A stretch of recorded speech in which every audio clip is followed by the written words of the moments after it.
Hello and welcome, I'm your Code Monkey. Welcome to the free intermediate section for my complete C# mastery course. By going through this course, you will learn how to be able to make games, websites, apps, robotics, and literally anything. C# is an extremely versatile language. The course starts from the absolute basics, like how code executes line by line and what is a variable, then covering intermediate topics like what are interfaces, generics, and events, and how you can use them to build some really awesome things. You'll also learn the theory behind how to choose good naming rules, clean code guidelines, and learn about design patterns. And finally, the advanced section, which I'm currently working on and covers quite a lot of advanced topics. Right now, there's a handful of lectures already out, and I'm constantly uploading more. Now, this free YouTube over here, this one contains all of the video lectures for the intermediate section. Like I said in the previous video, my goal is to publish the video lectures over here for free on YouTube if the premium version sells a certain number of copies. And I'm very happy to report that it has indeed passed that threshold, which is why this video is over here free on YouTube. I've already posted a video with all of the free video lectures for the beginner section, and in about 1 to 2 months, I will publish the free video with the advanced section. So if you're watching this in the future, check the link in the description to see links for both of those. The premium version of the course has all of the video lectures for all the sections, and also has a bunch of really nice bonuses. So speaking of that, here are the bonuses for the premium version. I came up with some that I think are really awesome, and definitely worth it if you can't afford them, while at the same time not putting any knowledge behind the paywall, so even people who can't afford it, they can still learn from the free video lectures. They really just need to do a little bit of extra work themselves. The premium version is really just selling convenience, making it really easy for you to truly gain the knowledge. The premium version comes with a companion project. This is a Unity project that contains a bunch of extra content. Basically, the video lectures, while being pretty massive themselves, they're still really only half the course. The other half of it is inside of this project. It has a bunch of custom edited windows to guide you through each lecture. And each lecture has a section on frequently asked questions. These are common questions that have some really detailed answers that provide even more details on what is covered in the lecture. Then there are some quizzes. These are multiple choice questions. Again, all with very detailed answers. It's really not just correct or incorrect. If you pay close attention to each lecture, you should be able to get most of these right. But whether you do or don't, by reading the extra explanation that will help you truly learn that topic. Then the interactive exercises, I'm really happy with this feature. I think this will really help you learn.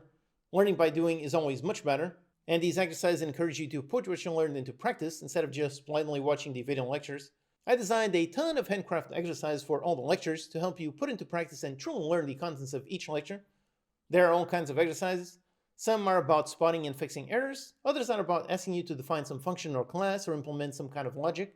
There are some where you just write code, and some where you write code and then play the code in Unity in order to complete the exercise. Then each exercise also contains a hint just in case you get stuck, or a solution in case you get really stuck, as well as a video walkthrough of me going through that exercise and completing it while explaining everything in detail.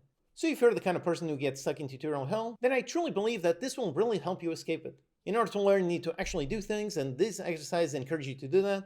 They encourage you to do it as opposed to just blindly watching the video lectures. Then the companion project also has a companion window. Basically, this window is also listening to a bunch of errors, and if it finds one, it will help guide you in the right direction. I manually wrote a ton of text for when it detects lots of errors, all of them based on common errors that I see people ask about in comments in my own videos. So this should help prevent you from getting stuck in your learning journey and allow you to get help instantly. Then the course also has an AI to help you answer questions. This one was trained on the contents of the course and my own knowledge, so it should be very accurate and helpful. But more than that is simply the fact that it is extremely fast.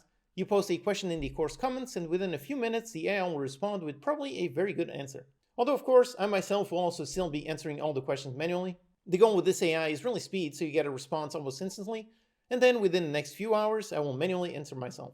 Then a simple bonus is how the premium version has the course split into lectures, as opposed to here on YouTube where it will be one giant video. It has to be that way due to how the YouTube algorithm works. This is a small thing, but it can be helpful, especially if you take your time to slowly go through the course just like you should do. Remember that the only goal is really that you are actually learning yourself. It does not matter how quickly you go through it. So separate lectures help with that so that you can pause and actually try out your knowledge before going further, and you don't have to memorize specific timestamps. And over here on YouTube, the videos have the normal YouTube ads as usual, whereas the premium version has no ads, so there's nothing to interrupt you while you're learning. Another two great bonuses is the private Discord and the live study group. You get access to a private Discord with a really nice community of people all on their own learning journey. I'm there myself as much as I can to answer questions or really just chat. And every week I also do a private live QA. You can join me on the live stream and ask anything you want, and I'll do my best to help. So these are the nice bonuses that I came up with that I think are really nice and really awesome while not taking away anything or putting any knowledge behind the paywall. If you can't afford it, then I highly recommend the premium version. These bonuses will help you truly learn, and learn much faster than the 10 years that it took me.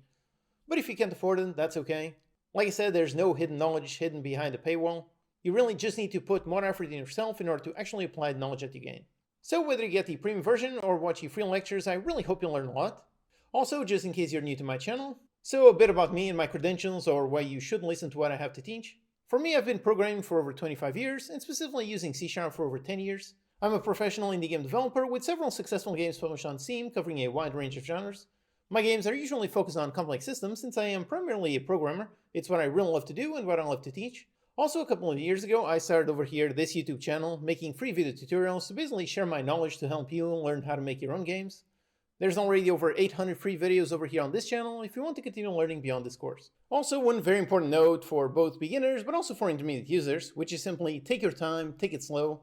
Remember, this is your learning journey, no one else's. The only thing that matters is that you're learning. It does not matter how long it takes you, so it does not matter if someone learns all of this much faster than you. You are really not in competition with anyone but yourself. Also, you are not expected to go through this course in 1 day, 1 week, or even 1 month. Basically, all of the content inside of this course, this contains knowledge that took me 10 years to learn. So really, just take it slow, take your time, and really just focus on learning. And one final request, if you find this video helpful, if so, go ahead and hit the like button and subscribe to the channel. It's a tiny thing, but it really does help. Alright, so let's get to the first lecture. Hello and welcome, I'm your Code Monkey. Welcome to the intermediate section where we're going to take things up a notch and learn some more intermediate concepts. But before we do, let me just quickly say, if you are still very much a beginner, if the previous section was your very first exposure to any kind of programming, if so, then just be aware that it's perfectly normal that it takes you some time in order to understand the context of this intermediate section. That's perfectly normal. Learning and truly understanding all that we're going to see, all of that takes quite some time. Remember that the only thing that really matters is that you're learning. How long it takes you isn't really relevant, so really just focus on actually understanding, actually learning. For me, it took me literally decades to learn all of this. So if it takes you 6 months to go through this intermediate section, if so, then you're still going to be doing much better than me. So all that to say, take your time and just focus on learning. Now, if you took a break between the beginner section and this one, then I encourage you to go back and at least rewatch the naming lecture and the clean code principles. I put those two lectures in the beginner section just because I want beginners to be aware of it, but as you grow as a programmer, as you become an intermediate, those two concepts, naming rules and clean code principles, those become even more important to fully understand and fully apply. So if it's been a while since you saw the beginner section, go ahead and rewatch those just quickly. And with that, that's the intro out of the way. So let's go into the next lecture where we're going to see a nice overview of everything that we're going to learn in this intermediate section. Hello and welcome, I'm your Code Monkey. In this intermediate section, we're going to go one level up relative to the beginner section and learn some more complex stuff. So let's see an overview of all the lectures. Beginning with something very important that I debated whether I should put in the beginner section. It's going to be Visual Studio Shortcuts. I end up putting it here because for beginners, technically it's more important to learn how to write the code, and it's not as important to be extremely efficient with how fast you use your IDE, but for intermediates, this is a must-have. So we're going to learn about a ton of shortcuts to help you write code and navigate your environment much better. Then comes one of the most important lectures in this whole intermediate section. It's all about refactoring. This is the process of rewriting your code to make sure it is as readable and understandable as possible. As an intermediate, you absolutely need to know that this is a natural part of the code writing process and something you should not skip. Next is a lecture on Enums. Pretty simple and very useful. It's how you can define a specific list of values that you can use in many ways. After that, we'll learn about properties, which are kind of like a mix between variables and functions. Then we're going to learn about multidimensional arrays, meaning arrays that can hold multiple dimensions of data. After that, we're going to learn about nested loops, which is especially important in order to cycle through multidimensional arrays. Next, we're going to learn another method for doing some looping logic. We're going to learn about recursion. This is something that, for people with a math background, it might actually be similar to understand than regular loops. Then we're going to learn about an extremely useful data type, the dictionary. This is a key-value pair that has tons of really awesome use cases. After that, we're going to learn about some more collections like queue and stack. Then we're going to learn about the params keyword and what exactly does it do in a function. Next, we'll learn about optional parameters, how to define them and how to call them from a function. Then another crucial lecture for intermediates. This one is on learning the differences between value and reference types. This is extremely important. If you don't know this difference, then you will go crazy at some point in the future, wondering why something isn't changing, and it's usually going to be because you don't know you're working with a copy and not a reference. Related to that is the lecture on structs. These are similar to classes, but importantly, they are a value type. Next, we're going to learn some more intermediate use cases for classes. We're going to learn about inheritance, polymorphism, and a bunch more. Then learn about interfaces. This is one of my favorite features of C#.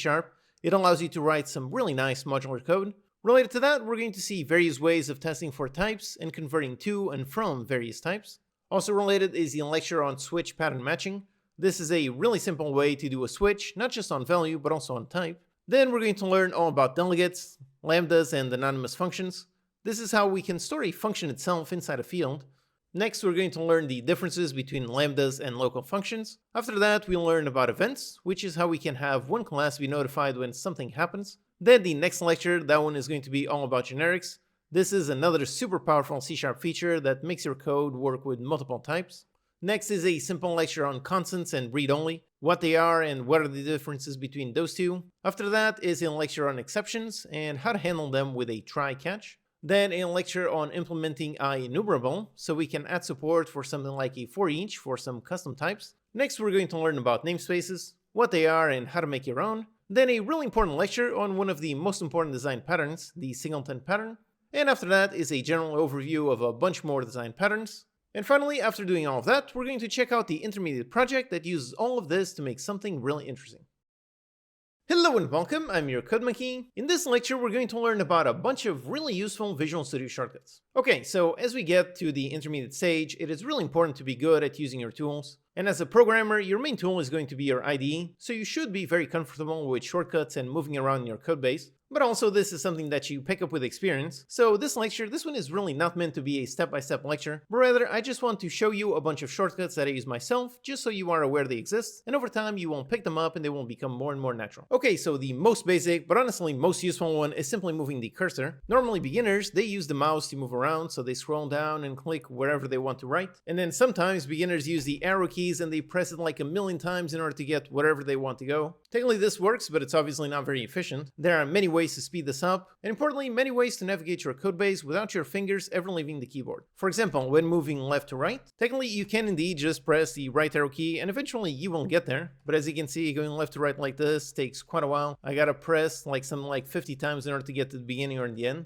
So one of the best super simple shortcuts is simply to hold down the control key, and now as you move left and right, yep, instead of going letter by letter, it goes word by word. So that way now I can get to the beginning or the end of this line in just about 4 or 5 presses instead of being like literally 50. So it is literally 10 times faster. Then of course you also have the home and end keys. I use these all the time, especially when combined with shift for quickly selecting something. So for example, if I want to move this line above this other line, if so, then usually what I do is press N to go to the end of this line, then hold shift and press up to select, and now press N again in order to select just that one. Then I press Ctrl X to cut, I move up, press Ctrl V, and yep, like that. So if you do it pretty quickly, it goes quite fast, very easy to do all this. And again, I did all of that without ever my fingers leaving the keyboard. If I were to use the mouse, I would have to select like this, Ctrl X, go like this, and like this. So in this case, not much of a speed difference, but just the fact that your fingers never have to leave the keyboard, that alone is a huge bonus. And again, on all these shortcuts, we're going to see how differences usually pretty small, like saving like a second, 5 seconds, or fractions of a second. So that does sound like a super tiny amount, but considering how you're probably going to be programming for many years and you're going to write millions of lines of code throughout your entire life, when you look at it like that, those tiny amounts of time, they really add up. So that's the main thing, just moving left and right, holding control to go between each word, or using end and home in order to go back to the beginning and the end, and combining all of that with shift in order to really move around super quickly. So that's the first tip. And then for something that is sadly not default is moving the cursor up and down. So by default, if you do that, it obviously only moves one line at a time. So again, the same thing, in order to move down 20 or 30 lines, it actually takes quite a lot of pressing in order to move. And by default, the alternative is using page up or page down. Although personally, I'm not a big fan of this. I find that these move the cursor way too much. So every time I press page down, it takes me quite a while to realize where the cursor is and how much actually moved. So I don't like how this moves way too much. So in my code, I added something so that I can move the cursor up and down vertically by just 5 lines. That way I can very easily go down and continue scrolling down, and I'm never lost because the screen never changes a massive amount. I'm always moving down, moving up, select this line of code, do something, move down, write something, and so on. Now sadly, this behavior isn't available by default in Visual Studio, at least not that I know of. So for this, I installed this extension called Visual Commander. This one lets you basically apply some hotkeys to literally anything you can do in Visual Studio. And then with that installed, just go up here into extensions, and here is the V command. And on this one, here are some commands that I made. So here's the window, so I've got move up and move down. So I can edit in order to see what this is doing. And yep, it is executing the command line up, so literally just moves the line up. And the other one, this one does the same thing, but line down. So I've got these two commands. commands. Here, if I have the cursor somewhere and I go into that extension and I use the move up command, yep, it does move up by 6 lines. So then as you can see, I just assigned some keyboard shortcuts to those. So control up and control down. Then I just went into tools, options, and over here go down into the keyboard shortcuts and then find VS command. And up here, command 1, command 2, those are the 2 ones that I made. And as you can see, I've assigned them to control up arrow and control down arrow.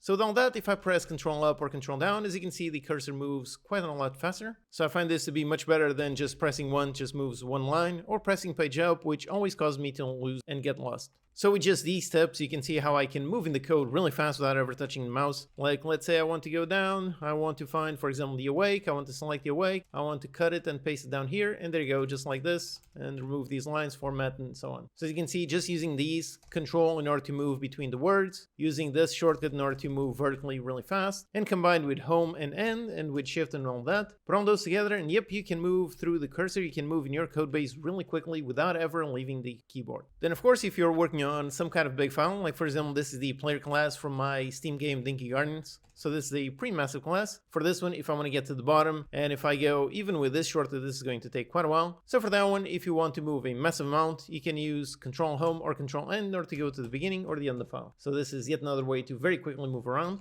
And another very useful one for moving around is simply put the cursor on top of some kind of symbol. Like for example, let's say this one, this event on player picked up the experience. And then if you press Control Shift and either up or down, this will move the cursor to the next or previous reference of that symbol. So for example, over here, you can see how it's really useful, how in this huge line of code, this script has almost 1,000 lines of code, but I can very easily see exactly where this one is being referenced. I just move up and down, and yep, here's the definition, and here is where I'm using it. So whenever you want to see all the various places in which you are using some kind of symbol, that can be a function, can be an event, can be a variable, can be literally anything, just hold down Control Shift and then up and down, and you can see all the places in which that symbol is being used. Then another extremely useful shortcut that I use all the time is Control and comma. This one pops out this window, and now here you can search for any class. You just type a name and find it. Like for example, I want to open up the Dinky class, so I'm going to type in Dinky. And now just one thing is this shows actually every symbol. So in this case, in this game, since it's all about dinkies, I've got tons of references to dinkies.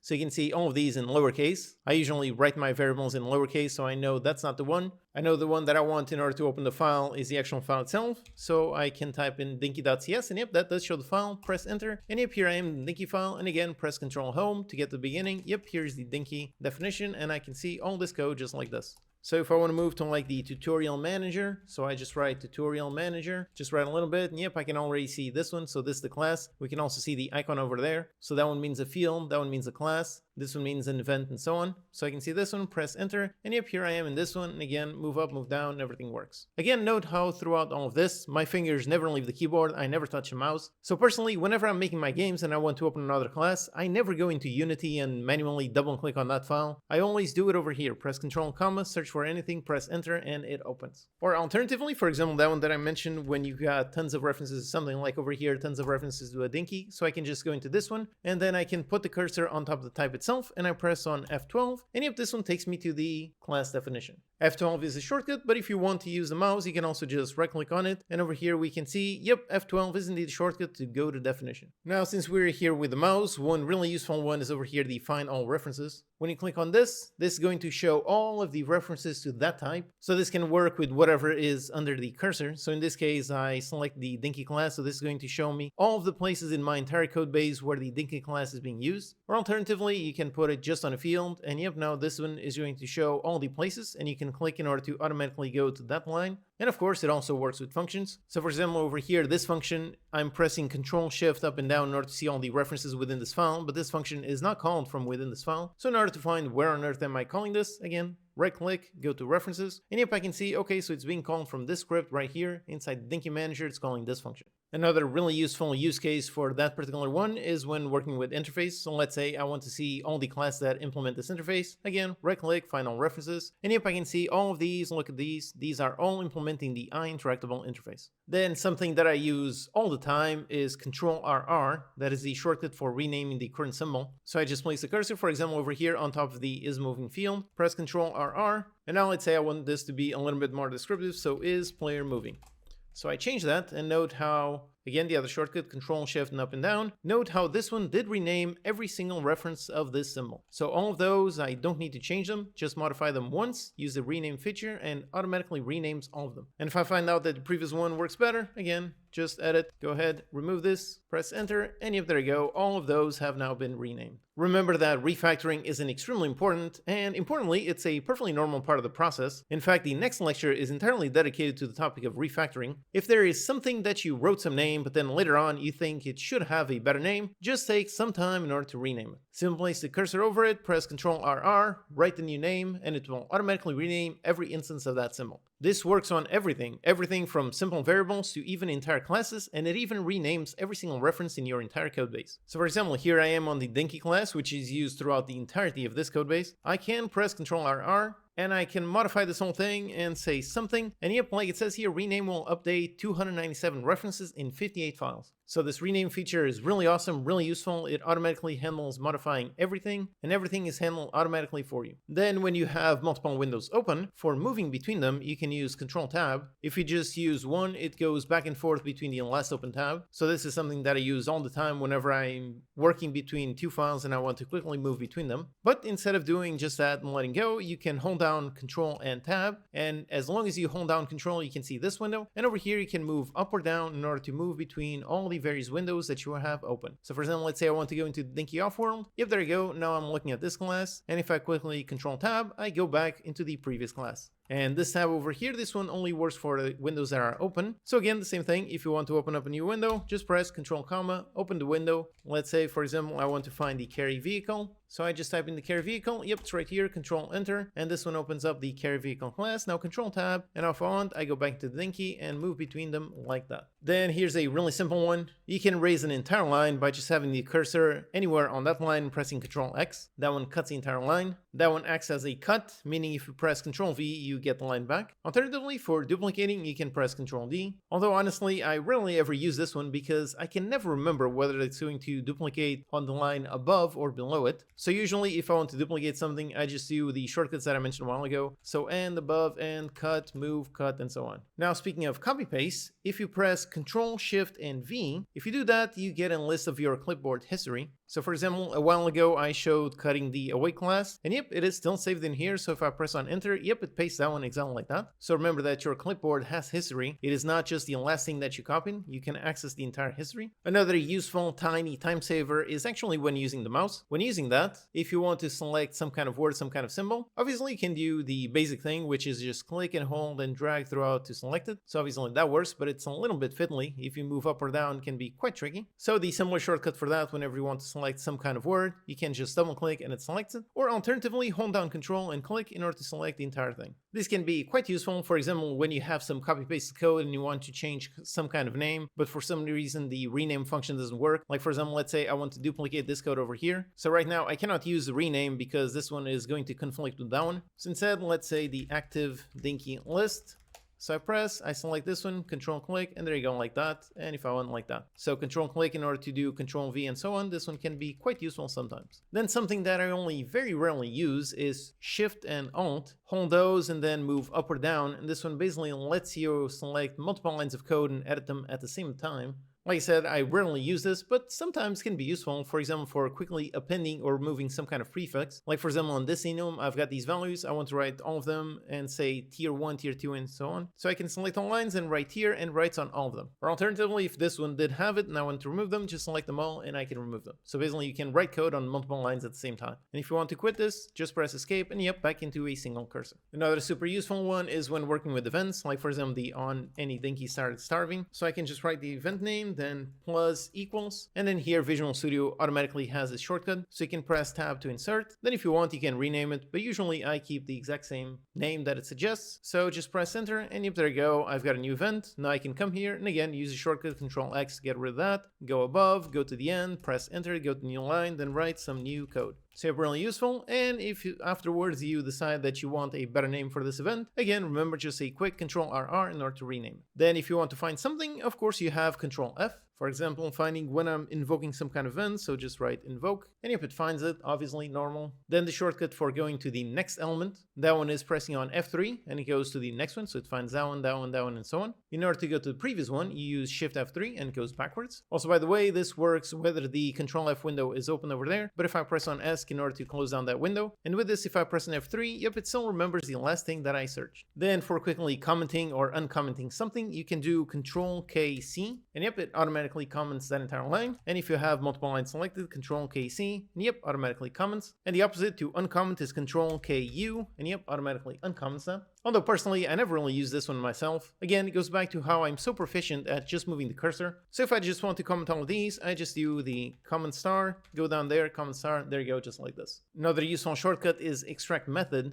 So you can select a whole bunch of code, then press Ctrl R and M, and this one creates a new method with that code. So let's say setup, and if there you go, it pretty much took that code and placed it in its own method. So this can sometimes be useful. Although again, this is another one that I don't really use myself because again, I'm pretty fast at just moving the cursor. So if I want to do this kind of thing, I really just go into the code that I want. I just go, I move the cursor, move up, move down, then do private void my setup, do some kind of function, then write it just like this, and everything works. If you want to go to a certain line, you can press Ctrl and G. This one lets you input some kind of line number. So let's see, what is that line 500? So just type in 500, and yep, there you go. Here we are on line 500. Now for this one, normally I don't really use it when writing code, but I do use this one quite a lot when writing the text script for my courses. Since normally I write my course in a simple text file, sometimes it has tens of thousands of lines, so for that, usually I like to move around by using the line number. Although in the code, I never really have such massive files, so I don't normally tend to use it, but it's still a nice thing to know. Then of course, the one that you already know, if you make some kind of mistake, Ctrl Z in order to undo, and one you might not know is Ctrl Shift Z in order to redo. Then for moving between Visual Studio and Unity, just a simple Alt Tab, so just once and moves, or if you have multiple files, just keep pressing Tab. And perhaps the simplest and most useful one is simply autocomplete. I really advise you to get comfortable with how autocomplete works. Learn how to just type a few lectures, and then either press enter or dot or semicolon in order to quickly autocomplete. Honestly, I don't remember the last time that I wrote something like, for example, try get component. I just try a little bit and write like that. For example, dinky, just like this, then out, dinky, just like this, super simple. So just get used with how little you have to write in order to press enter in order to automatically write everything else. This works with fields, but obviously it also works with things like functions, it works with classes, it works with literally anything. Okay, so that was a lot of shortcuts. Personally, I use a lot of these all the time, but again, I've been writing code for over 25 years. If you're not used to using shortcuts, then I really don't expect you to suddenly use all of these right away all at once. Like I said, this one is really not meant to be a step-by-step lecture. For the most part right now, I just want you to memorize the first ones that I mentioned about how to move through the cursor quickly. Just memorize those and simply remember that the other ones exist. Then periodically come back to this lecture every once in a while and watch it again. If you do that several times over the next few months, then soon enough, all of these shortcuts that I mentioned, all of these will be natural to you just like they are to me. Hello and welcome, I'm your Code Monkey. In this lecture, we're going to learn all about refactoring. Okay, so before we learn some more programming syntax, let's cover some very important theory. One of the types of comments that I get most often is basically beginners asking me, how do I memorize all the code and write everything perfectly the first time? And the simple answer is I don't. What you see in a video like this course, what you see is really after I've done tons of research and written, and most importantly, rewritten a ton of code. This is one of the crucial things that separates beginners from intermediates. Beginners think that when the code is written, that's it, it's written forever and will never change, so you have to get it right on the first time. Whereas intermediate programmers, they know that code is a semi-living thing that is constantly changing as your game or your program changes and progresses. Refactoring, which is the term for rewriting code or simply reorganizing it, that one is a perfectly natural part of the process. A very simple process is simply when you first try to build some kind of system, like for example making a health system, at first your primary goal should be simply to get it working. You should obviously try to write some good clean code, but it's nearly impossible to get it perfectly on the first try, so the first goal is just get it working. And now here's the really important step that separates beginners from intermediates. After you get the system working, then look at it, analyze the code, and see if it could be written in a better way. Perhaps there's some variables that could have a better name. Perhaps there are some functions that are clearly doing too many things and should be split into multiple smaller functions. Perhaps you have a whole bunch of data separated that should make more sense being placed in its own custom class. So the first step is indeed just get it working, but then don't forget the second step. That one is how to get it working properly. Remember that your code is a living thing. You won't continue living and working with that code, especially as you start to make bigger and more complex projects. So since you're going to use and reuse that code in the future, make sure you write it properly. It is perfectly okay to write semi-dirty code on the first time. What is not okay is to leave it dirty. So when it is working, take some time to do some refactoring if needed. So if you are a beginner about to transition into the intermediate stage, I want you to truly learn and fully internalize this. It is perfectly fine. In fact, it's essential to rewrite code. You are not expected to write everything perfect on the first try, but you are expected to constantly be thinking about how the code could be improved, and if you do find some possible improvement, take some time and refactor that code. Always keep that in mind, especially as we go through this intermediate section, which naturally will increase in complexity compared to the beginner section. So keep that in mind, and let's go to the next lecture and learn about enums. Hello and welcome, I'm your Code Monkey. In this lecture, we're going to learn one super useful feature of C#, which are enums. These allow you to define an enumeration with a set of named constants. It's really useful in so many scenarios. Okay, so enums are really great. Like, for example, look at this code, this function over here, get next player action. This is supposed to be something like a turn-based strategy game.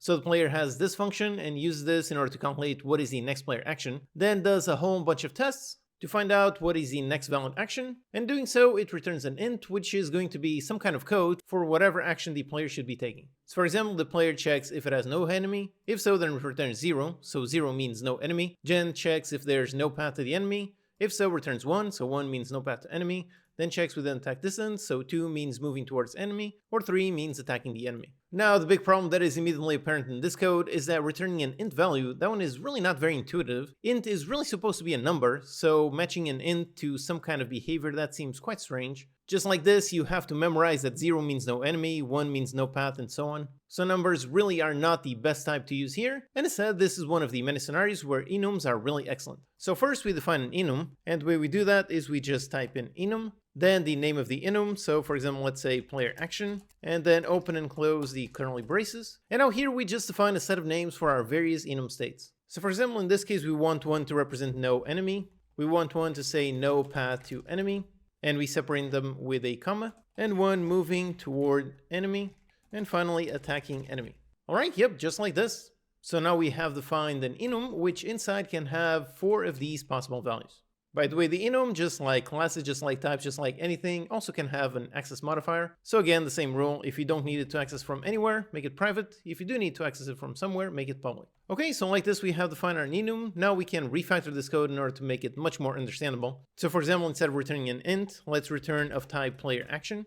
Then over here, instead of returning a number, we just return player action dot, in this case, no enemy. So instead of having this, we just have this. And yep, right away, this makes a lot more sense. So let's apply the same thing to all of these. So this one is the no path to enemy, and this one is going to be the moving toward enemy.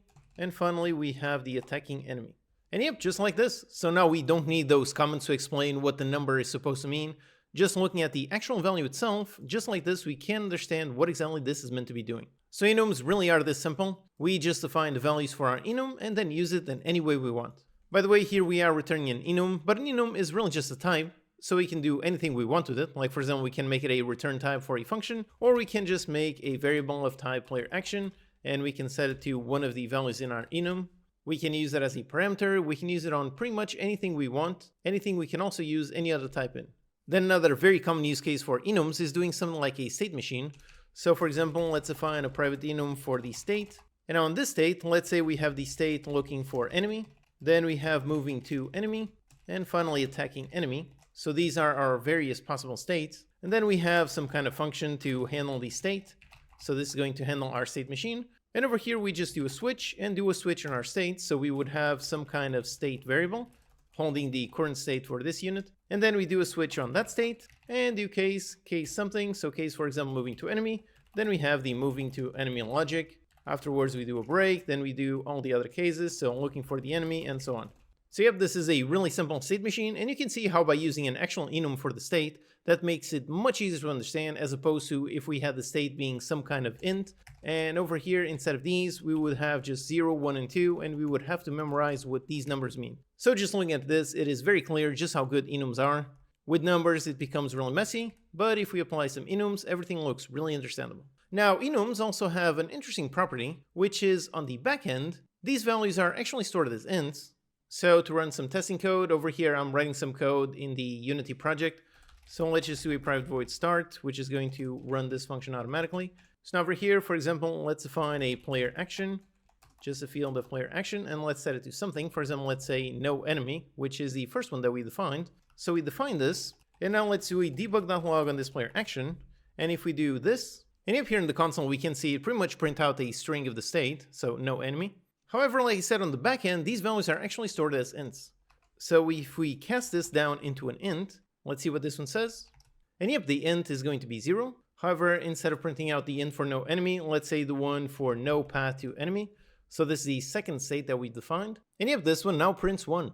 So the order is based on how you define them. So the first one is going to be on essentially index 0, then 1, 2, 3, and so on. And you can also do the opposite. So we can, for example, let's cast onto a player action, and let's cast, for example, the number 2. And if casting the number 2 onto our enum does return moving toward enemy. So due to this property, due to how enums really are stored as ints in the backend, because of this, there are some interesting things you can do with it. For example, another common use case for enums is when making some kind of game tutorial with various stages. So you'd have an enum for the tutorial stage, then have like stage 1, which is like player teaching the movement controls, and stage 2, stage 3, and so on. So you'd have this kind of thing, and then you would define some kind of variable to store the current tutorial stage. So let's say we're starting off on stage 1, and then we can just do tutorial stage ++, and let's do a log on this one. So we're defining it as stage 1, then we're doing ++. Let's see what this one says. And if it says stage 2, so it went on to the next enum value. Then we could simply compare against the last value in the tutorial stage in order to know if we've reached the end. Alternatively, you can also handle the conversion back and forth using strings. So for example, a string for the tutorial stage string. And here let's grab the tutorial stage and call the usual toString function. So this is going to convert onto a string. And now if we take this and we try to cast it to tutorial stage, if we do it, then nope, this does not work. This is an error. We cannot automatically convert a string into our enum. So if you want to do this, the correct way to do it is go inside the enum class.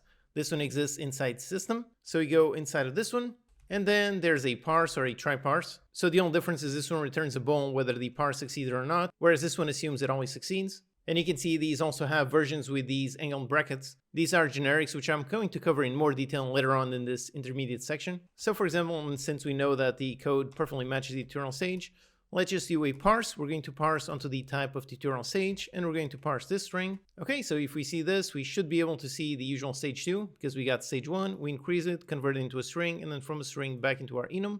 And if there it is, correct. Then yet another thing you can do with enums is simply cycle through all of the possible values. And for that, we can do, for example, a for each inside the tutorial stage. Let's cycle through all the tutorial stages. Then in.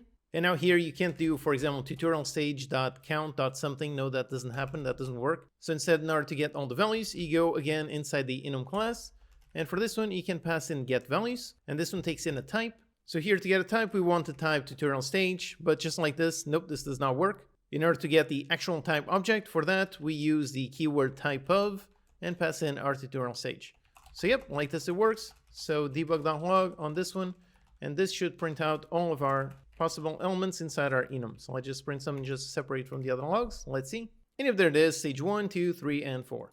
All right, so those are enums. Really useful in so many scenarios. They are really easy to use and help you make your code a lot more readable and understandable.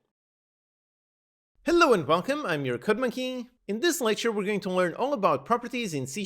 These are kind of a mix between a variable and a function, so you can store some data and run some logic. Okay, so properties, these are actually pretty simple to define. So we define them pretty much like a normal variable. So we've got the access modifier, so let's make it private. Then we have the type, let's say of type string. Then we give it some name. And the usual naming rule is for properties to use Pascal case, meaning uppercase on the first letter. So for example, player name. And then if we just put a semicolon, if we just do this, then this is a normal variable. It's not a property.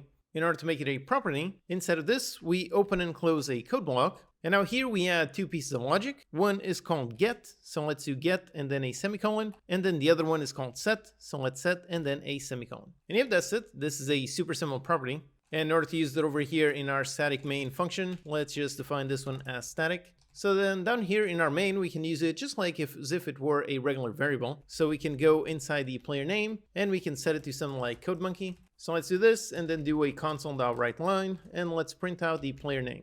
Okay, let's see. And if there it is, and it does print out the name, so pretty much the same as a regular variable. However, in reality, this is not a variable. In reality, the C# compiler is doing a little bit of magic in the background. Properties are really not variables. They don't actually store any data directly. So what we have defined here is what is called an auto-implemented property. In the background, the C# compiler is generating a hidden variable that does store data for this property. So we can also just manually do exactly that. So let's do a private static string for the player name. And again, since this one is a variable, we're going to use camel case. And then let's use it over here on the property. So inside this code block for this get and this set, we can actually expand upon it. So for the get, let's add a code block inside it. And over here, let's return our backup field. So let's just return the player name, the underlying one, okay. And then for the set, again, same thing, let's add a code block. And for this one, we want to set the player name, so player name equals, and then we use the keyword value. So this is basically going to be whatever value we assign to the player name. So when we run this line of code, it is going to run this sort of mini function, and it's going to assign the value to whatever we assign here, which in turn is going to assign it onto the underlying value. Okay, so if we test like this, and yep, everything still works the same. It still prints out CodeMonkey. So what we have over here is literally exactly the same as we had previously. The C# compiler simply builds all of this automatically in the background whenever we do a property where we have just a get and just a set, and we do not define any of these code blocks. Now here, the get and the set, these are pretty much functions, which means you can write pretty much any code here. For example, we can do some validation. So over here on the get function, for example, let's test if the underlying player name equals null. So if it hasn't been set, if so, then we can return some kind of default, so unknown. If we do it like this and we erase the setting, so we just have the player name uninitialized, and if there it is, now it does print out unknown. So we basically added some extra logic onto our get function. And when setting, same thing, we can also validate the value. For example, let's say this player cannot be named CodeMonkey. So we can test if the value equals, for example, CodeMonkey. If so, then either we can set the value to some default value, or for example, we can throw a new exception, cannot name player CodeMonkey. By the way, I'm going to cover exceptions in detail in a future lecture. This is pretty much just an error message. So if down here we can try to set the player name equals CodeMonkey, if we try doing this, and if there it is, right away we see an exception, because again, it is running our validation code, and our validation code does not let us rename this. So usually this is the goal of properties, which is how you can do some validation for processing either the get or the set function. And one extremely useful thing you can do with properties is simply make different access modifiers for each of these. Now, right now, we made the player name, we made this one private, which means that both of these are going to be set to private. And if instead we make this public, if so, then now both these are public, meaning any class in our codebase can access either the get or the set. However, you can also add different accessors here. For example, we can leave the get like this in order for anyone to access it, and we can make the set as private. That means that this class can now access and set the value over here on the player name, but other classes can only use the get. So yep, here we do see an error. So I created a completely separate class named player, and inside I'm trying to access the player name and modify it. Nope, I cannot use it because the set accessor is inaccessible. However, if I do a console.writeLine on this one, if I do it, then yep, this is perfectly valid code. So this property can now be accessed. We can access the get from any class anywhere in our codebase, but only this class can access the set. So right now you might be wondering, okay, so is this really all the same as just making a field with some get and set functions? And yeah, pretty much it is. If we were to make a private static void set player name and receive a string for the player name, if we do this and set the player name, and then we have a private static string for the get player name, and over here we return our player name. So if we have this code and then up here, and let's say we don't want any of this validation, so we just have the basic auto implement property, so just get and a set. So yep, just like this, the property that we defined up here, it is doing pretty much exactly the same thing as what we have down here. We have a field with set and get functions, and that's pretty much the same thing that we have here. So these two pieces of code, these are pretty much identical. Now, I have to say that personally, I'm not a big fan of properties, simply because I do not like how they look like variables but act like functions. Personally, I find that needlessly confusing. If I want to store some data, I want to use a variable, and if I want to use some logic, I want to use a function. Combining both in a strange way, to me, just seems really odd. It seems needlessly confusing, but that's really just me, that's just personal preference. A lot of people really like using properties. In fact, the official C# documentation is full of properties. So while personally I don't like them and don't normally use them, it's not because they're bad, it's really just personal preference. So if you do like them, feel free to use them in your projects. For me, the only place where I use properties is when I use the Singleton Pattern. I'm going to cover that in detail later on in the course, but over here, let me just quickly show you how the property helps implement that pattern. Usually in that pattern, you want some field to store the singleton reference, but importantly, you want only the singleton class to be able to set that field while anyone else can get it. So the property accessors are really useful for that. So usually for that, you make a public, make it static for the singleton pattern, make it of the type that you are making the singleton, so for example, the program type, then you usually call it instance, and then we have a get and a private set. So yep, this way the access is exactly as intended by that pattern. We have a public property with a public get and a private set, meaning this one can only be set inside of this class, but any other class can get it. Like I said, I cover singletons in detail in a future lecture, but I just want to show that this is pretty much the only scenario where I use properties. For anything else, I normally just make a regular field, and if I need to, I make get or set variables if I need to modify. But again, it's all personal preference, so if you like properties, then go ahead and use them. Okay, so that's properties. They are a really interesting mix between a variable and a function, allowing you to handle stored data and process it in some way when getting and setting. Hello and welcome, I'm your Code Monkey. In this lecture, we're going to learn about multi-dimensional arrays. Okay, so in the basic section, we already learned about arrays. This is how we can store multiple pieces of data in just one variable. We've got essentially multiple containers at each different index. So now we can just go one step further and essentially make multiple dimensions of these arrays. For example, we can make it have 2 dimensions, so it has 2 axes. And then each position, instead of having just 1 coordinate, it actually has 2. So for example, on this array, we can go into position 0, 0 and place some kind of number. Or we can go into position 2, 3 and place some kind of number. Go into 4, 1 and draw something, and so on. So each of these positions works exactly the same as the elements in a regular array.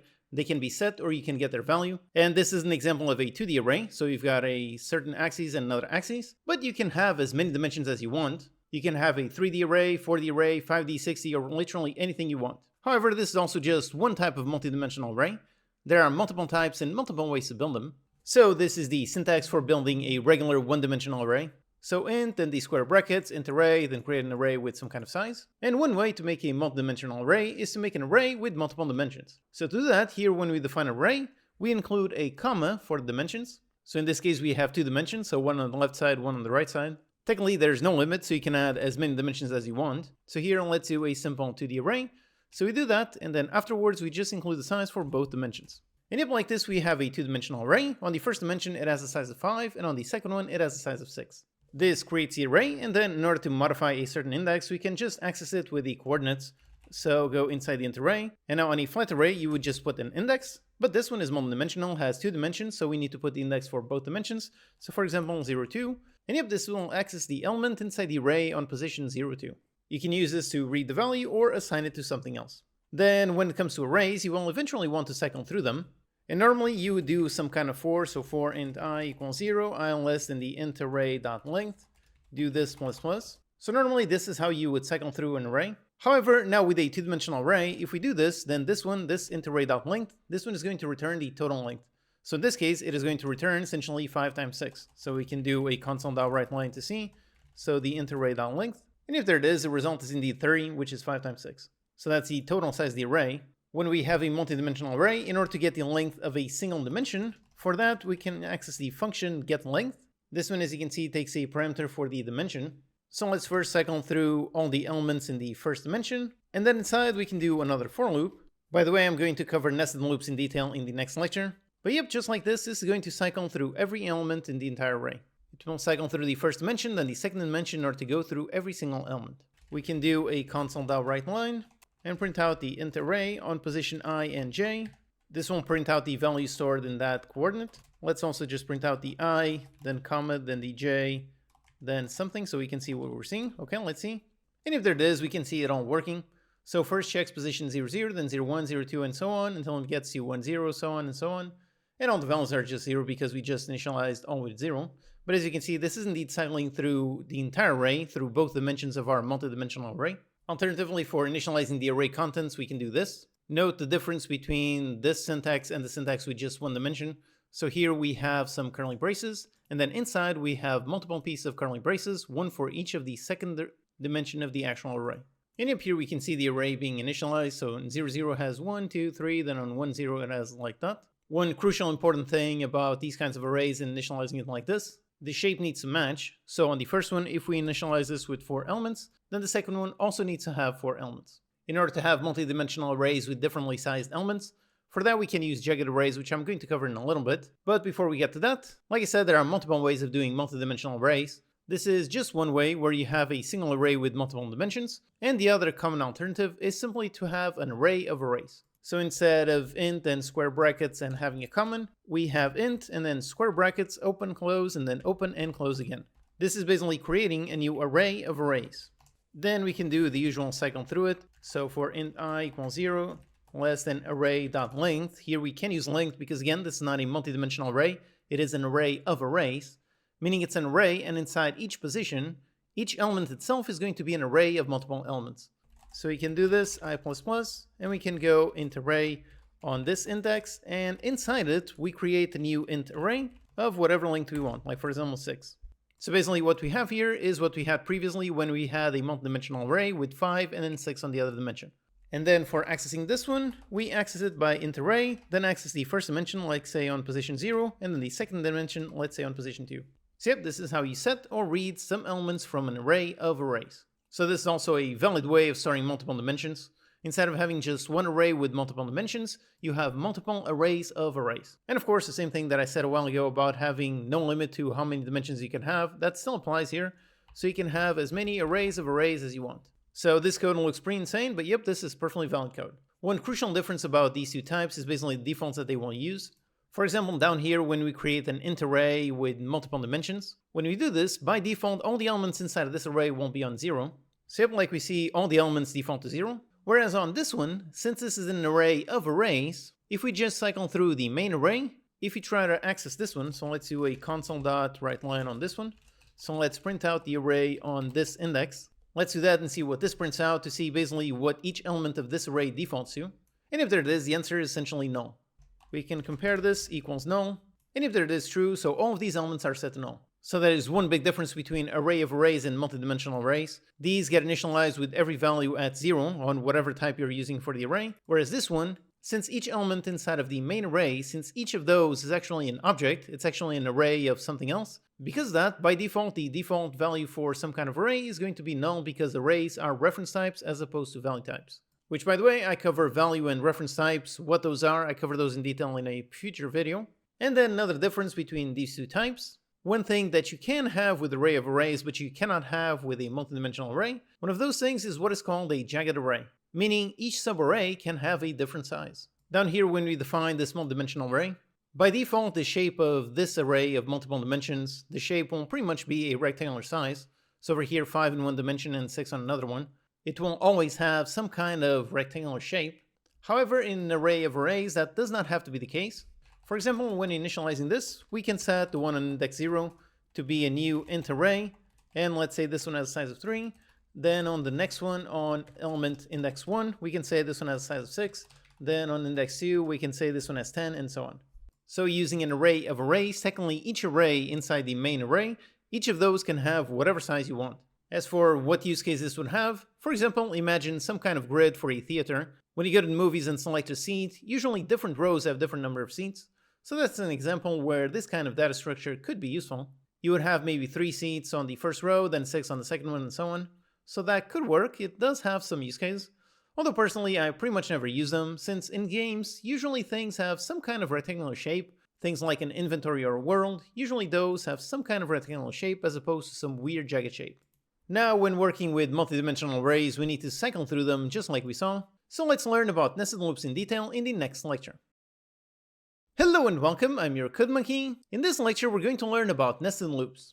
Okay, so let's see what they are. They are really simply just a loop within another loop. So for example, let's do a for loop for int I equals 0, let's say less than 3, I++, so a regular for loop. And then inside it, we can write another for loop. Let's say int j equals 0, j less than 2, j++.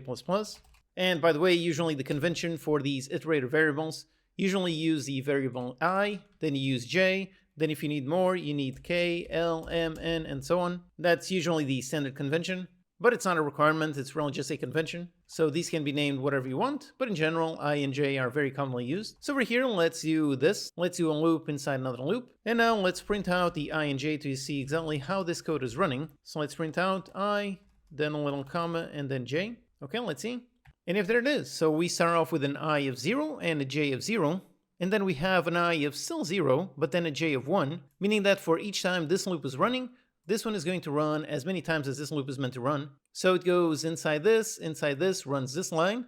Then when this one ends, goes back into this for loop and runs this line again. Then this one reaches the end, so that is why this one ends and again goes back into this one, which again runs this loop starting from the beginning and runs more and so on. So here it is running 0, 0, 0, 1, 1, 0, 1, 1, 2, 0, and 2, 1. The important thing to remember here is the code execution order, meaning for every time the outer loop runs, the inner loop is going to run multiple times, 2 times in this case. Also remember what we covered in the basic section about variable scope. If you define some kind of variable inside this inner loop, like a int age equals 5, if we do this, and down here you try to access the age, nope, that does not work. If you define something inside the scope of this inner loop, it does not exist outside of it. And here we have one nested loop, but technically we can have as many as we want. Again, the same logic. For every time that this loop runs, any loop inside of it will run as many times as those run. As you can imagine, if you do a ton of loops within other loops, if you do that, it becomes really hard to understand the logic the deeper you go. So usually just having one nested loop, in most cases that is the most you should do. Then we already saw these briefly being used in the last lecture covering multidimensional arrays. That's a very common use case. So here it is, that same code. So we've got the outer loop going through the first dimension, and then we got the second inner loop. That one is going through the second dimension. And by doing this is going to cycle through every element inside of this multidimensional array. Then on loops, there are 2 important keywords. One is called break, and this one breaks out of the innermost loop. So for example, if we don't include the break, let's see how many times this prints with the value on j. And if there you go, the value on j goes from 0 to 1, 0, 1, and so on. But if we add a break over here, and if there it is, now the j only goes to 0 and immediately breaks out of that inner loop. Now the important thing to note here about break is how it only applies to the innermost loop. So this one does not break out of the outer loop. As you can see, the outer loop still runs 0, 1, 2, and so on. So break only affects the innermost loop. If you do want to break out of the outermost loop, if so, you can define some kind of bool, break from loop. You set it to something like false. Then inside this one, you do some kind of logic that would eventually set this one to true. And then down here, you would test that. And if so, then call break. And let's see. And yep, now this one does go inside. As soon as it goes inside, sets that break to true and breaks from that one. So breaks from the inner loop, and once this one is true, it also breaks from the outer loop. Now the other important keyword is continue. This one continues or pretty much skips to the next iteration of the loop. So if we write some kind of code after this continue, so let's do a right line and write something like this. Even Visual Studio is telling us, so this line is slightly faded because it will never run, so unreachable code detected. That is because as soon as the code gets to this continue, it is going to ignore everything afterwards inside this loop and go to the next iteration of this loop. So if we run this, and if there it is, it runs through every single element, so the j is always 0, 1, 0, 1, and so on. But note how our second message, this one did not ever show up. If we were to put this inside some kind of if, let's say if I equals 0, then continue. So basically on the first I, when the I is 0, then it should not print this message, but on the other ones it should. And if there it is, so whilst on 0, it is going to continue and ignore this line, but on the others, it is going to run this line. And again, same thing as previously, note how this one only applies to the innermost loop. Even when we're running our continues over here on I of 0, note that the I still runs all of them, so 0, 1, 2. So again, always remember that break and continue, those only affect the innermost loop. Now I should also say that break and continue are not specific to just nested loops. You can use these keywords with any loop, including just a single regular for loop or some kind of for each. For example, if we have some kind of player class, so for example, here's some simple code. So we've got a basic player class, then we create a list of type player, then we create a new special player, we add that special player onto the list, and then 3 random players. Then we do a for each inside of that player list, cycling through every single one of them. And then we check if that one is a special player. If so, let's continue. If not, let's write in the name. So if you do this, we should be able to see the print of only 3 players and not the special player, because that one will be skipped over here on the continue. And if there you go, exactly that, 3 players and no special player. Now also on the topic of nested loops, here we have a for inside another for, but you can list any loop of any type. So for example, over here we can have a for inside another for, and then inside both these fors we've got our for each, so this perfectly works. Or we could replace this with a while or a do while, so literally anything works. So as you can see, nested loops can be really useful, especially when cycling through multidimensional arrays. But if you go too deep, if you nest too much, it can negatively affect code readability. If that's the case, consider whether you really need to make that nested loop, and if so, perhaps consider making a function that in itself has a loop. Then within some kind of outer loop, you just call that function. So just be aware that nested loops can become messy very quickly, so do be careful to use them properly and only when needed. Okay, now that we've learned some more advanced use cases for loops, we are ready to learn something that some people find quite complex, which is recursion, so let's learn that in the next lecture. Hello and welcome, I'm your Code Monkey. In this lecture, we're going to learn about recursion, which is a different way of doing loops or just running logic multiple times. Okay, so recursion. This sounds like a really fancy word, but in terms of logic, it's really super simple. It really just means a function that calls itself. So for example, over here, let's make a function. So private static void, let's call it test recursion. So we have this function which does some kind of thing. And then inside this function, we call itself, and up here we call the first function. So yep, that's it. This is recursion. It's pretty much just a function which inside calls itself. Now, right away, you might be able to tell a big issue here. You can probably already tell that this is going to be an infinite loop, since this function will call itself for infinity. And actually, if we try to run this code, we actually get a fun piece of trivia. Yep, here we have an infinite loop that eventually ended, and it ended with this error, a Stack Overflow exception. And yep, this is where the famous website got its name. Basically, as you call functions, your CPU stores references to those functions in something called a call stack. That's a stack of all the functions that have been called in the current process. The CPU needs to know that so that it knows that when a function ends, where should it jump back to. But of course, memory has a limit, so if you call a function within a function way too many times, eventually you reach that maximum, which then causes the stack to loop back, which in turn is called a stack overflow. So with this code, we have an infinite loop, not very useful. But like we already saw in the last lecture and in the beginner section, loops can be extremely useful. And recursion is really just one type of loop. So with recursion, we can do literally anything we can do with normal loops. For example, let's write a while loop. Let's increase some kind of number one by one until 5. So here we have a simple while loop, so we define a number of 0, and while the number is under 5, we just increment it. So that's it, pretty simple. Now let's do the exact same thing using recursion. So on this, we have a function. And really, since recursion is all about a function calling itself, all we really need to do is pass in our variable as our parameter. So we can just receive an int for the number, and inside do number plus plus. However, just like this, it won't work, since like we saw on the lecture on scope and functions, function parameters are actually local variables. So when we call this function with this, we're working with a copy and not the original data. So to get some kind of result back from our function, let's simply set it as our return type. So let's return of type int. And then here we can do our logic and basically then do return number in order to return the final number. So now when do we want to return the final number? So now let's do the same condition that we had up there. So if number is under 5.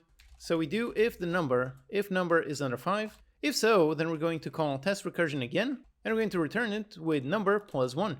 And in order to get the data back, let's call a return on this. And if not, if the number is above or equal to 5, if so, let's just return the regular number. So just like this. Let's just give this a proper name, so let's rename this to recursion incrementer. Then up here, let's call the same thing. And we're going to start off by calling it with number 0, and let's do a console.writeLine on this to see the result. So let's see the result on this one, and also a console.writeLine on the other number made with the regular while loop. Okay, so let's see if both of these do return 5, and if there it is, they both return 5. So we both have this logic that this one is going to run this logic multiple times, and this one is also going to run the same logic multiple times. So over here, as we call this the first time, number is going to be 0, and if number is under 5, if so, then this one is going to return the result of this function, and this function call will pass in the number, so 0 plus 1, pass in number 1. So once again, that is going to go inside this function, now with the number 1, which again, still under. So it is going to return another call of this function, which again, with the number 1 plus 1 equals 2, and so on. And as soon as it gets to 5, just returns the final number. So basically here we are stacking multiple function calls on top of one another. And when the final one returns, they all basically return and the call stack collapses and we end up with the final result. Then if we wanted, instead of having a hardcode maximum over here, we could have another one as a parameter. So an int for the number max. So we have that and we receive it here and we just pass it along the same way onto the next function call. And then we could also have a parameter for the incrementer, so increment amount.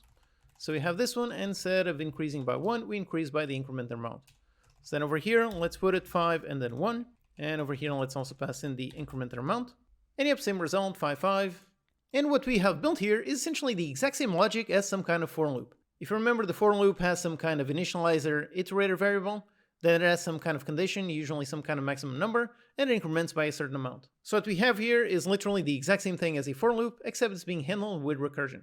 So all the logic you can do with any kind of loop, you can do with recursion. This is really just an interesting way to handle running logic multiple times by simply being very clever about how a function can call itself multiple times. Now, I should also say that personally, I'm not really much of a fan of recursion. In general, I find it needlessly confusing. I much prefer to have a simple for loop where I can very easily see the iterator and the end condition, as opposed to having to look at the parameters for a function and trying to guess when it will stop calling itself. So personally for me, I pretty much never use recursion. I always use just regular loops. I find those much more straightforward, but recursion is a valid option, so I definitely wanted to cover it, especially if you're into advanced mathematics. If so, then you might actually like it, since mathematics has a lot of this kind of stuff. If you like that, then perhaps for you recursion might be much more natural, much more intuitive than working with regular for loops. Just always be careful, the same issue with for loops, which is always be careful not to end up with infinite loops. Hello and welcome, I'm your Code Monkey. In this lecture we're going to learn about one of the most useful collections, the dictionary. Okay, so dictionaries are a super useful data type for storing multiple pieces of data and doing so in a very organized way. Dictionaries are all about key-value pairs, meaning that the dictionary itself is a whole container, and inside that container you store various keys, so like some key for stone, some wood, and some gold. And then for each key has a corresponding value, and then that value can have whatever that you want. Importantly is both the key and the value. Both these can be of whatever type you want. So for example, in some kind of game storing the resource amount, the resource type itself can be the key, and the amount that you're currently holding, that one can be the value. If you were to build something like that using an array or some kind of list, if so, then you would have to memorize it. For example, index 0, that one refers to wood, index 1 refers to stone, index 2 to gold, and so on. So you'd have to memorize what type each index belongs to. Whereas with dictionary, the key itself can be very descriptive about what value it stores. You can use a proper name or a proper object reference. That makes a lot more sense than keeping in mind what index belongs to what. Now to build a dictionary, this is actually super easy. We just type in dictionary, and then we open up the angle brackets. Now this syntax, these are generics, kind of like we use on the list. I'm going to cover generics in detail in a future lecture in this intermediate section. So we open the angle brackets, and then we have two types. The first one is going to be whatever type we want for our key. So for example, let's define an enum for that. So private enum for the resource type. So we have this, and then inside for the values, let's go with stone, then wood, then gold. Okay, those are the values for our resource type, and over here we can use that resource type itself as our key. And then for the value type, let's say we just want to store the amount, so let's use a simple int. So let's name this resource type amount dictionary, and then we can simply construct it. So just new dictionary of this type. Okay, just like this. So this is going to create our dictionary, but so far it's going to be just empty. To add a key value pair, we go inside the resource type amount dictionary, inside our dictionary, and we call the add function. Over here we need to pass in the key and the value. So let's pass in resource type, let's say stone, then for the value let's say 56. So if this is going to add the key stone onto our dictionary, and it's going to link the value 56 with that stone. This is how we can add a value, and then for reading a value, we do it pretty much as if it were an array. So we use the square brackets, and inside here we put the type for our key. So in this case, our resource type dot stone. So if we do a console.writeLine on this one, let's see, and yep, it does print 56. Okay, great. Now one key point about dictionaries is that the key itself, this one must be unique. So if we try adding a value on the same stored key, if we try adding some kind of value, nope, right away we have an error. An item with the same key already has been added. So remember that each key must be unique. If you want to update the value, we can just access it, so as if it were an array, and then set it to something, and yep, this will work. Now when getting a value, if we try getting a value that does not exist, so if we try going to this, on the resource type .wood, if we try doing a console.writeLine on this one, yep, here we have another error, key not found exception. The given key was not present in the dictionary. So if you don't know whether a certain value exists, you have two options. First, you can just check to see if it contains that key, so access the dictionary and call contains key, then pass in the key. So this will return true or false if this key exists inside the dictionary or not. That's one approach, and the other one is to access the dictionary and call try get value. This one, like the name implies, tries to get some kind of value for some key. So the first parameter is going to be the key, so let's say resource type.wood. And then the second parameter, this is the first time that we're seeing this. This one is not just an int value parameter, it is an out int. This means that it's an output parameter. This is a more advanced topic that I cover in detail in the advanced section. For now, just know that this is an output parameter. So this function is basically going to return bool, so it is going to return true or false. True if the dictionary has this key, and false if it does not. And if it does have, then it's going to output whatever it is in here. So let's define a variable for the wood amount. So if it does have wood, then it's going to store the amount on that one. So then we can see if this one does have this value. If so, then let's print out the wood amount. Except we didn't add, so this should not run. And if there it is, that doesn't run. But if over here, instead of assigning stone, let's assign to wood. And if there it is, now it does run. Again, if you're not familiar with this output syntax, don't worry about it. I'm going to cover it in more detail in a later lecture.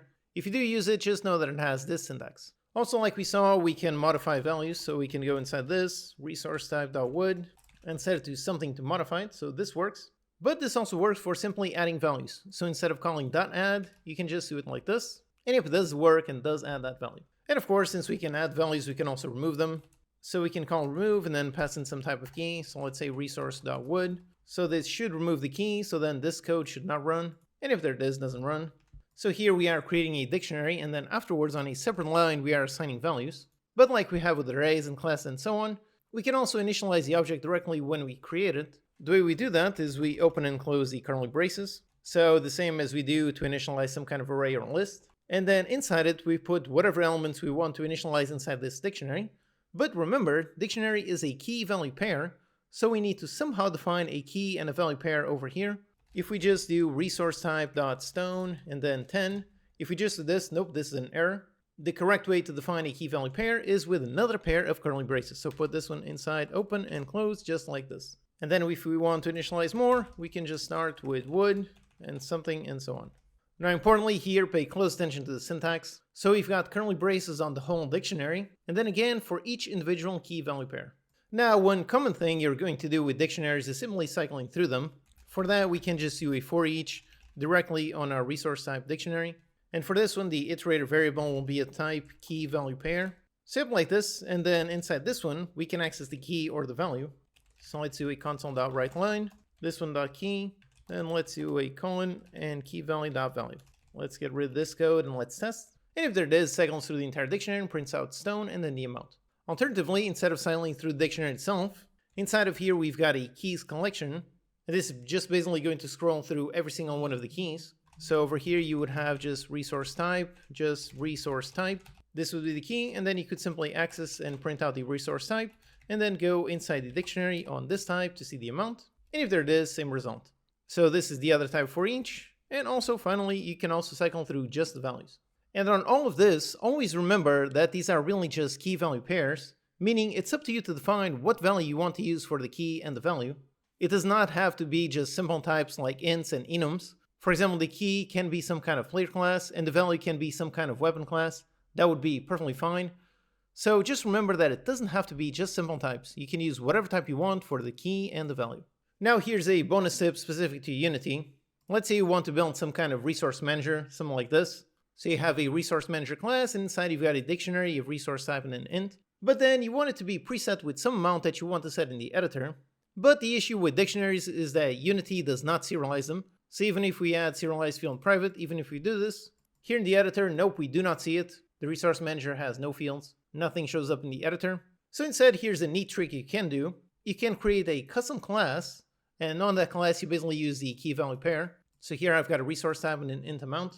Now importantly, we need to mark this type as serializable in order to show up in the editor. And if we do, and then we just make a list of this type, if so, then yep, this one does now show up over here in the editor. So we can set it to something, and then we have all of our elements of our custom type, so we can set all of them to whatever we want. So there it is, all the various values on the various keys. And then on this same script over here on the awake, we just create the dictionary.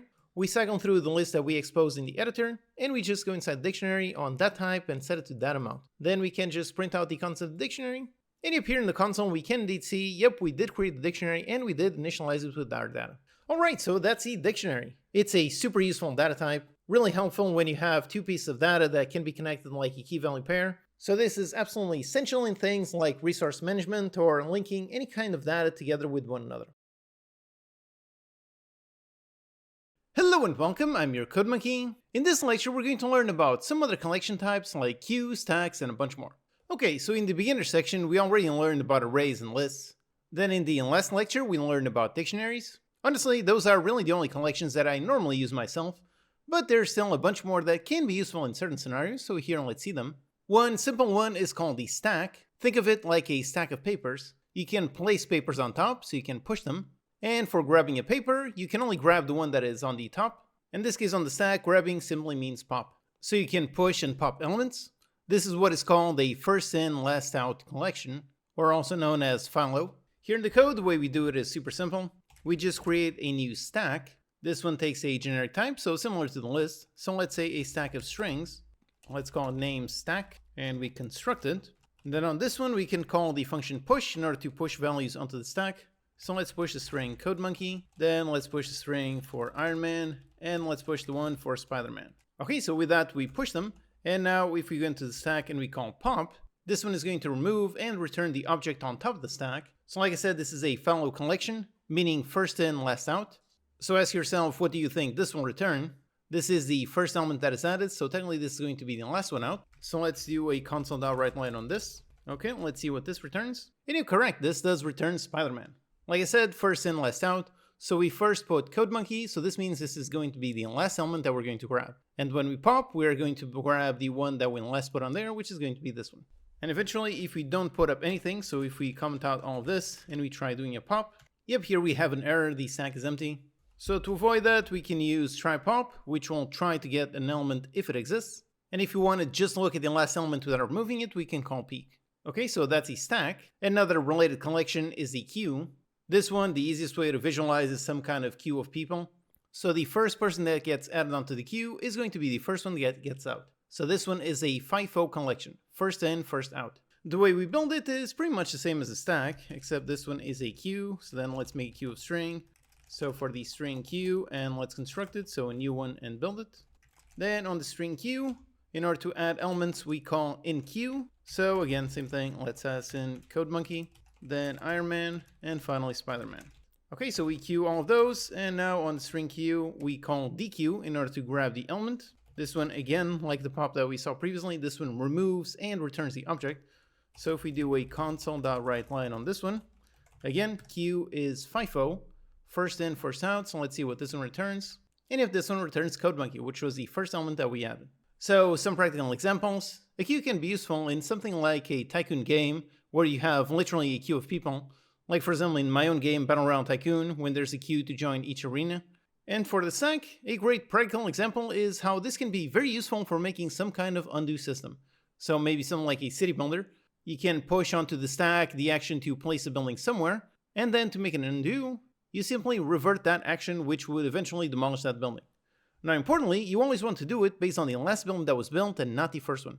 So these two collections definitely have their own use cases, although like I said, normally I just use lists. I've built both these systems, like a queue for a tycoon game and an undo kind system. I've built both of these using just lists. Remember how on a list you can access the list on index 0 and call remove_at to remove it from a certain index, so similar to a queue. Or you can also just access it, the last element on the index, the last element on the list, similar to a stack. So personally, I normally do all this custom logic using lists, but if you like, these two collections can be quite useful, so just remember they do exist. Next collection is what is called a hash set. This one allows you to store a set of elements, so let's make a hash set of string. So for the string hash set, let's construct it, then go in the string hash set, and this one we call add to add elements, so for example, add the element CodeMonkey. And yep, this one does work. However, one important thing about this type, the hash set, the important thing is that all elements have to be unique. So like this it works, but if I duplicate it, and now I do a console.writeLine, and let's print out the string hash set.count in order to count all the elements. So we're adding 2 elements and then counting it, so let's see what this returns. And if this one returns a 1, because again, we added a duplicate element, so it actually didn't actually add it. So you can add elements, you can remove elements, and you can also do a union to combine multiple hash sets. So the hash set can be useful for some kind of elements where you always want it to be unique, so maybe a player ID. So for those kinds of use cases, it can be a useful collection. The next one, we have the sorted list. This one, pretty simple. Like the name implies, this is the same as a regular list, but it gets sorted automatically. So you can make a sorted list of int. Another collection is a sorted set. So this one, pretty simple, same thing. It records a set of elements, and it is constantly maintained in a sorted order. Alternatively, you also have a sorted list. This one has a key value pair. Then you have the sorted dictionary and so on. So there's a bunch of collections that serve various purposes. Like I said, personally, I really just stick with arrays, lists, and dictionaries. I normally don't use any of these, but it is good to know that the language can do all of these things by default. Maybe you have some use case for which the queue is perfect, so definitely make sure you know these collections exist. Hello and welcome, I'm your CodeMonkey. In this lecture, we're going to learn about the Params keyword that we can use in a function, which then allows us to call it with any number of parameters.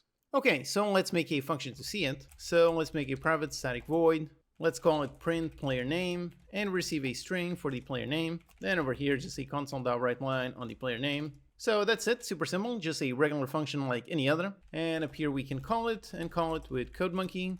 And if it does work, it does print, great. But now let's say that I want to support 2 player names. I want both of them. I want support for both 1 player name and 2 player names.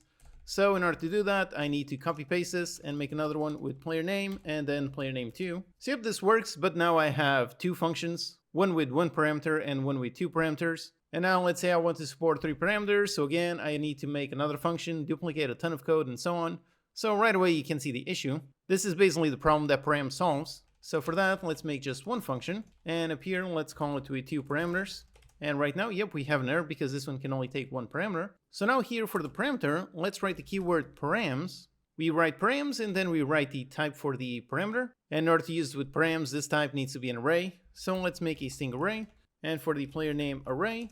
And up here, let's just do a console.writeLine on this one .length, just to see how many we call. And right away, we can see we have no errors up here. So calling this function with 2 parameters does work. Let's run it. And up it prints out 2. And now let's call this function with just 1 parameter. And again, no errors. And yep, now it prints out with 1. Also, if we pass in with no parameters, and yep, we do have an empty array. So yep, that's it, super simple. You can just add the params keyword, and that way now we support any number of parameters. This only has 2 requirements. The first one is that the type over here needs to be an array. For example, if you make string, it does not work.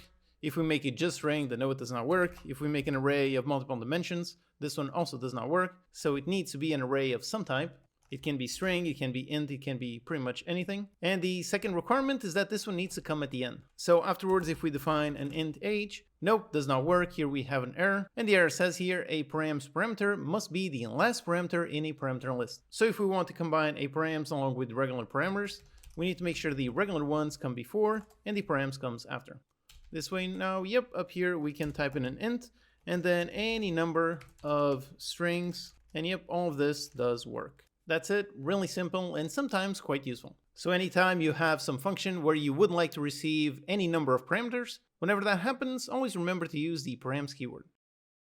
Hello and welcome, I'm your Code Monkey. In this lecture, we're going to learn about how we can use optional parameters in a function, meaning parameters that we are not required to use. Okay, so here is a normal regular function. It supposedly spawns some kind of unit. So it takes a spawn position, the type of the unit, the spawn rotation, and some kind of health amount. And then to call this function, we call it as usual. So we call it and pass in all of our parameters. If we run this, if it works, spawning unit of type melee with health 56 on this position, this rotation. But now let's say we want to spawn a ton of units and we don't want to be forced to pass in all of these parameters, especially for example if some of them are going to be defaulting to some amount that is going to be copy pasted all the time. Let's say for example the only thing we want to care about is the spawn position, and then it will default to all the other ones. So one option would be to simply make another version of this function. So let's make another one, and let's make another version that only takes a spawn position. And then in turn, that one calls the other version, passes in the spawn position, and then passes in defaults for all the other ones. So let's say melee,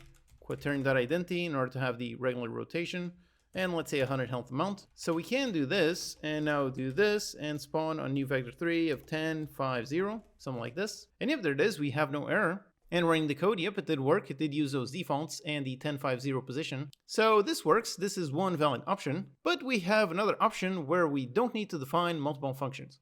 We can simply use optional parameters. To use them, it's really simple. So we just have our function with our parameters. And then after the parameter, we simply write an equals and then assign some kind of default value. So for example, for the health amount, let's default it to 100. And now up here, when calling this function, we need to include all the other parameters. So for this one, let's include the unit type and let's include a quaternion rotation. But now we don't have to include a health amount. So like that, this one has no health amount. And if we run, yep, the health amount defaults to that 100 default. So it's really this simple. You just add equals and then some kind of default value. We just have a few simple rules for how we can use this. First is how the optional parameters, these have to appear after the mandatory parameters. So for example, if here on the unit type before the quaternion, if on this one I define an optional parameter like this, nope, here we have an error. It is saying optional parameters must appear after all the required parameters. Then another rule simply has to do with default values. Also, by the way, like I mentioned in the beginner section, the compiler doesn't really care about new lines. So if you have something with tons of parameters, you can just place them all in a new line, and that way it becomes a little bit easier to read. So like this.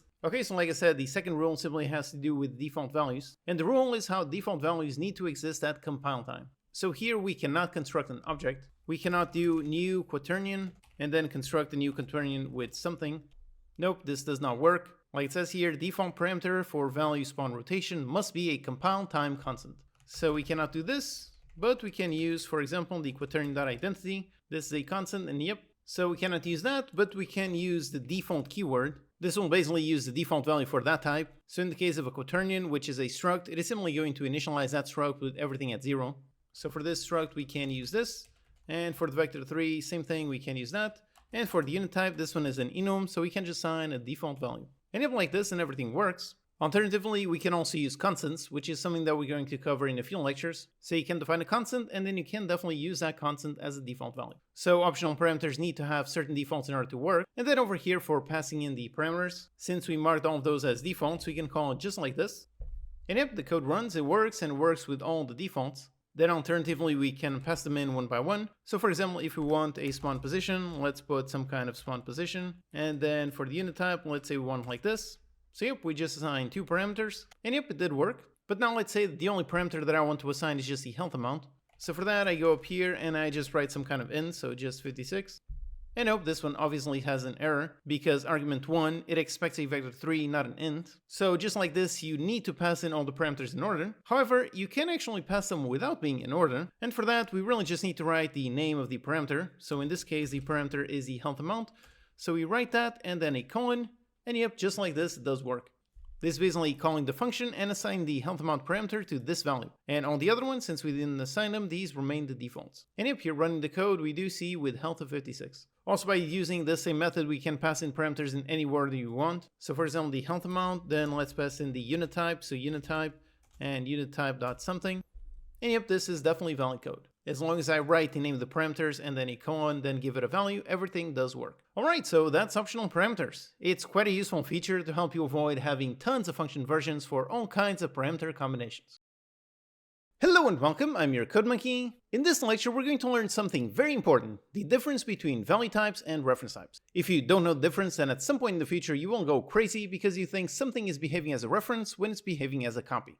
So in C# you have several types, and mainly they are either value types or reference types. Reference types, they store references to their underlying data, whereas value types, they contain that data directly. Some examples of value types are the symbol types like int, float, bool, and so on. These are all value types. And for reference types, these are things like class, object, arrays, and strings. However, importantly, struct is a value type. We're going to cover structs in detail in the next lecture. They look similar to classes, but this is the one big difference between them.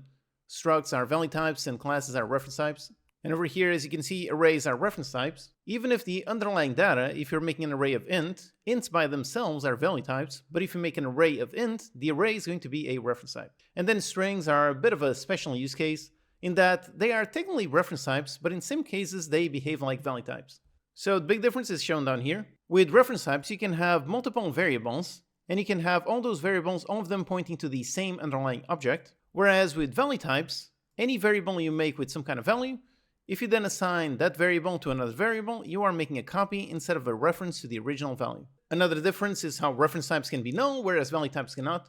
So for example, if you have some kind of enum for your weapon types, if the player does not have any weapon, you cannot set it to null. Enums cannot be null, neither can ints, floats, bools, and so on. So here let's see some code. First, let's define an int, which is a simple value type. Okay, very basic, just the variable named a and contains the value 7. But now let's make some kind of class which is going to work as a reference type. So here let's make a class, call it myClass, and inside let's just expose an int a, okay? And now up here, let's create a new myClass. So myClass equals a new myClass, and then let's go inside that one and set the a to some kind of value, let's say 7. And then let's make another myClass, call it mySecondClass. And now let's assign this one to the myClass. And over here we go inside the mySecondClass and modify a to a different value. So here now we have 2 different variables. We're initializing the first one like this, then we're assigning it to the second variable, and then we're modifying the value inside of the second variable. So if we print out over here the myClass.a, what do you think this will say? So let's do a console.writeLine and print this out. Let's see if it says 7 or 5. And if there it is, it does say 5.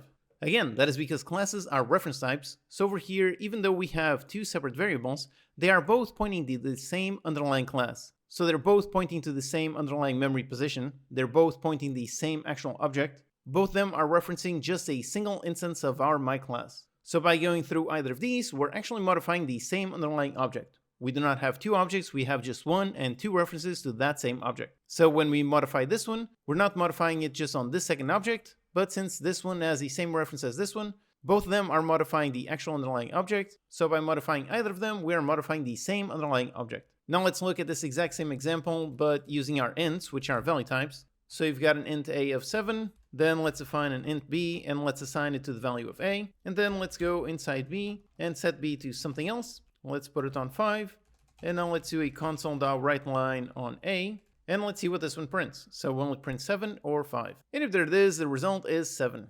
Again, this is because int is a value type and not a reference type.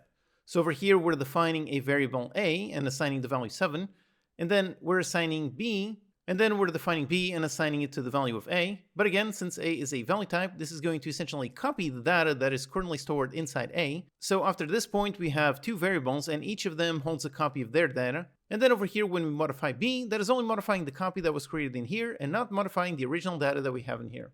This is the one big difference between value types and reference types, is how up here we are working with a reference and we have two references that both of them point to the same underlying object, whereas down here we have copies. So we have one copy here, one copy there, and by modifying the second copy, this has no relation to the original data. Now the scenario that is most important to know this difference is when working with structs, which we're going to cover in detail in the next lecture. For now, don't worry too much about what they are, I just wanted you to see the difference. So a struct is made pretty much the same way as a class. We just change the keyword into struct, and let's name this my struct.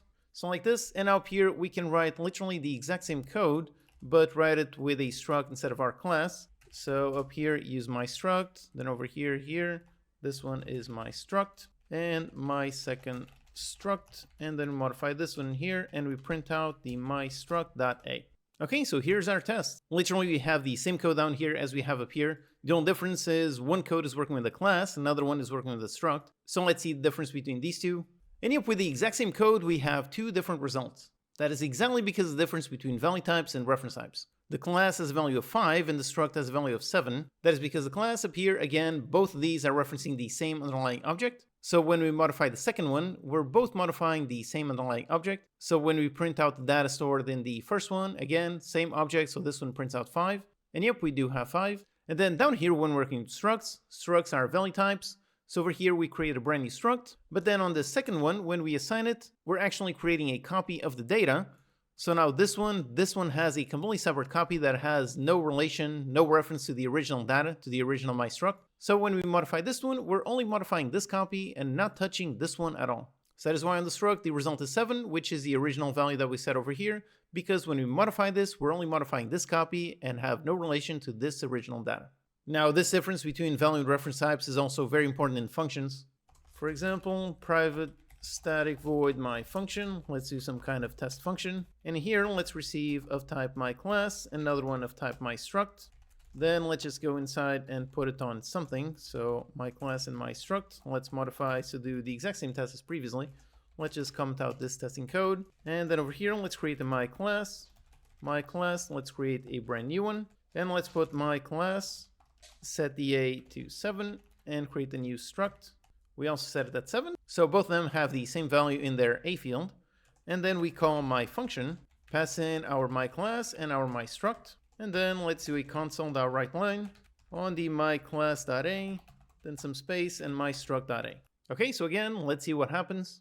And yep, there it is. My class has a value of 5 and my struct has a value of 7. Again, that's the same difference between value types and reference types. It's how when we call this function and we pass in our values, the class is going to be passed in as a reference. So as we modify this one, we're actually modifying the reference. So we're modifying the underlying object that was sent into this function. Whereas for the struct, the function receives a copy of the data. So the copy that we receive over here inside the function, this has no relation to the actual data defined up here. So whilst inside this function, modifying this class modifies the actual data outside of it, but modifying this struct only modifies a local copy. Also, what I mentioned a while ago about how arrays are reference types. So for example, let's do another test. So let's make our function, take in some kind of int, and then an int array. Then over here, let's modify the value of a.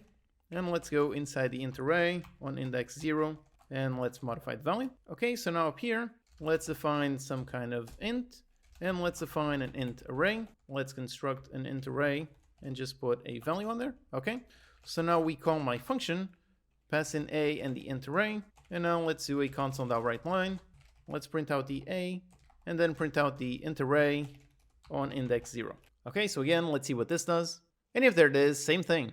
The int was not modified inside the function, but the array was. That is because ints are value types, so this one is passed in as a copy, but int arrays, these are reference types. So when we pass in an int array onto our function, we're passing in a reference to the original data. So when we modify this inside the function, we're modifying the actual original data. And also, since we're on the topic of value types and reference types, I mentioned a while ago how value types cannot be null, so you cannot define an int b equals null. So this is not possible. We have an error, cannot convert null into int because it is a non-nullable value type. However, if you really want to do this, you can do it. Instead, you just have to use a custom type called nullable. And with this, you can make any value type like ints, bools, floats, and so on. You can make any of those into nulls. And this is something that can sometimes be useful. I cover nullable in detail in a lecture in the advanced section. Okay, so that's the differences between value types and reference types. Be very, very careful with this difference. It might sound like I repeated myself way too much during this lecture, but that's because this is really so important. Always keep in mind whether you are working with a copy or a reference. One of the most important ways to see this difference in action is in the difference between classes and structs. So let's learn about structs in the next lecture. Hello and welcome, I'm your Code Monkey. In this lecture, we're going to learn all about structs. These are structures of data that are similar to classes, but also a little bit different. Okay, so structs, like I said, are pretty similar to classes in how you define them. You literally just swap class for struct. So over here, for example, let's make a class named player. Right now, this is a class, and just by swapping this into struct, yep, now this one is a struct. So that's it, super simple. However, just doing this has some really important implications. The main one is how classes are reference types and structs are value types, which is what we covered in the last lecture. This means that when you use something as a class, like a class parameter, it gets passed in as a reference, whereas with a struct, it gets passed in as a copy. So here we can do a simple quick test, make a player struct and a player class. Then just run this code, just making the usual start function, because over here I'm working in Unity. Let's make a private void test function struct, and another one test function class. Okay, so here is some code. We create a new struct and new class, and we assign a field inside of them to the value 1. Then we have two functions, and these functions, these do the same thing. So they just set that field into 2, and then we do a log. So let's see whether this one keeps the number 1 or whether it keeps the number 2. And yep, like the log says here, the struct keeps the number 1, whereas the class keeps the number 2. Again, that is because struct is a value type, meaning these are passed in as a copy. So over here we are modifying the copy and not the original data. But classes are reference types, so when we modify a class inside a function, it modifies the actual position in memory, the actual original object. So the reference type gets changed, but the value type does not get changed. This difference is really extremely important, so I truly hope you fully understood everything in the previous lecture.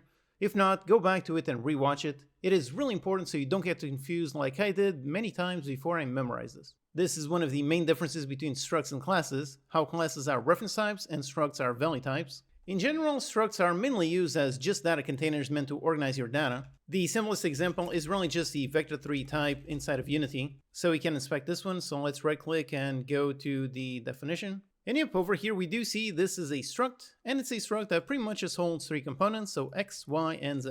So rather than having 3 separate fields whenever we want some kind of position, we just make a struct that in itself has these 3 fields. Whenever you have several pieces of data that all of them make up one logical unit, then perhaps consider making that a struct. However, again, remember how it's a value type. For example, in Unity, you cannot even directly modify one of those components. So if I set the position .5 equals something, if I do this, nope, it does not work. Now, technically, this is more related to the fact that this position is actually a property and not a variable. But still, the reason why it's a property is because it actually copies the data and sends it over to the backend of the engine itself. So in Unity, when you need to modify something, you need to assign it to a new vector3. So basically, you need to give it another copy of another piece of data in order to actually modify it. So usually, structs are used in an immutable manner, meaning they never change. Once you create a struct with a certain value, usually you keep it at that value. However, that is not an absolute requirement. It's really just a good convention to follow. For example, the vector3 struct, so let's do a position, define it as something, 10, 21, something. And like this struct inside actually contains the normalized function. And if we do this and then do a debug.log on this position, let's see. Yep, this function does indeed modify the underlying data. So in theory, structs can indeed be mutable, they can change, but in order to avoid confusion, you should probably avoid this as much as possible. You should probably always treat your structs as immutable. Just following that one simple rule will make things much simpler to understand. Now, structs, like classes, they can have fields. They can also have functions, like we saw here, to normalize, and they can even have properties. One big difference is how they cannot inherit. I talk about inheritance in more detail in the next lecture, but basically with a class, you can make it inherit another class. So public class, base class, and then public class for some kind of unit class, and this one can extend base class. So this works, this is valid code.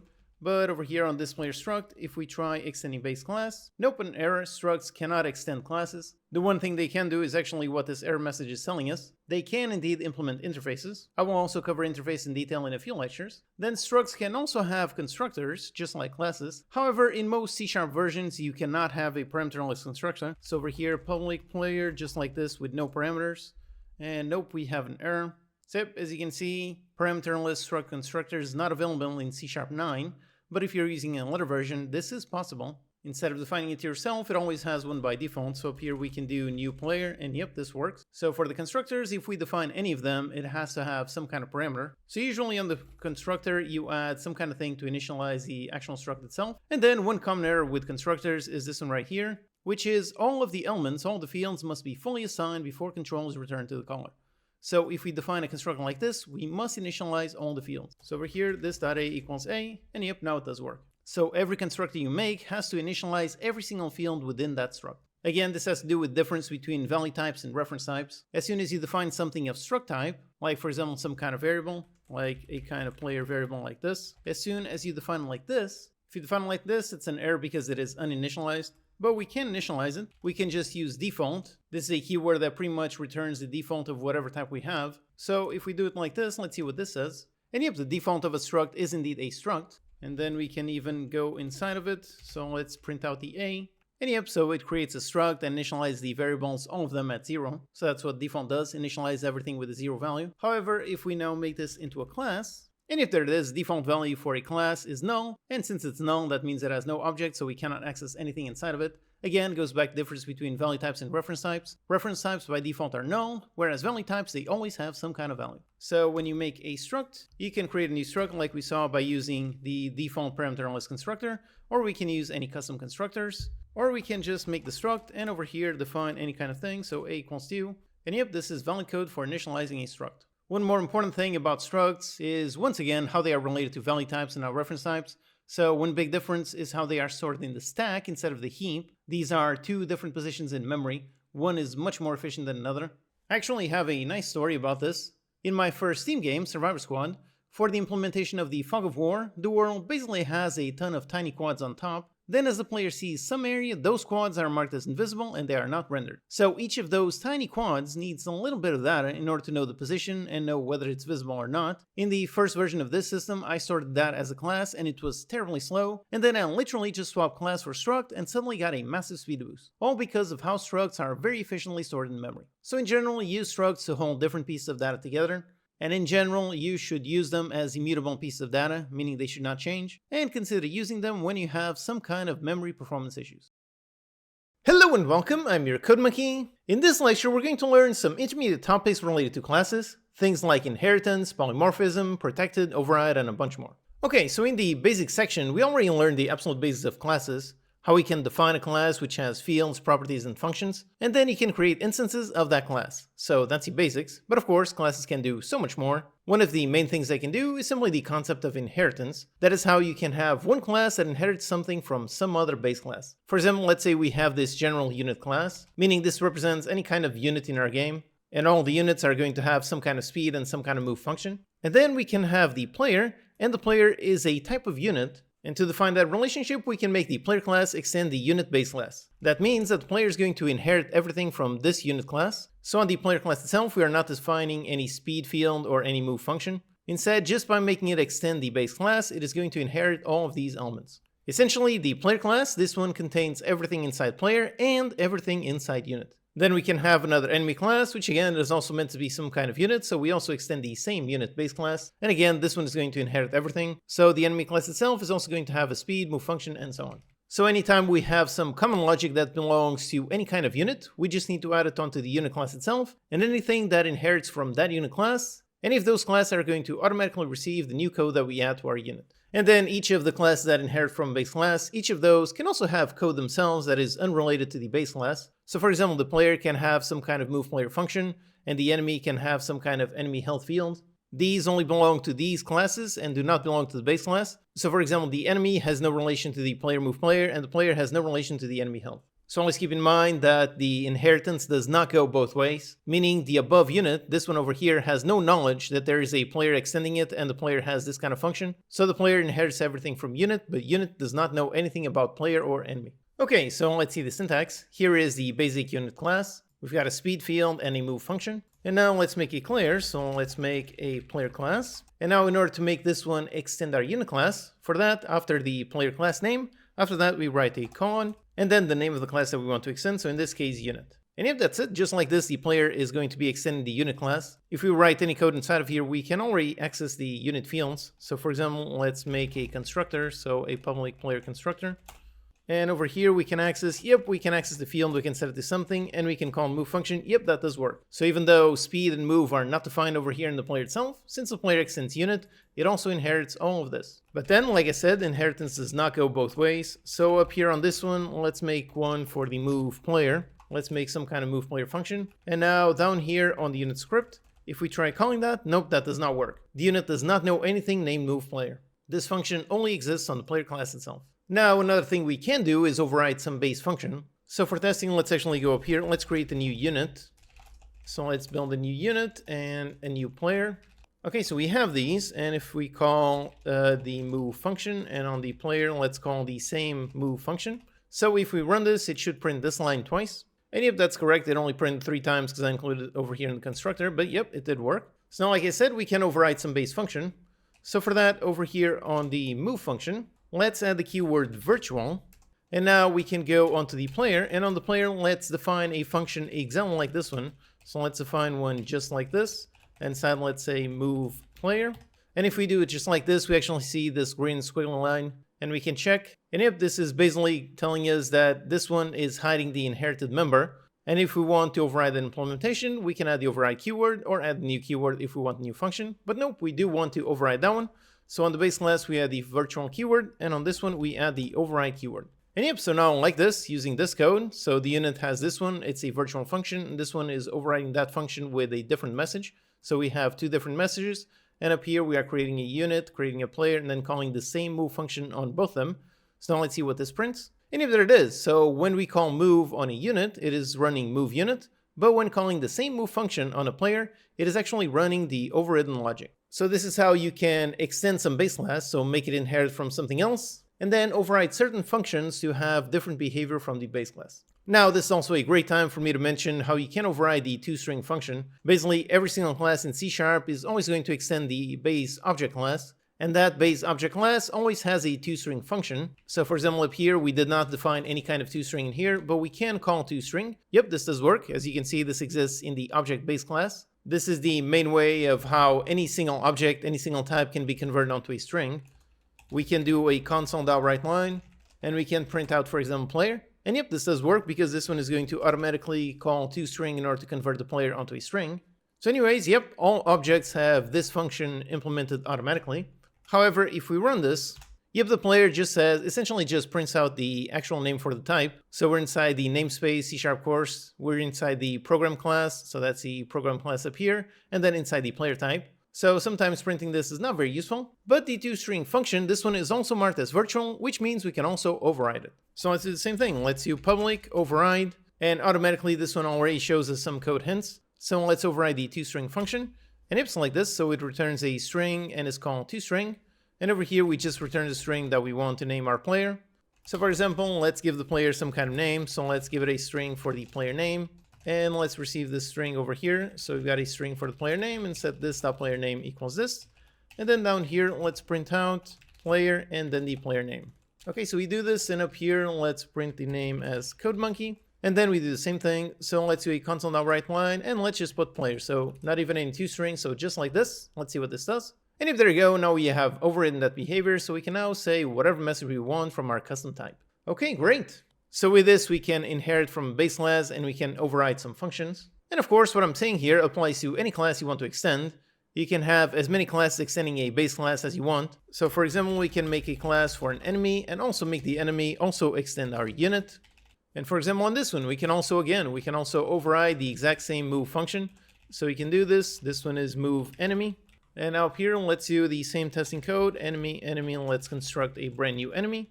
And then we call enemy.move, and let's see what this runs. And if they're going like that. So move unit, move player, move enemy, even though over here we are always calling the exact same function.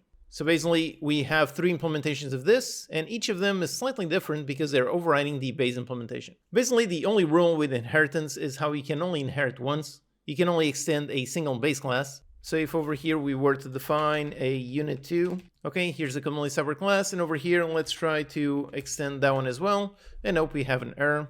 It is telling us that enemy cannot have multiple base classes, so we can only ever inherit from a single base class. If you want to achieve something similar to that kind of result, for that we have interfaces, which we're going to cover later on in a future lecture. But you can definitely go the other way as deep as you want. So over here, for example, we have enemy, which in turn extends the unit class. Then we can go one step further, so let's have another class, for example, the enemy melee, and let's have this one extend enemy. And yep, this does work. Then we could have another one for the enemy melee boss, something like this. So for some kind of boss that also extends melee, this one extends enemy melee, just like this. And yep, all of this is valid code. However, just like this, you can probably already tell how this can become quite confusing quite quickly. So over here, let me point out that inheritance is a tool that can be very powerful, but also can be very easily abused to the point where it's much worse than not using it. There's a common programming joke that goes, basically you wanted a banana, so you construct a banana, but end up with an entire jungle. That's because the banana class would extend the fruit class, which in turn would extend the tree class, which requires the jungle class, and so on. So if you have complex, really deep inheritance structures, if you have that, you can end up with some really messy code. One common saying to counteract this is prefer composition over inheritance. This is how you can, instead of having a complex web of inheritance, instead of that, you can compose your complex objects based on separate components that make up the final object. Now, this is a more advanced topic, so don't worry too much if you're not fully understanding everything that I'm saying here. I'm only saying this just in case you are curious and want to research further on this topic. If you want, you can Google composition versus inheritance, and you will get a ton of really interesting results. The only thing I want you to take away right now is just remember to be very careful when you're using inheritance. Always ask yourself if you absolutely need it. Sometimes you do, but many times chances are there's a better way to achieve the same result in a much easier way that does not become insanely complex. But inheritance does have its place, so let's learn a little bit more about it. One extremely crucial thing that is not related specifically to just inheritance is the concept of polymorphism. This is how you can treat an object as a different type of the object as long as those types are related. So for example, up here, if we define a field of type player, so we have this field, and we can assign this to the player that we created. Yep, this does work. However, we cannot assign our enemy object over here. That is because you cannot implicitly convert our enemy into a player. Because again, going back to the diagram, even though they share the same base class, they by themselves are two completely separate types. However, now let's make a field of type unit. So we have a unit, and obviously for this one we can assign our unit type. Yep, this does work. And on this one we can also assign the player type. Yep, this also does work, because again, player extends unit, so it can be used in place of a unit. And same thing for the enemy object. Yep, this one also does work. And now if we go into this unit2 and call the move function, let's see what this runs. And if there it is, this one runs the move enemy. That is because even though we assigned this to a unit variable, even though we did, the object itself is still an enemy object. So the object itself, the type itself, that one is still overriding our base move function. And for example, if we assign this to player, yep, this does work. But like we saw on the player itself, let's define a public void move player. So let's define this function that only exists on the player type. So we did this. And if we go over here onto player and call move player, yep, this does work. This is valid code. However, if we go through the unit and call move player, and nope, that does not work. It does not exist. That is because again, this field, this one is now of type unit, even though the object itself is of type player. Since we're accessing it of type unit, we can only access the things that unit itself has. So for example, one fun thing you can do with this kind of property is, for example, having a list of units for some kind of unit list. You can do this, and now inside of here, we can place a unit, we can place a player, and we can place an enemy. And yep, this works. It works because our player class and our enemy class, those extend our unit base class, so they can all be cast down into a unit type. Now, like I said, the concept of polymorphism, which is basically using one type as a different type, that concept is not specific to inheritance. For example, it also works with interface, which we're going to see in the next lecture. If we have some kind of function that requires the player-specific type, if so, then we need to receive some kind of parameter specifically as type player, but we can do a bunch of logic that works on just units, and that logic will work on units, it won't work on players, enemies, and anything else that extends our unit-based class. And now that we are looking at inheritance, we can also look at a different access modifier. So far, we've pretty much just been using public and private. Private means that only this class can access it, and public means that anything else can access. But when it comes to inheritance, we have another super useful one, and that is protected. For example, let's go down into our unit. And for example, over here for the speed, instead of public, let's make this protected. So by making it protected, we can use it over here inside the unit class. So yep, this works, this is valid code. And importantly, over here on the player, yep, this one is still valid code. We have no errors here. By making it protected, that means that only this class, only the class that defines it, and any classes that extend this base class, any of those can access this protected field. So up here, the player can indeed access the speed, but for example up here in our static, in our main program, over here if we try going into a unit and try accessing the speed field, and nope, it does not work. Unit.speed is inaccessible due to its protection level. So if you make something protected, it is only accessible from within that class and any other classes that extend that class. So if you have some kind of behavior in your base class that the extended classes should be able to modify and only those classes, if so, then make it protected. Or for example, in a field, make it protected virtual. And yep, like this, all the other class can access. So this one just needs to modify into protected override. And then same thing on this one, protected override. And by doing that, the classes that extend that base class, those can indeed access it. But over here, this one can no longer access. Then one really interesting thing is the concept of abstract classes. These are classes that have a definition but cannot be constructed directly. For example, let's say our unit class here, this one should never be created. This should simply be a base class that should be inherited by the player or the enemy or any other kind of unit type, but we're never meant to have just a base unit class. So for that, we can add the abstract keyword. And yep, this one marks this class as abstract. And now if we go up here, yep, we do see this error. Since the class is marked as abstract, we cannot create an instance of this type. This can be really useful to provide a base definition for something, but also make sure that base definition itself can never be used directly. Only the class that extends it can be created. Along with marking a class as abstract, you can also mark functions. So for example, let's make a public abstract and make some kind of void attack function. So we do this and then we just do a semicolon, meaning we do not provide an implementation for this function. And instead, just by defining this, we can see we have some errors over here in the enemy class and the player class. And here, yep, it says that we must implement the attack function. So if the base class has some kind of abstract function, we have to absolutely implement that. And over here, by the way, quick tip, Visual Studio actually has these quick tips. So if you click on this little thing, it tells you to implement the abstract class and it's going to automatically write it. And if there it is, so we need to write that one. And yep, no longer have an error. So this can be useful if you have something where you are not meant to provide any kind of default implementation. You just mark it as abstract and any class that extends this class will be forced to provide their own implementation to this function. But if you do want to provide a default implementation, then just do it like this. Just make a regular virtual function and then any other class can either override or not override.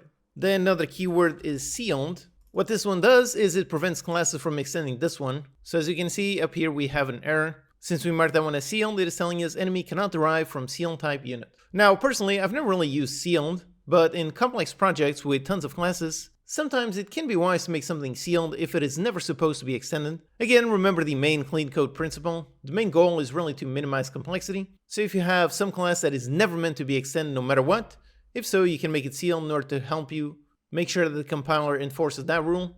So it can be useful in that way, but personally I rarely ever. So it can be useful in that way, but personally I never really use it. Then yet another more advanced thing related to classes are destructors. So we write those kind of like a constructor. So kind of like up here we have a player constructor. For a destructor, we write it pretty much the same way. So we write just the player as if it were a constructor. So there's no return type, it's just the type. And then before it, we add the tilde key.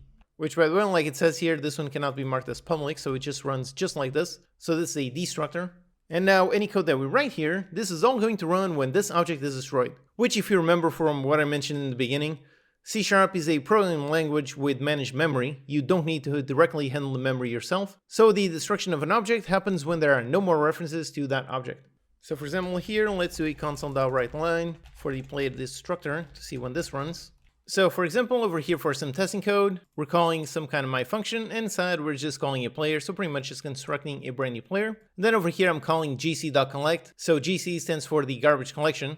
So this is the system that automatically handles all of the memory, and calling collect simply forces it in order to do it. If I didn't force, then this would happen randomly as the program grows. And then just calling another function, just keep it running. So let's see this. And if there it is, just like that. So the player was created, Then we call the function. This one created a local variable, meaning that this variable ends as soon as this function ends. So as soon as this function ended, this variable was marked for destruction. Then when we forcefully called the garbage collection, when we did that, it automatically destructed the object and then continued running the program. But remember how destruction of an object happens when there are no more references to that object. So that is why over here, this one is a local variable, meaning it only exists inside of this function. So as soon as we exit this function, naturally this object has no more references to it. However, if instead of describing it in here, let's make a player over here, player test. And then down here, instead of defining some kind of function like that, let's set that field to that.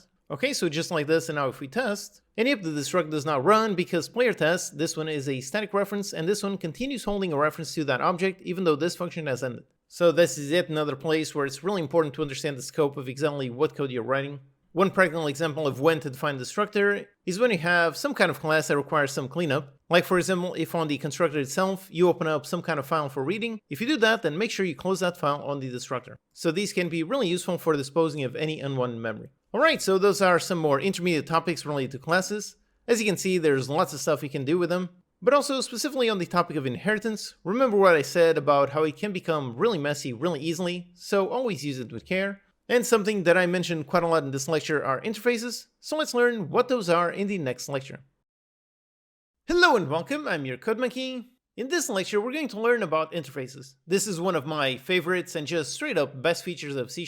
You define an interface that represents some kind of behavior or type, and then you implement that interface in any class you want. Okay, so interfaces, these are simultaneously really simple and also really powerful. An interface is essentially just a contract. So you define an interface, then you define whatever functions that interface has, then any classes that implement that interface, any of those, they must implement those same functions. So you have a guarantee that anything that implements that interface will implement the functions defined in the interface. By doing this, you can then write code directly against the interface type, and that code will work on any object that implements that interface.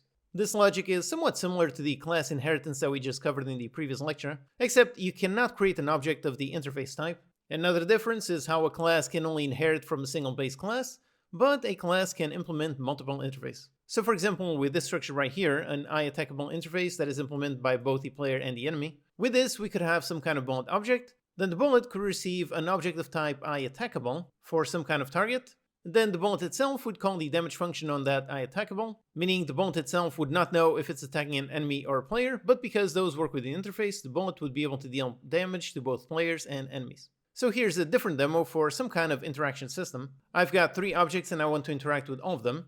And over here on the building I can click, and yep, I can indeed interact with it. However, clicking on these 2 does nothing. Here is the code running that demo. Now don't worry if you don't understand everything that this is doing, it's not really important. This is just a demo just so we can see the interfaces in action. Over here all we're doing is testing for a mouse click, then we get the mouse wheel position and test if there's any collider under that position, and then try to get the type of that collider. So in this case we're trying to test, are we clicking on something that is a building object, so it has the building component attached to it. If so, then we call the interact function, and that in turn spawns that chat bubble. So this works perfectly fine with the building type, but now let's say I want to interact also with the zombie and also with a push button. Right now it doesn't work. I am clicking on the zombie and the push button, nope, nothing happens. The only one that works is the building itself. That's because over here, this logic, this was made specifically just for the building type, so it does not work with any other type. In order to make this work with those other objects, I pretty much just need to copy paste all this code, then make this one to make it work with a zombie, and make this one down here to make it work with a push button. Okay, let's see like this. So interact with the building, it works, the push button works, and the zombie also works. Okay, so now I can indeed interact with all the objects, but obviously the code over here does not look very good. We've got tons of duplicated logic. This is really messy code. If we want to add yet another interactable object, we have to come here and copy paste a ton more code. So you can imagine how this becomes really tricky if we have dozens or hundreds of interactable objects. So this is definitely not a good approach. And this is exactly where interfaces come in. Instead of making this code work with each individual type, instead of that, we can make it work against an interface. Here's a super simple interface that I define. Again, I'm going to cover this syntax in a little bit. Then all the other objects, they are implementing this interface. And over here now for the if, instead of testing for each individual type, I'm just testing for the interactable interface type. And if we test this, click on the building and it works, the button works, and the zombie also works. Okay, great. Because we made this code work with the interface itself, That means that this now works with any class that implements that interface. So if I want to make more interactable objects, I really just need to make a new class and implement this interface, and everything will work. There's no need to touch this code anymore. So this is the practical example. Now let's see the syntax for how we build interfaces. Now the way we define it is really simple. For example, let's define an interface for an object that can be attacked. So we start with the access modifier, and for an interface you probably want it public. Then instead of writing class, instead of that we write the keyword interface, and then we write whatever name we want for the interface. And the general naming rule is to start interfaces with a capital I. This is not required, it's just a good convention to follow. So in this case to represent something that can be attacked, let's call it IAttackable. Okay, yep, so this is our interface. Now let's think of what functions we need so that something is attackable, and the answer is we probably just need a damage function. So over here let's type in public, which by the way, everything defined in an interface needs to be public. You cannot define private things inside an interface. That's because interfaces, like I said, they are pretty much defining a contract that other classes must implement. If we were to define something as private, then other classes could not interact with anything inside of this interface. So it wouldn't really make any sense to have any private elements inside an interface. So everything inside of here is public. And by the way, this is actually another reason why I personally really like being as explicit as possible. If you omit the access modifier, if you do that over here on an interface and make some kind of my function, if you do it, then this one will default to public, but if you write this exact same code over here inside a class, if you do it, then now this one will default to private. So this is yet another reason why I like being very explicit. That way there are no questions as to what access modifier we are using for what element. So over here I like to be very explicit and write public void, and let's call it damage. And yep, we just define the function and then put a semicolon, meaning we do not write an implementation in this interface. Here we are just defining the function signature. So that's just the name, the return type, and any parameters if there are any. And that's really it. We don't provide any implementation. In our classes, like for example, let's make a random player class. And on this one, we can implement our interface. And we do that pretty much exactly how we saw for extending a base class in the previous lecture. So we add a colon and then our interface, so IAttackable. And if there it is, just like this, and we have an error, and if we see, yep, the error because the player does not implement the interface member IAttackable.damage. Again, like I said, if you implement an interface, you have to implement everything within that interface. So over here, you absolutely must implement this damage function. And since the interface itself, since this one has no function body, because that we can have whatever implementation we want, meaning the player can have some kind of implementation, then the enemy can have a different one, and so on. So pretty much similar to what we saw in the previous lecture on extending base classes, how we could override and provide different implementations for the same function. Over here, it's kind of a similar thing. So let's do a public void damage, and here we can, let's just do a console.writeLine and just print out player damage. Okay, so yep, that's it. And now, for example, up here in our main, let's make a field of type IAttackable. And now we can simply construct a player and we can assign it over here. Yep, just like this works. Again, similar to what we covered in the previous lecture. This is polymorphism in action. Since the player implements the IAttackable interface, we can use a player object and assign it to a variable of type IAttackable. And then through this interface field, through this one, we can access whatever functions we have in our interface, like for example damage, and yep, this does work. So now we have similar benefits to what we saw in the previous lecture on inheritance. For example, let's make another class. Let's make an enemy class that also implements IAttackable. And yep, just like this, it works. And now up here, if we have some kind of code that works against the IAttackable interface, like for example, let's make a private static void attack object, and we receive an object of type IAttackable. So we can do this, and then on attackable, we can call damage. And now up here, we can call this attack object, and we can pass in an object of type player, and pass in one of type enemy. And yep, both these work just fine. So this function over here that was written directly to work with this interface type, it does not care what object we pass in as long as that type also implements our interface. Now, one limitation of interfaces is they cannot have fields. So for example, down here in the interface, let's make a public int health.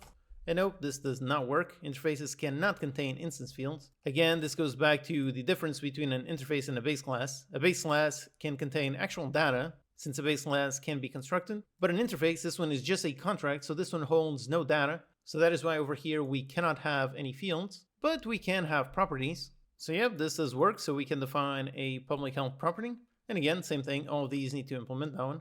Then we can also have functions, of course. Then we can also have events, which we're going to cover later. So the main limitation is really how you cannot have fields, because again, interfaces cannot store any actual data. Another thing is actually here we define this function with no body, and then the classes must implement that function. And this actually used to be the only way, but in recent C# versions, you can now add an optional default implementation. So you can write a function here and just write the code as normal. So you can do this, and now classes that implement this interface, they are not absolutely required to implement this damage function.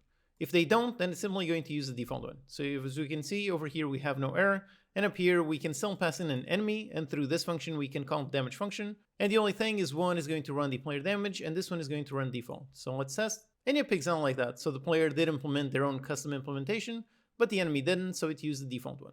This feature for default implementations, this is especially great when working with some complex projects, things that are already using a bunch of interface and you want to add a bunch more behavior. If over here you just add a brand new function, so test function, if you just do this, then all of a sudden we broke all of this code. This is obviously not very good. So if you do this, if you add after the fact and you don't want to break your current code, just provide default implementation, and yep, now everything does work.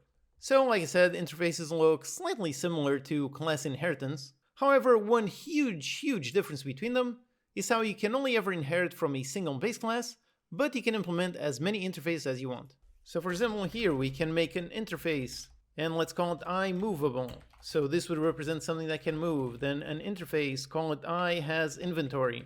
So this represents something that has an inventory. Then up here, let's say the enemy can move but has no inventory, and the player can move and has an inventory. And yep, we can implement all of these interfaces. In the previous lecture, I talked about how you should prefer composition over inheritance, and this is exactly one way you can do that. You can have interfaces that each define some kind of behavior, like for example, whether the object can be attacked, whether it moves, whether it has an inventory. You can do that, and then your classes, you can implement only the interfaces that are related to that object. So for example, the player can attack, can move, and has an inventory, but the enemy does not have an inventory, so does not implement that interface. This is a much better pattern as opposed to making all of these requirements on some kind of unit base class, and then the enemy would also have some kind of inventory even though they would never use it. So this is an example of composition over inheritance. And for example, in my game Thinking Guardians, I use interfaces all over the place. I use them to define all kinds of behavior and then have tons of code that works directly with those interfaces and really does not care what the underlying type is implementing that interface. So it can be a dinky, it can be a machine, it can be the player, it really does not matter. As long as that type implements that interface, it does work. One extremely common interface in games is simply making some kind of interaction system. So just like we covered in the demo, and if you want to learn more about specifically that type so you can see a practical use case, if you want you can check out my dedicated tutorial on how to make an interaction system, do something that can talk to NPCs, push buttons, or open doors. And like we saw in the demo, if you don't use an interface, then you have to copy paste a bunch of code. But if you do use an interface, then it makes it super simple for your system to work with any object you want. So interfaces are really truly awesome. They are definitely one of my favorite C# features. They are extremely useful, so definitely make sure you fully understand them. They will help you a ton in pretty much any game, any code you want to make. Now that we've covered interface and inheritance, these are two things that deal with a lot of types that work as different types. Now that we've done that, we're ready to handle the various ways of doing type conversion, so let's do that in the next lecture. Hello and welcome, I'm your Code Monkey. In this lecture, we're going to learn some things about comparing various types. We're going to see whether they're an interface or a base class, and we're going to see how we can convert between them. Okay, so previously we already covered inheritance and interfaces. Those are two ways we have of handling an object of a certain type that also works as a different type. For example, if we have our IAttackable interface, and both the enemy and the player implements that interface, if we have a field of type IAttackable, over here we can construct a new player, and yep, it works. And we can construct a new enemy, and yep, this also does work. But then let's say we have some special logic that we only want to run if the object is a player and not an enemy. For example, over here on the player, let's define a public void, player say hello, something like this. So if we have this function that only exists on the player, so it does not exist on the enemy, on the unit, on the interface, nope, only exists on the player. And over here, if we have a field of IAttackable, even though we placed a player object inside that field, if we go through it and try to call player say hello, nope, this does not work. Like it says here, IAttackable does not contain a definition for that. So it does not really matter what is the specific object that we have stored inside this variable. This variable is of this type, so we can only interact with things that exist inside of this type. If you have a field like this and you want to see if the underlying object stored in there is of a certain type or a different one, if so, you can do if attackable and then use the keyword is, and then the type is player. So we can say this, and let's do a console.writeLine just to see if this one is a player.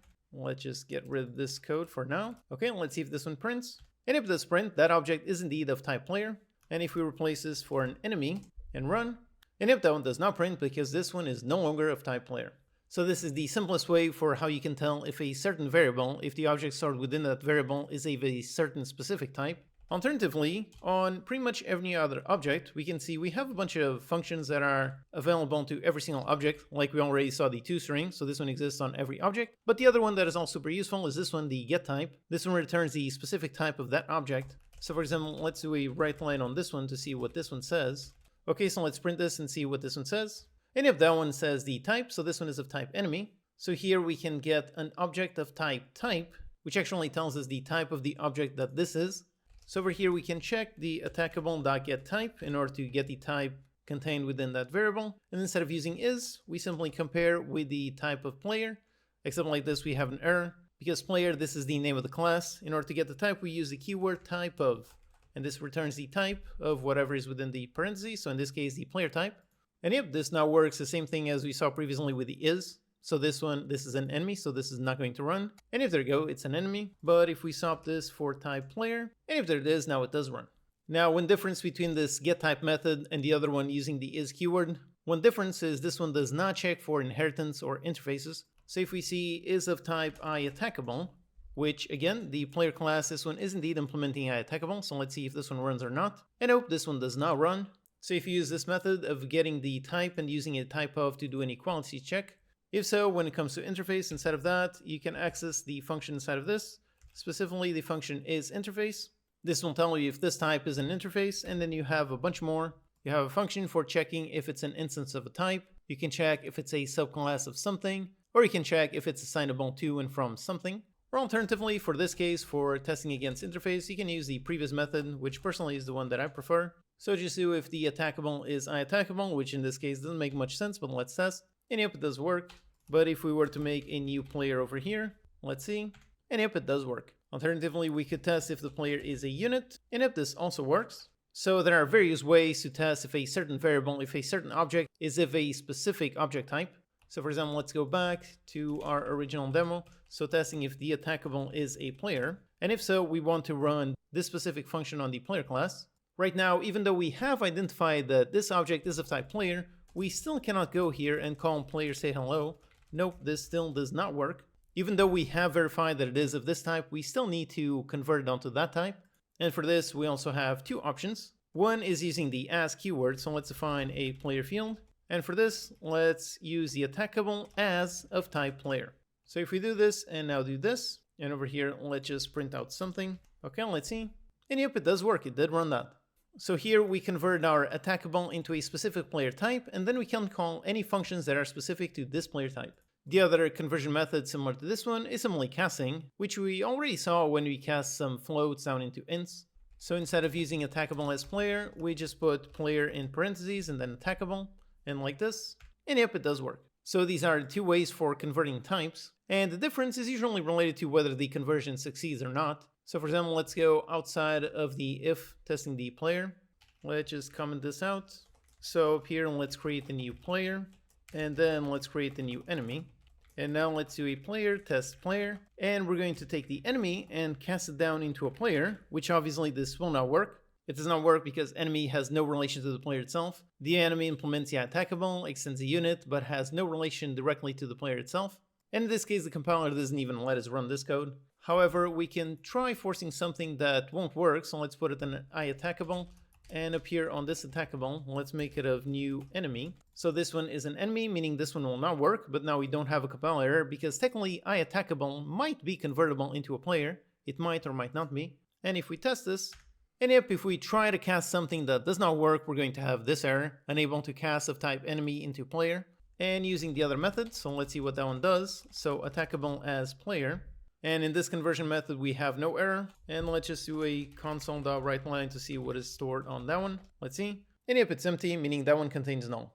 So this is the difference between the two methods. If you use a cast and the cast fails, it is going to throw an exception. Whereas the as, if the as fail, it is simply going to store null over here on this field. So remember this difference. If you use this method in order to figure out whether this cast worked, if so, then compare this one against null. Or if you use this method, then before you do, make sure to test if the player is actually castable. Which up here, this code is normally what I do. So I just check if something is a specific type, and only if so, that's when I cast down and then do some complicated logic. Also related to type conversion, when working with value types, like for example an int, on this one, if you do some kind of thing like this, so a as float, if you do it, nope, it does not work. The as operator must be used with a reference type. That is because, like we saw, if this one fails, this one is going to return null, but a value type can never be null, so that is why the as keyword can only be used with reference types. So when you ever have this kind of thing, you only have to use the cast option. And something related that I mentioned briefly in the beginning of this course is how every type in C# is convertible down into the object type. This is the base type for pretty much anything in C#. You can convert any type into an object. So for example, something you can do is define some kind of int, then you define some kind of object, and you can place an int inside of that object, and then you can define another int, go inside the object, and cast it down back into an int. And yep, this does work. This is technically something that is called boxing, which I'm going to cover in more detail in a lecture in the advanced section. This is basically how you can convert anything onto an object and then convert it back. This topic of type conversion is also something that will be very important in a few lectures when we cover events. The default type for any kind of event is the event handler. And this one, if we inspect how it is, yep, this one has a parameter of type object. So when working with this, we're going to need to do some conversion. And usually for events, you know what type is firing this event, so you can just use a cast in order to convert this object onto whatever type you want. But like I said, I'm going to cover events in a few lectures. So with that, here we'll learn the various ways of handling type conversion. These can be very useful when combined with interface or inheritance. Anytime you need to do some kind of type checking or convert back and forth between one or two types, now you know the various methods for doing it. Hello and welcome, I'm your Code Monkey. In this lecture, we're going to learn about switch pattern matching. This is how you can do a switch on a type instead of just a value. This is a super quick lecture since it's actually really simple, but I wanted to make sure you definitely know about this. Okay, so we already learned how to handle multiple types with inheritance and interfaces. Now let's see a more advanced use case for the switch that is perfect for this scenario. So in the last lecture, we already covered how to check if an object is of a certain type. So for example, if I have an IAttackable field, and I set this to a new player, then we can check if attackable is of type player, and if so, do some kind of logic. Then we could also test if attackable is of type enemy. We could check if it's of type of the red barrel. So yep, this works perfectly fine. But just like we saw on the lecture on the regular ifs, if you have to do a ton of them together, then at that point a switch is better. And actually on a switch, we can also do this kind of logic, testing if a certain field is of a certain type. So instead of this, let's do a switch and switch on attackable. And then on the case, we can add the type definition. So for example, case player, and then assign it to some kind of variable name, player. And if there it is, this is valid code. What this is going to do is, if the attackable is of type player, then it's going to cast attackable onto a player type, and it's going to assign that reference over here on the player. So for example, over here we can access the player and call a function that only exists on the player, like this one, player say hello, so this one. And yep, this should work, so let's run. And yep, exactly, it does work. So here, this is both testing a specific type, it is also casting that type and assigning a variable reference. So with this, instead of having all those ifs, we can do here case enemy, enemy, and case red barrel, red barrel. And yep, all of these now work. So now inside of this, we can put any kind of enemy-specific logic. And of course, we always have the default case, just in case it does not match anything, then it's going to run this code. Also, this actually lets you do one more thing that I actually didn't know until I did the research for this course, which is on this case, you can add extra conditions. So for example, up here on the player, let's define a int for the player health, something like this. And now up here on the player, we can use the keyword when, and then define some kind of condition. So for example, when player.health is above 50.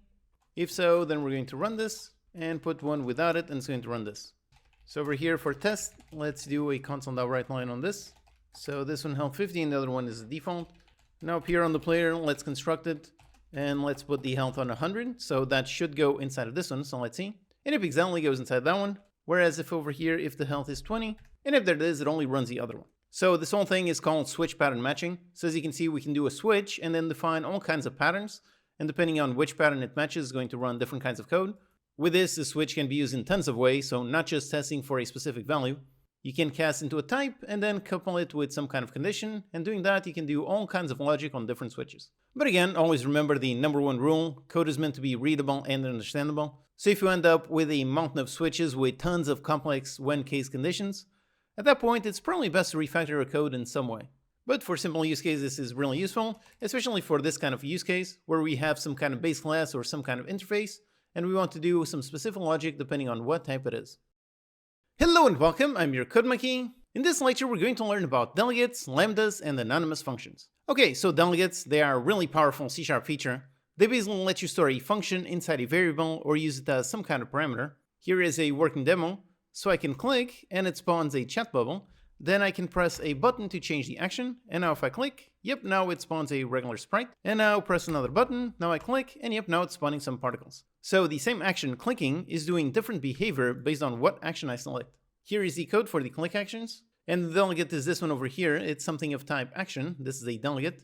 And then I've got a bunch of functions defined here. So spawn chat bubble, a sprite, or a particle effect. And I can see over here on start that I'm assigning the click action to this function. So importantly, it is not calling the function. Nope, it is passing in the function itself and storing it over here inside of this field. And then on mouse click, I simply run whatever is stored inside that variable. So the variable stores a function. And then by calling this, I can run whatever function is stored within that variable. Then these buttons simply do that. They simply assign a different function onto that variable. And with that, I can click, do one behavior, press to select something else, do another behavior, and another one just like that. So this is a practical example. Now let's see the syntax. To define a delegate, first let's write the access modifier. Let's go ahead with private, and then let's use the keyword delegate. And then you write essentially a function signature. So let's make something super simple. For the return type, let's use void. Then for the name for this delegate, let's call it attack delegate. Then we add any parameters we want, or basically none of them. Okay, so yep, so just like this, we have defined our delegate type. Now we can use this type just like we can use any other type. So for example here, let's make a field of this type. So let's make it of type attack delegate. And let's give it some name like attack action. Okay, so just like this. And then, like I said, the goal is you can store functions inside a delegate variable. So over here, let's make a regular function. Let's call it melee attack. And let's just do a console.writeLine. And let's print out melee attack. Yep, just like this. Now, importantly, we need to make sure that this function signature has to match our delegate signature. So it needs to match a return type, so both need to return void, and needs to match a number of parameters, so in this case 0. So with this, yep, now we can go inside our attack action, and we can assign it to our melee attack. And again, importantly, we assign it just like this, so we assign the function itself. We do not call the function. No, this is very different. We assign the function itself just like this. So you can do this, and then basically we can run whatever function is stored within this delegate. And we do that by calling it like we call any other function, so just like this. Okay, let's test. And if exactly it ran our melee attack function. So for example, you could have multiple enemy types, each with different attacks. In order to trigger those different attacks, you would simply assign a different function onto the delegate variable. Then, like I said, the delegate can have whatever return type and whatever parameters you want. So for example, let's make another delegate. Let's make one that returns int, call it my delegate, and let's receive a string parameter. So you have just like this is the delegate reference. And like I said, when assigning something of this type, so for example, down here, let's make a field of this type, my delegate. And now when assigning it, like I said, it needs to match the function signature. So if I try assigning melee attack, and nope, we have an error. It is telling us that there is no version of the melee attack function that matches the delegate my delegate. So there's no version of this function that returns an int and takes in a string. So in order for this to work, let's go make a private static void my test function, and actually not void, so actually in here let's return an int and let's receive a string parameter.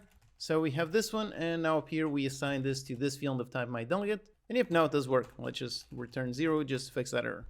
And yep, like this does work. It works because the function signature now matches, so they both return an int type and they both have a string parameter. Also, by the way, over here you need to define some kind of name for the parameter. So like this, it's an error, so you need to define it with some kind of name. But down here, when you assign the proper function, this one does not have to have the exact same name. It needs to be the exact same type, but not the exact same name. Okay, great. So this is the basics of delegates. So up here we define a delegate and then we assign it. So that's great. And delegates are really super useful. I use them all the time. But always having to define them before you use them, that is a little bit of a pain. So for that, C# has some really awesome default delegates that are super useful. One of them is simply called action. So let's make a field and let's make it of type action, which by the way exists inside the system namespace. So action, let's call it my action. And we can inspect the action in order to see the function signature for this delegate. And if this is a delegate that returns void and takes in no parameters. So pretty much exactly the same that we defined up here. So down here, if we grab my action and we assign it to the melee attack, and yep, this does work because again, the function signature matches. This one returns void and has no parameters. So rather than having to constantly define your own custom delegate with void no parameters, if you want that, you can just use action. And then there are actually various action definitions. you can add the angled brackets. This means a generic. We're going to cover what are generics in detail in a future lecture. So this, you can see there are 16 versions of this type, and these are basically just different amounts of parameters. So you can see there's all the way up to 16 parameters. Basically on these, you can include whatever type you want for the parameters. So let's say an action that takes in an int. What this means is a function that will return voids, and it's going to have an int for the parameter. So the equivalent, for example, up here would be some kind of int like this. So this would equal pretty much this. And down here, of course, since we changed the delegate that we're using, this one is no longer valid. So in this case, we would need to make something that returns void and then takes in an int parameter. Yep, just like this. And if we assign this one to that one, and yep, it does match. So action is really awesome. It's a built-in type, so rather than having to define your delegates, you can just use this directly. The only thing is that action always returns void. So on the various versions that we saw, on these 16 versions, every single one of these is just affect the number of parameters, but they always return void, meaning they cannot return any value. If you do want a delegate that returns something, for that you have the func. And this one works pretty much the same as the action. So this one also has tons of things. So let's put in the generic in order to see all the types. And this one, as you can see, has a generic named tResult. So this is basically going to be the return type, and then has all kinds of those for all kinds of parameters. So this is basically going to return some type and then have any kind of any number of parameters. So for example, in this case, this my func, this one is of type int, meaning it's going to return an int. So let's actually define it. So let's take this one, go down here, and we're going to need to assign it to something. So let's make another function that matches that delegate. So again, this one has no parameters, and it's going to return an int. So let's make it return an int and with 0 parameters. And if we take this and let's just return 0. And if we take this and assign it, and yep, it does work. So the built-in action and func delegates, these are super useful. If you have some common use case, you can really just use these two. There's no need to define your own delegates, but defining your own delegate is also still something proper. The one big benefit is, of course, this one has a custom name. So even though this one perfectly matches an action delegate, with the name attack delegate, that makes it a bit more clear as to what the intent is, as opposed to this one func. This one has no clear intent on what it's doing. So they both have their use case, but in many ways, for simplicity, when you just need something basic that works, using func and action, those are excellent. Then for assigning a delegate, so over here we are creating of something of some type, then we are creating a separate function and then assigning it. So this works. But we can also do what is called an anonymous function, or sometimes called a Lambda expression. So for example, let's define a field of type action. And now when assigning it, we can just put in the parentheses for the parameters, which in this case action has no parameters. And then we do a little arrow symbol, and then let's open and close a code block. So yep, just like this. This is valid code. What we have here is a Lambda expression for defining some kind of function that takes in no parameters and returns nothing. So what we have here is pretty much the same shorthand as what we have here. We can place the console write line there. And yep, this is exactly the same as this. Except when doing this, we didn't have to define a completely separate function. So these lambdas, this is another really super useful thing. I use them all the time, especially when writing any code for buttons. In Unity, buttons have a click action. And normally I just use a lambda in order to define what behavior I want when I click on a button, as opposed to having to write a separate function and then assigning it to the delegate. So lambdas are really great time savers, and you can use them on any delegate type. So over here, an action with no parameters, but if we make an action that takes an int parameter, if so, then we just need to define the int parameter over there. And if this does work, and alternatively, if we make a func, let's make a func that takes an int and returns a bool. So this one takes an int parameter, and then over here just needs to return some kind of boolean. Yep, that works. And then alternatively, if you want, you can even simplify this even further. So let's erase all this. Let's put just false, just like this. And yep, this is perfectly valid code. This is doing the exact same that we saw previously. The compiler is smart enough to know that if this delegate expects a return value, it is smart enough in order to add the return into whatever statement we write. So this is perfectly valid code, although normally, like I said, I prefer being explicit. So personally, I prefer to always write everything perfectly. Now, one interesting property about delegates is multicast, meaning how you can store multiple functions inside a delegate. So for example, let's see here our attack action. So we're assigning it to just the melee attack. Let's make another one. Let's make a range attack. And over here, if we do this and then assign it to the range attack, if we do this, and let's just get rid of the other code. So if we run this code, and if there we go, it only runs the range attack. However, instead of assigning, we can do plus equals. And now if we run this, and if there we go, now it ran both. Even though over here on the delegate, we only ran the delegate once, since the delegate itself is storing the reference to two separate functions, it is going to run both those functions whenever we run our delegate. So this means that the delegate itself, it can store multiple objects. It kind of has a list in the background of all of the functions that are stored within it. And since you can do plus equals to add it, you can also do minus equals. So let's run that one, which should run both, then do a minus equals and then print, and let's see this. And if there you go, so the first time that we ran the delegate, the first time it ran melee attack and range attack, but the second time, since we raised the range attack, we did minus equals, because that the second time it only ran the melee attack. Now, one really common use case for delegates is doing asynchronous programming and handling callbacks. If you're familiar with JavaScript, you're certainly very familiar with this. And in game development, for example, one very common use case is for pathfinding. You tell a unit to move somewhere, and you can pass in a delegate for what to do when the unit gets there. So for example, here's a basic unit class, and it has some kind of pathfinding, so it has some kind of move to function. It takes in a target position, then an action for the onReach target action. So we would create a unit, we would tell it to move somewhere, and we would pass in a delegate. So in this case, it could be a simple lambda, so a simple anonymous function. We could pass that in, then the unit would do all kind of movement, and eventually it would reach the target, and when it reaches the target, then it would call that function. And in doing so, then it would run whatever logic we set when we call the move to function. So if we test this, yep, there it is, now the unit is moving, and after a while it gets there, and yep, it reaches the target. Another common use case is when doing something that contacts a web server, so some kind of web request. I made a tutorial on that, and for that, I made the class receive a delegate for the callback that is called whenever the server responds. So delegates are super useful, extremely versatile. It can be sometimes a little bit tricky to understand at first, since they look like variables, but they're actually storing functions. If there's something you didn't understand, definitely go ahead and rewatch this lecture once again and go through the interactive exercises. This is an extremely powerful feature that you absolutely must understand. Now here I mentioned lambdas for making anonymous functions, but there's actually another way of doing something similar. We can create normal local functions. So let's learn the differences between them in the next lecture.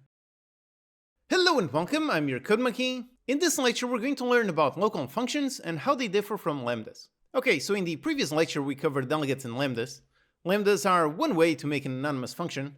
So if we have some kind of action, my action, we do a lambda by writing the parentheses with the parameters. Then we do a little arrow and a code block just like this. This is a lambda expression. However, there is another method for making anonymous functions. It's called local functions. And they're exactly like the name implies. Just like you can have local variables, so in something, so this is a local variable. Just like this, you can also define a function within another function. And you define them pretty much exactly the same as another function. So for example, void print, let's receive a string message. And then we put a code block, and inside, let's go console and write line, and let's print out the message. And if that's it, here we have a valid local function. We have this function inside this main function. Now, naturally, we cannot call this from anywhere else. So if there's another one, so another private static void. So if we have another function here, from this one, if we try accessing print, nope, this does not exist. So this is a local function, which just like a local variable, is only accessible within this function. And we saw the delegates in the previous lecture, so we can use these exactly the same way. So action, my action 2, and I can assign it to print. And actually this one takes a message, so let's do action of type string, and yep, there you go, this is perfectly valid code. So here this, and here this, just put a string here, just make it exactly the same. So a string message like this, and yep, both this and this are exactly the same thing. Now let's see the differences, and first is really just the syntax. You can see how the lambda over here, this one does not have a name by default. The only way to reference this lambda expression, the only way is by going through the actual delegate that stores it, whereas the local function over here, this one has a proper name. You don't need to assign this to any kind of delegate field in order to be able to actually use it. Then another thing is how the local function can be defined anywhere. So for example, I can define the print in there, and up here I can call print. And yep, this is valid code. There's no errors.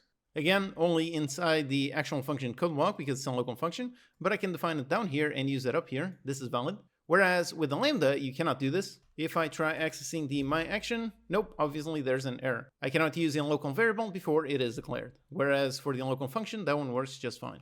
The difference for this is because local functions, these one are defined in compile time, whereas lambdas, these are defined at runtime.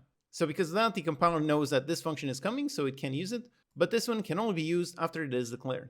Also importantly is how the delegate over here, the lambda, this anonymous expression, lambdas are actual objects that are declared and assigned at runtime. They are actual objects that exist in memory.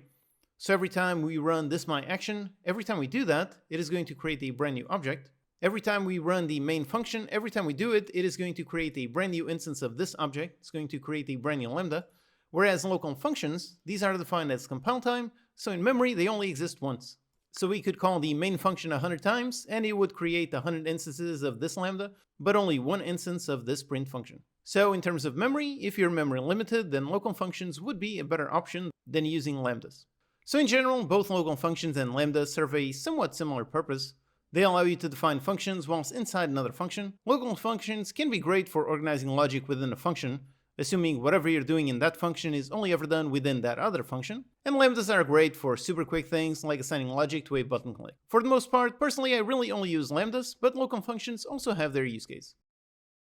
Hello and welcome, I'm your Code Monkey. In this lecture we're going to learn all about events. This is another extremely powerful feature of C#.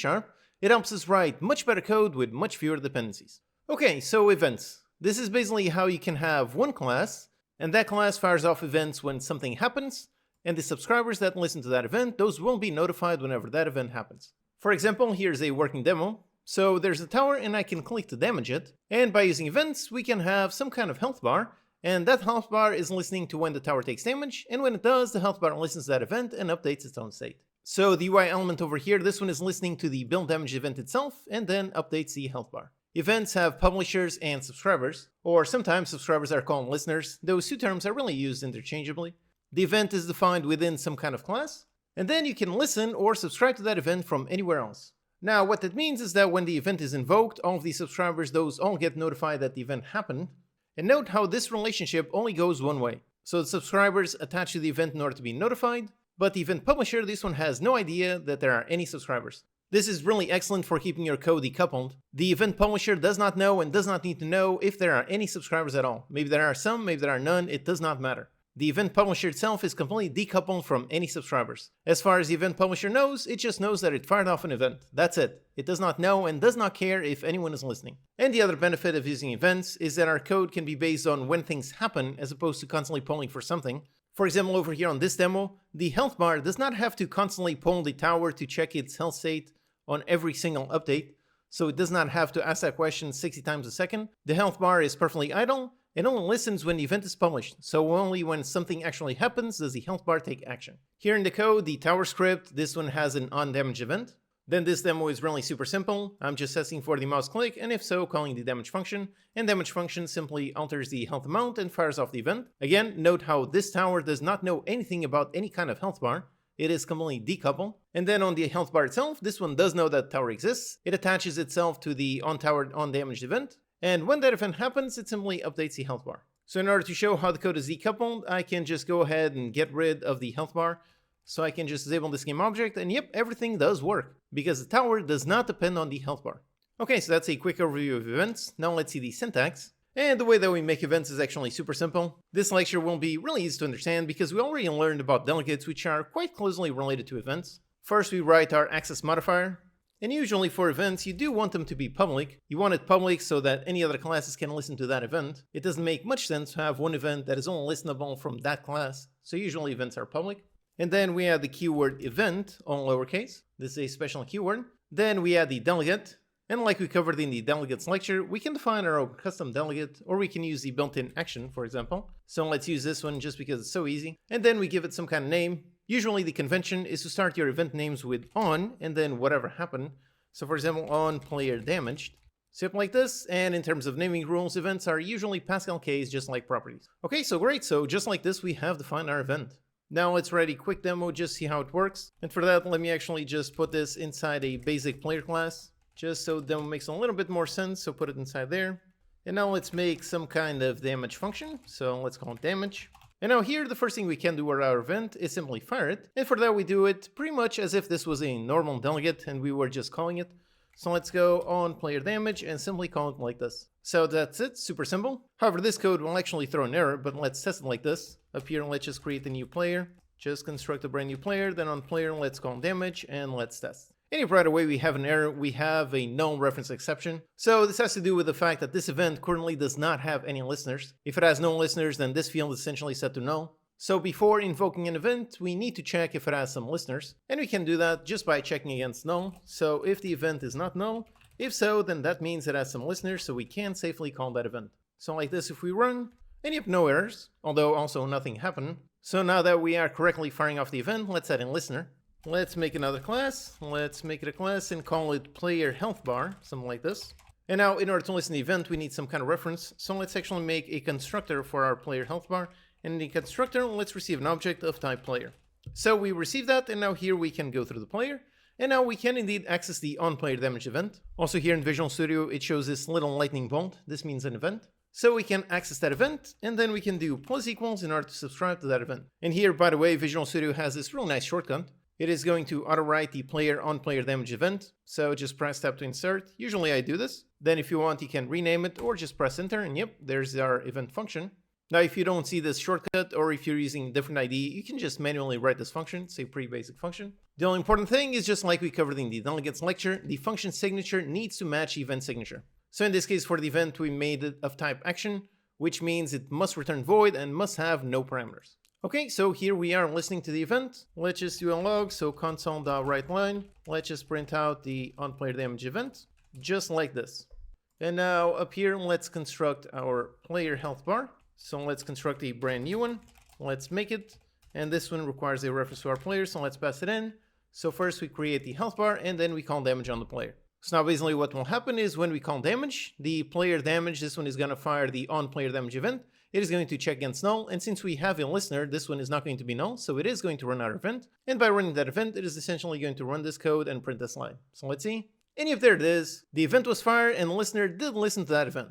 All right, awesome. Again, note one of the big benefits about events. The player class, this one has absolutely no relation to the player health bar.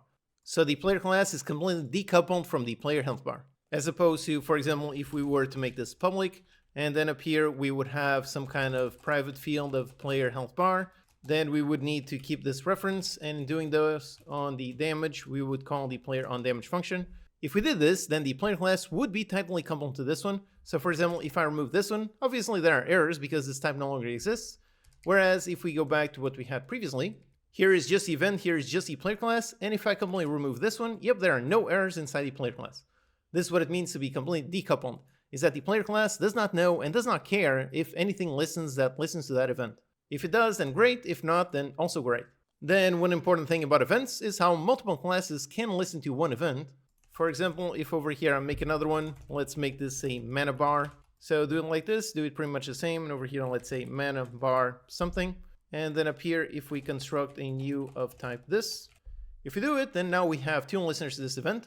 So when this fires, it is actually going to run both of these listeners. And if there it is, both of them did run. So events can be listened to by multiple listeners. And then over here, we are subscribing. But if you want at some point to stop listening to that event, you can simply swap the += to -=. And yep, with that, we can unsubscribe. And at this point, I should point out that unsubscribing to events is actually very important. If you don't, then you might end up with memory leaks, depending on the lifetime of the object. If the listener gets destroyed, but the publisher lives on, if so, then it will actually keep firing events onto a listener that no longer exists. So that could cause all kinds of issues. So always keep that in mind. Either pay attention to the lifetime of the objects, because if the player has the same lifetime as this one, then technically you don't need to unsubscribe. But if they do have different lifetimes, if so, then when this object gets destroyed, make sure you unsubscribe to that event. So yep, we can either do += or -= to subscribe or unsubscribe. And on the class that defines the event, we can also call the event. And now right away, you might be thinking that this looks exactly like Delegates, especially the delegate multicast function. And yep, that's right, this is indeed very similar to Delegates. In fact, if over here I just remove the event keyword, if I do, nope, nothing changed, there are no errors. And if we run this, yep, everything still ran exactly the same. So technically it works like this. However, adding the event keyword had some really useful limitations. First of all is who can trigger that event. If we do not add the event keyword, then anyone with access to this event can invoke it. So for example, down here on the player health bar, I can go on there, call it, and yep, this will work. So this player health bar will be invoking this event. Usually you do not want this. You want the class that defines the event to be the only one that can actually invoke the event. And if you add the event keyword, then the compiler actually enforces that rule. So yep, down here, nope, it cannot call it. The event can only appear on the left-hand side of a += or -=, so subscribing or unsubscribing, except of course when used from within the player class, within where the event was defined. So the event keyword is really nice for essentially protecting you for yourself. Remember how the main clean code principle is simply minimizing complexity. So the more you minimize access to a particular field, the better it is. Another limitation that this keyword adds is simply the ability to clear the event. So again, if we remove it, then for example, down here, the player mana bar, this one can go into the event and set it to null. And if we test the code like this, Yep, look, that issue. Basically, the menu bar completely erased the original event listener. So the player health bar, this one no longer listens to everything because this one pretty much broke the code. Again, this is something you don't want to happen with events. And again, this is something that just by adding the event keyword, the compiler will help you by enforcing some rules. And yep, like it says here, once again, same thing. By adding the event keyword, the only thing you can do outside of that main class, the only thing you can do is subscribe and unsubscribe and nothing else. So in many ways, events are indeed pretty much delegates, since they in fact actually they use delegates. Like we saw here, we are using the action delegate. But the event keyword, that one adds some really nice limitations to basically protect the code from yourself. And of course, since he used delegates, we can use anything more than just a simple action. If we want to pass in some data for the event, we can really just use a delegate with parameters. So for example, let's use an action of type int. And then over here, when we call the event, we can pass in any kind of int value. And then down here on these, in order to listen, again, the listener function needs to perfectly match that one. So if this one expects an int, then over here, we also need to put an int. And yep, like this, it will also work. And the parameter over here will be whatever you do when you call the event. Now, another thing is over here, we've been using the action delegate. You can use whatever delegate you want. You can build your own delegates, or you can use action, the built-in type. But in general, the C# standard is to use the event handler, this one right here that exists inside of system. This one has a signature where it takes in an object for the sender and an event args. So usually when invoking the event, for the object sender, you pass in this. So you can pass in a reference to whatever object was firing that event. And for the event args, if there aren't any, you can just use the constant event args.empty. So yep, just like this. But again, this is not a requirement. Like we saw, you can use pretty much any delegate you want. You can use action and everything works just fine. But generally, this is the C# standard. If you see a bunch of C# code, chances are they're going to be using the event handler. And then this one actually has a second parameter that defines what are the event args. Again, that parameter is also used with generics, so let's open up that one. And yep, it has a type of event args. So while following the standard, if you still want to pass extra data, you can. For that, usually you make some kind of class that extends event args. So here, let's make a class. And usually the standard name is to give it the same name as the event, so on player damaged. And then you simply append event args at the end. And we make this a class that extends event args. Simple like this, and then over here we add whatever parameters we want. So like for example, in this case, maybe we would have like previous health in order to know the previous health before the player was damaged. And then over here on the event handler, we use generics and we pass in our custom type just like this. And then over here, when we invoke the events, instead of event args.empty, we just construct a new object of our type and add whatever data we want. So yep, just like this. And again, on all these other ones, of course, we need to remake the function signature in order to perfectly match. And again, this is something that Visual Studio does by default, so just do plus equals, and it's automatically going to write with the perfect event signature. And over here on this one, in order to access that data, that is going to be over here on the second parameter. So we can access E, and then inside we've got the previous health, and we can do whatever we want. Also, one of the first things we saw is over here, if we do not add this null check, if we don't, then this is actually going to throw a null reference exception. So you always need to check for null. However, there's a special way to make this code a little bit more compact. So you've got the event, and again, just like this, going to fire off null if we have no listeners. So what we can do is we can use what is called a null conditional operator. I'm going to cover these in more detail in the advanced section. But basically, we can just add a question mark. And basically, this will mean that the code to the right side, this code will only run if the code on the left side is not equal to null. So we can do the question mark and then call invoke, which is basically going to invoke the event. And just like this. So again, the question mark basically means that it's only going to continue executing code to the right if the code on the left does not equal null. So if this one is not null, if we do have listeners to our event, then we are going to invoke the event. So instead of having a normal test for null, usually with events you have this kind of syntax. So you just do a null conditional operator and call invoke and invoke that event. Now, one of the best things about events is what I mentioned already about code decoupling. That truly is one of the magical powers of events. It's how the event publisher does not know and does not care how many listeners there are to that event. It simply fires off the event and does not care what else happens. Then all the listeners, if there are any, they will listen to that event and do whatever logic they want based on that event. This is really a crucial thing about events. Decoupling your code as much as possible is one of the best rules you can follow in order to write better clean code. And like we saw, this is especially great when games when working with the UI. Usually you want your UI to display your game logic, like for example the health of some kind of tower. You want some kind of visual for it, but you also do not want the tower itself to be dependent on some kind of visual. In theory, your game should work entirely without any UI. And by using events, this is really simple. You can just make it so, for example, over here, the tower class just fires off some kind of event, and then maybe we do and maybe we don't have some kind of external display on top that displays some data based on that event. If the UI exists, then great, but if it doesn't, then the tower works just exactly the same. So events, as you can see, are extremely useful in helping you write better, more performant, and more decoupled code. Definitely make sure you fully understand them, which if you fully understood everything in the Delegates lecture, hopefully you managed to quite easily understand this lecture. Hello and welcome, I'm your Code Monkey. In this lecture, we're going to learn all about generics. This is yet another really powerful C# feature. This one lets you write code that can be used with a multitude of types. Okay, so let's learn about generics, and we've actually already seen them in action in a bunch of places. For example, quite a long time ago we learned about list, and the list, this type requires putting another type within those angled brackets. This right here, for example, a list of int, this is what is called the generic. The list type works with generics, which means it can work with any type. So we can make a list of ints, we can make a list of strings, we can make a list of program types, and so on.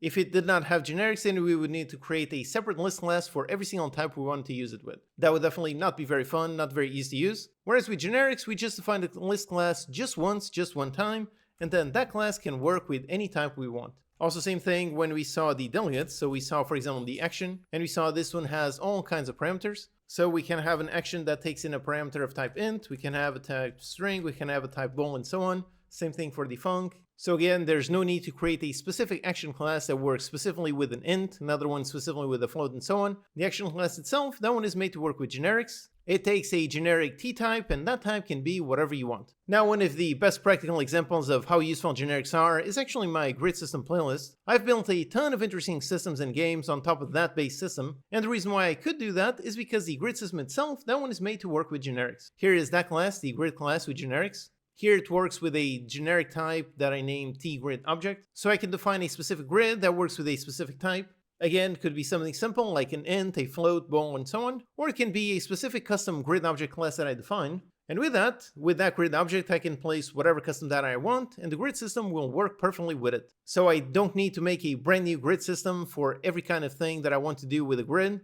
I just use the exact same grid system for any type, and by writing this class using generics, by doing that, I managed to reuse this base class and build all those complex systems that I made in all those videos. So how we make a generic class is actually really simple. We just write the class name as usual. For example, let's make our own custom list. So let's make a class, let's call it myList, and then we put our angled brackets, and inside here we give our generic type of name, and technically you can give it whatever name you want, there's no rules here. However, usually the convention is to name this t for type, and alternatively, if you have multiple types, the convention is to use t and then perhaps a number, so t1, t2, t3, so this is what the action uses. Or alternatively, if you want a more descriptive name, usually, once again, you would still start the type with t and then pass in something like, for example, tunit.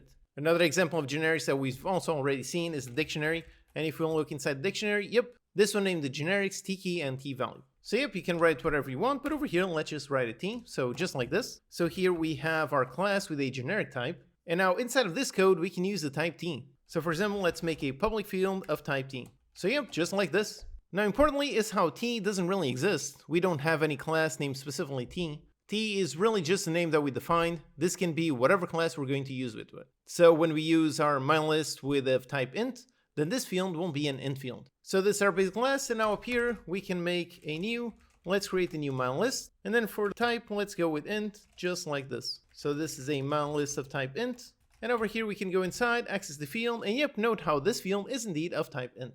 And yep, so this does work. Then for example, let's say we want this class to work with bools. Again, since we are using generics, we don't need to make another class definition. We can just go up here, make another myList, in this case of type bool. Let's name it by myList, and then do a new int of bool. And now we can go inside, we can access the field, and yep, this one is now a field of type bool. So over here we have two instances of our class, and each of them is working with a different underlying type. Then in our generic, we define our type t. We're using it over here in the field, but we can also define some kind of functions. For example, let's make a private void my function, and we can receive a parameter of type t. Or alternatively, we can make it return of type t and take in no parameters. Also, by the way, one quick tip, since over here we do not know what type t is going to be, since we don't know that, then for example, we cannot return null. This does not work. And the reason why it does not work is because t technically could be a non-nullable value type. Like for example up here, when we are creating our list of ints or bools, these are not nullable values. These are value types, not reference types. So because of that, over here we cannot return null. So if you do have some kind of logic that is meant to return a default value, instead of returning null, instead of that, you can use the keyword default, And this will return either null on a reference type or the 0 equivalent on some kind of value type. So for example, let's do this. Let's make it public, and then up here, let's call it. So let's call my function. Let's put a right line on this. Let's see what default value is for both these. So let's see. And if there it is, the default value for an int is 0, default value for a bool is false. Then on the generic definition, over here, like we saw, we can already define more than one type. So we can define T1, T2, T3, and so on. We can do this, and then we can use different types in our code. This works. So here we have our generic class, but we can also use generics without making an entire class generic. We can have just a single function. So over here, let's make a test function. And on the function itself, let's make that function work with generics. The way we do it is really the same thing. So after the function name, we put the angle brackets, then some kind of generic name. And now we can use this type in any way. Like for example, use it over here for a parameter, or we can use it for the return type. And yep, everything works exactly the same. Over here, let's do a console.writeLine. Let's print out p. And for example, up here, let's call out this one. And we can call in with an int. And yep, this works. We can call in with a string. And yep, it also works. Call in with a char. Yep, this works. Call in with a boolean. And yep, this also works. So here we have a function. The function was defined with generics, which means that we can run this function with whatever type we want. Then you can also make structs that use generics. So instead of a class, this can be a struct. And yep, structs can also use generics. Another one is also on interfaces. So up here, we can define an interface, my interface. And on this one, we can also use a custom type. And then we can use this type, like for example, some kind of function that returns of type t. Yep, this is also valid. So lots of use cases for how you can define generics and how you can use them. Another extremely useful thing we can do is simply apply some type constraints to t. Right now we have no constraints, meaning this can be used with any type for the generic. It can be ints, bools, some kind of custom player class. It can be literally anything. Now let's say, for example, we want this one to only work with classes. For that, we can go over here into the class definition.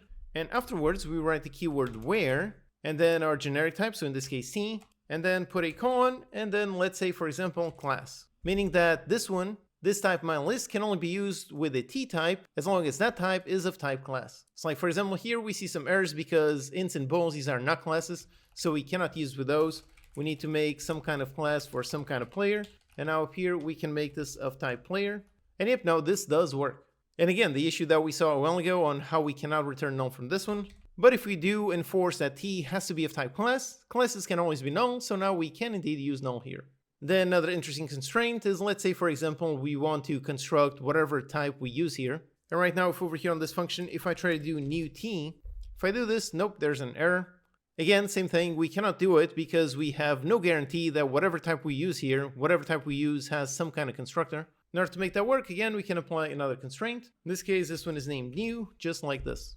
So now we can use this class with any generic type as long as that generic type is a class and has a parameterless constructor. Which over here, the player by default has some kind of parameterless constructor. So yep, this one is perfectly valid code. And over here, yep, we can do new t in order to construct a brand new player. For example, we can put this on that one, and this one is going to construct a new object of type t, which in this case is going to be the player. So when we run this, it should say something of type player. And if there it is, it's done like that. There's a bunch of really useful constraints we can apply to our generic type. There's a great list on the C# docs. We can see how we can force t in order to be of type struct, of type class. We can ensure that it is a non-nullable type. We can ensure that it has a parameterless constructor. Or one of the most useful ones are simply these ones, basically requiring t to extend some kind of base class or implement some kind of interface. And all of these work on a class definition, but also over here on just a single function. So again, where t is a class, and now it ensures that we can only call this function with a type that is actually a class. And when using the one that enforces that it extends some kind of interface, for example, let's make a function get attack winner, and let's receive two types, t1 and t2. Or actually, let's give it proper names, so t attackable and t defendable. Then we receive those. So we can enforce that t attackable does have to implement the IAttackable interface. And we can enforce that t defendable has to implement the IDefendable interface. And now since we've applied these constraints, because of that, now we can assume some things about these types. For example, we can go inside our attackable object and we can call get attack points. Then we can go into the defendable and call the get defense points just like this. Now with this, if we had a player type that implements both these interfaces and a unit enemy type that also implements both of them, if so, we could call this function and pass in either two players or a player and an enemy or two enemies. And all of this logic would work because all of them match the perfect generic constraints that we have. So that means that this function, this single function, is really adaptable and can be used with a ton of different types. Whereas if we were to remove these, then nope, we cannot access these functions because we have no guarantee that whatever types we use here will actually have these interfaces. And generally, one of the best benefits of generics is how they make your code type safe, meaning they help you avoid errors when using incompatible types. For example, let's say we have some kind of resource, so we have a type for gold, a type for wood, and then we have an inventory class that takes in a generic type. So then up here, we created different inventories, one for gold, one for wood. If we go inside the gold inventory, and we try to add, and let's try to add some wood. If we do this, then nope, obviously this one throws an error. This is how generics help us by making our code type safe.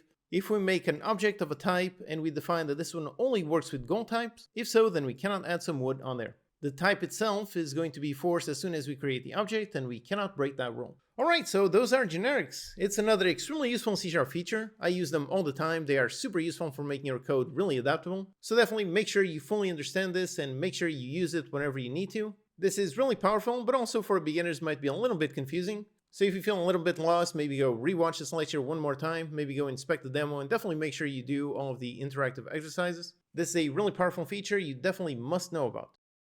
Hello and welcome, I'm your Code Monkey. In this lecture, we're going to learn about constants and the read-only keyword. Okay, so normally we have regular variables, like for example int age, and a variable, just like name implies, the value inside of it can change. They're intentionally supposed to be modifiable, so over here I can set it to one value and then set it to another value. Yep, this works. But sometimes you really don't want something to modify. Some things are meant to have some kind of fixed value. Like for example pi, it has a fixed value, and in C# you can actually see it with math.pi. Yep, there it is, 3.1415926 and so on. And note over here how this one is a constant, meaning it always has this value. You cannot change to something else. So if here I put it to just 3, nope, this does not work. I cannot assign this to anything else. It's a constant, meaning the value is always going to be fixed. So I need to define some kind of field for something where the value should never change, like for example some kind of float for some kind of player speed. If we set it like this, then this is a perfectly regular field, so we can read it and we can modify it. In order to make it a constant, we just go here and we add the keyword const. And if there it is, and now we can use this field whatever we want, and this is always going to have this constant value. We cannot modify this. By the way, for the name, like I mentioned in the naming rules lecture, usually constants are uppercase, snake case. So everything is uppercase and split all the words with an underscore. And of course, since constants cannot change, then we have to assign some kind of value. So if we define something as constant, we have to define it with some kind of value. Okay, so yep, this is our constant. And constants are also basically static by nature, meaning they do not belong to any instance of any class, they belong to the class itself. So for example, over here, we're working inside the static main function, and usually we can only access static members.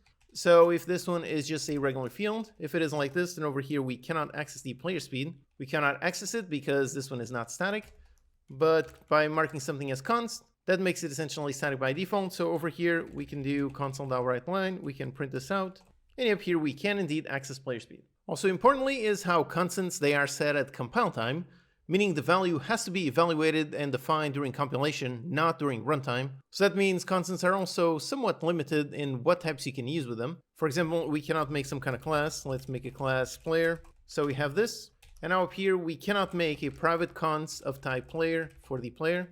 We cannot do this because we need to assign a value.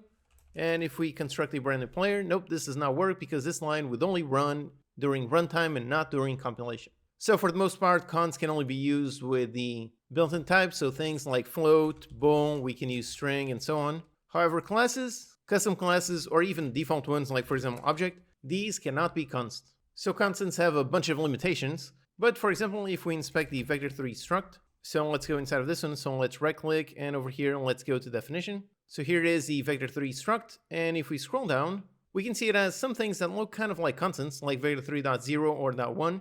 But again, a struct cannot be constant, so note how these are not constants. Instead, these are statics, and this is actually a property and only has a get and always returns the same value. So this is one of the workarounds you can do if you're trying to make a constant of a type that cannot be constant.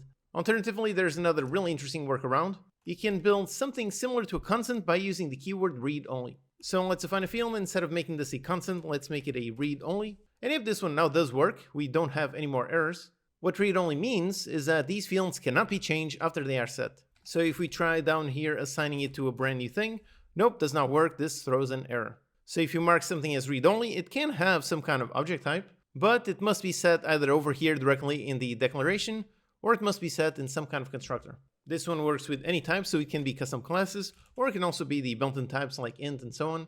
It can still be useful to use read-only instead of const even for these basic types.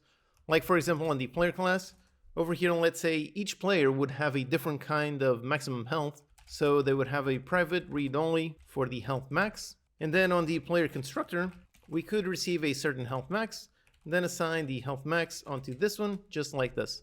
Meaning that this would sort of act like a constant, meaning we cannot change it afterwards. But this way, by using the read-only tag, basically we can set it to a different value and does not have to be set directly at compile time. So that's really the main difference between these two. For any data that you never want to change, and any data that can be defined at compile time, for those you can use const, and if not, you can make it read-only. Once again, remember the main goal behind writing good clean code. The main goal is minimizing complexity, and the best way to do that is minimize how many things can change. So if something is never meant to change, then either just make it a constant or read-only. Doing that will help you make your code much easier to understand. Hello and welcome, I'm your Code Monkey. In this lecture, we're going to learn about exceptions, as well as how to handle them and fire custom exceptions. Okay, so exceptions, these are really errors. We've already seen them a bunch. For example, here's some code that is going to throw an error. So I define an int a variable with the value 0. And then I just do 1 divided by a, so 1 divided by 0. You can never divide by 0, so this is going to throw an error.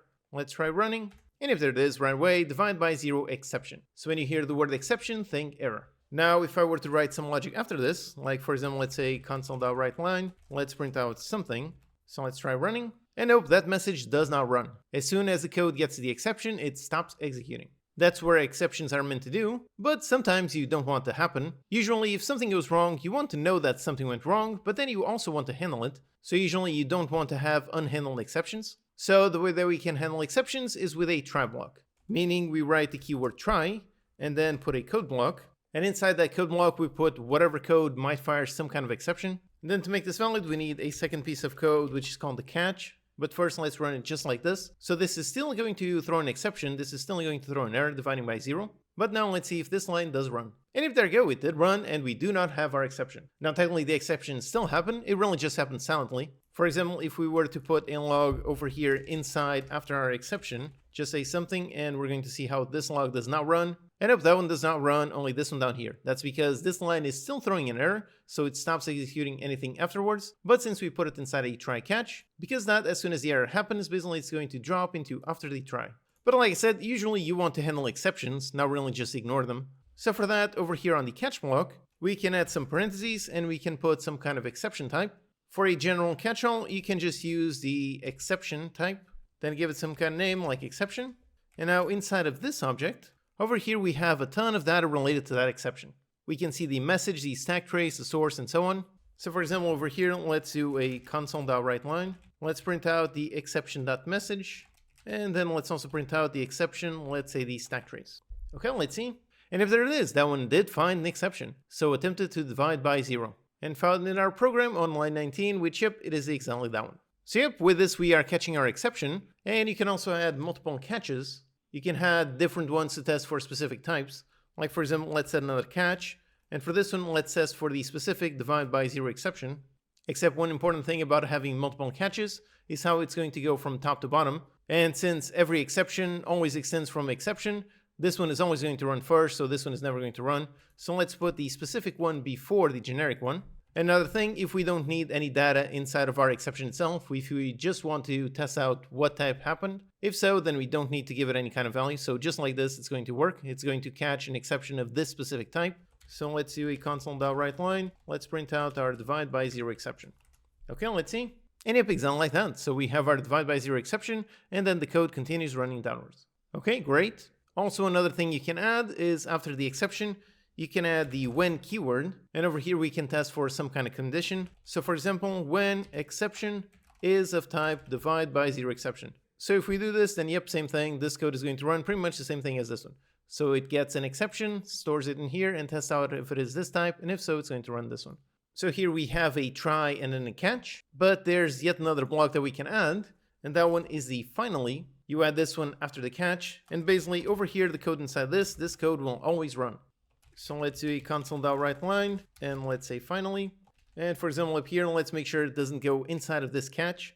So let's put when exception, let's make it of the type that isn't going to happen. So let's say, for example, the argument out of range exception, okay, like this. So this one is not going to run, but we're going to see how the finally is still going to run. So the finally always runs no matter what. So like this, if we run, yep, we do catch our exception, then the finally runs, and then the hello there. So now you might be thinking that the finally works exactly the same thing as down here, so we could just put this in here and it would work. But one difference is on the finally. Over here, when we catch our exception, let's say for example we want to end this function, so we call return, and let's see what this does. And if we call return, meaning this function is going to terminate, so it is not going to continue running afterwards. However, even though we are returning, we still get the finally message. So this finally block runs after the catch every single time. So usually the finally code block, this one can be really useful if you need to do some kind of cleanup code. For example, if over here on the try you were opening up some file for reading, you want to make sure that if you do open up the file, even if there's any kind of errors, you want to make sure you do clean it up. Also, by the way, you don't need to add the catch, so you can just do a try finally, and yep, this also works. Okay, so this is how we can catch exceptions.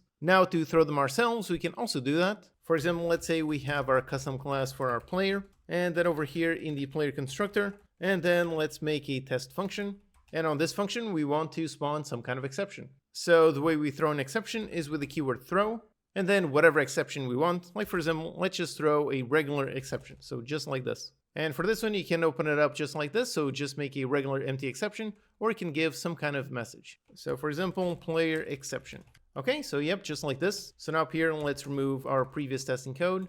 And now let's create a new player and go inside the player and call test function. Okay, let's see. And if there it is, that one did fire off a player exception. So if you want to throw your own exceptions in your own code, this is how you do it. Just use the throw keyword. And then you can even make your own exception type. For example, let's make a class. Let's call it invalid player name exception. The only rule is that we need to extend from exception. So just like this. And over here, instead of spawning a general exception, we can do our regular one. So just like this, let's run our code. And if there it is, exactly like that. So exception of type, and of our type, invalid player name exception. Also, one more thing is, for example, over here, if we do a try catch, sometimes you might be running this inside some kind of function, and that function might be calling some other function that might throw an exception. So essentially, you've got functions within functions, and sometimes you want to basically just keep throwing the exception all the way up the call chain. So if you want to do that, you can just call throw, just like this, and this is basically going to rethrow the exact same exception. And if there it is, in this case, since we are throwing once again on the main, then we end up with a regular exception. So by using the try catch to handle exceptions, you can make your code a lot more robust. For example, when making a game, you really never want the game to crash. If something goes wrong, like for example the player somehow has 0 items and because they divide by 0 exception, if that happens, you really don't want the code to break, you don't want the game to crash. So if that happens, you probably want to have that in some kind of try catch block in order to catch the exception and handle it in some kind of graceful way. And especially when working with some external code, like for example contacting some API on some web server, for those you really want to add try and catch in order to make sure that your program continues running correctly regardless of what the server replies. Hello and welcome, I'm your code monkey. In this lecture we're going to learn about enumerators, how to implement IEnumerable and IEnumerator. Okay, so something we've already seen several times is doing a simple for each on a list. So we can do a list of int, some kind of int list. Then we just construct a list and we can do a for each int I in the int list. And yep, this works perfectly. So we can do a for each and cycle through every element in our list. But then if we try doing a for each on some kind of custom type, so for example here, let's make a player, new player, and then let's try doing a for each on this player. And nope, this does not work, we have an error. Like it says here, the for each statement cannot operate on variables of this type because player does not contain an extension definition for get enumerator. In order to make the for each work with custom types, for that we need to make our custom types enumerable, so let's learn how to do that. For example, let's define a class for holding a single stat, so some kind of name and value. So just name it stat, and inside just have a string name and just an int for the value. And then let's make a class to hold a bunch of player stats. So class called player stats. And over here, for example, let's have some fields of type stat. Let's say for dex, for strength, wisdom, and so on. So yep, just like this, let's just construct these objects. Okay, so yep, just like this. And now let's say that we want to do a for each, and we want the for each to work on our player stats. So basically we want to be able to cycle through each one of these stats individually. So to do that, the first thing we need to do is over here, let's implement an interface. Let's implement the IEnumerable. This one takes in a generic. So let's say our generic type is going to be of type stat. Yep, just like this. So now we can implement this interface. So it requires us to implement those two functions. This requires us to do something that constructs an object of type IEnumerator. So enumerable and enumerator, Those sound similar, but they are different. So let's make a class that is going to be our enumerator. Usually for that, we build it as a nested class. So up here, let's make that. So the player stat enumerator, and we're going to implement IEnumerator, and again, also of type stat. Then let's see what we need to implement on this one. So over here, let's select, and then over here on this little light bulb, let's implement this interface. So yep, there you go. Now we need to implement all of these. And over here, we just need to handle some kind of index. And based on the index, we're going to return either of these ones. So that means we also need a reference to our player stats object. So let's make a constructor here. And on the constructor, let's receive our player stats. So you have this, let's store it inside. So just like this, we have our player stats. And then we also need some kind of index in order to know the move next, the current, and so on. So let's do an int for the index. And for the index, let's default it to -1. The reason for that is because the for each is going to call the move next before it grabs the current. So let's start off at -1, and then on the move next, that's pretty simple. So let's just do index ++. Then since we have just 3 stats, so this one is going to be index 0, 1, and 2. Because that over here, if the index is bigger than 2, if so, let's just loop back to -1. Then this one needs to return true if the enumerator was successfully advanced, and false if it has passed the end of the collection. So we can just return if the index is not -1. Okay, that's our move next function. To dispose, we don't really need to implement that one, and the reset, we can just set the index to -1. So what's important is over here the current. This one is a property, so let's go ahead and implement this property. This one is going to have a get, and on the get, we're simply going to test out our index. So let's do a switch on our index.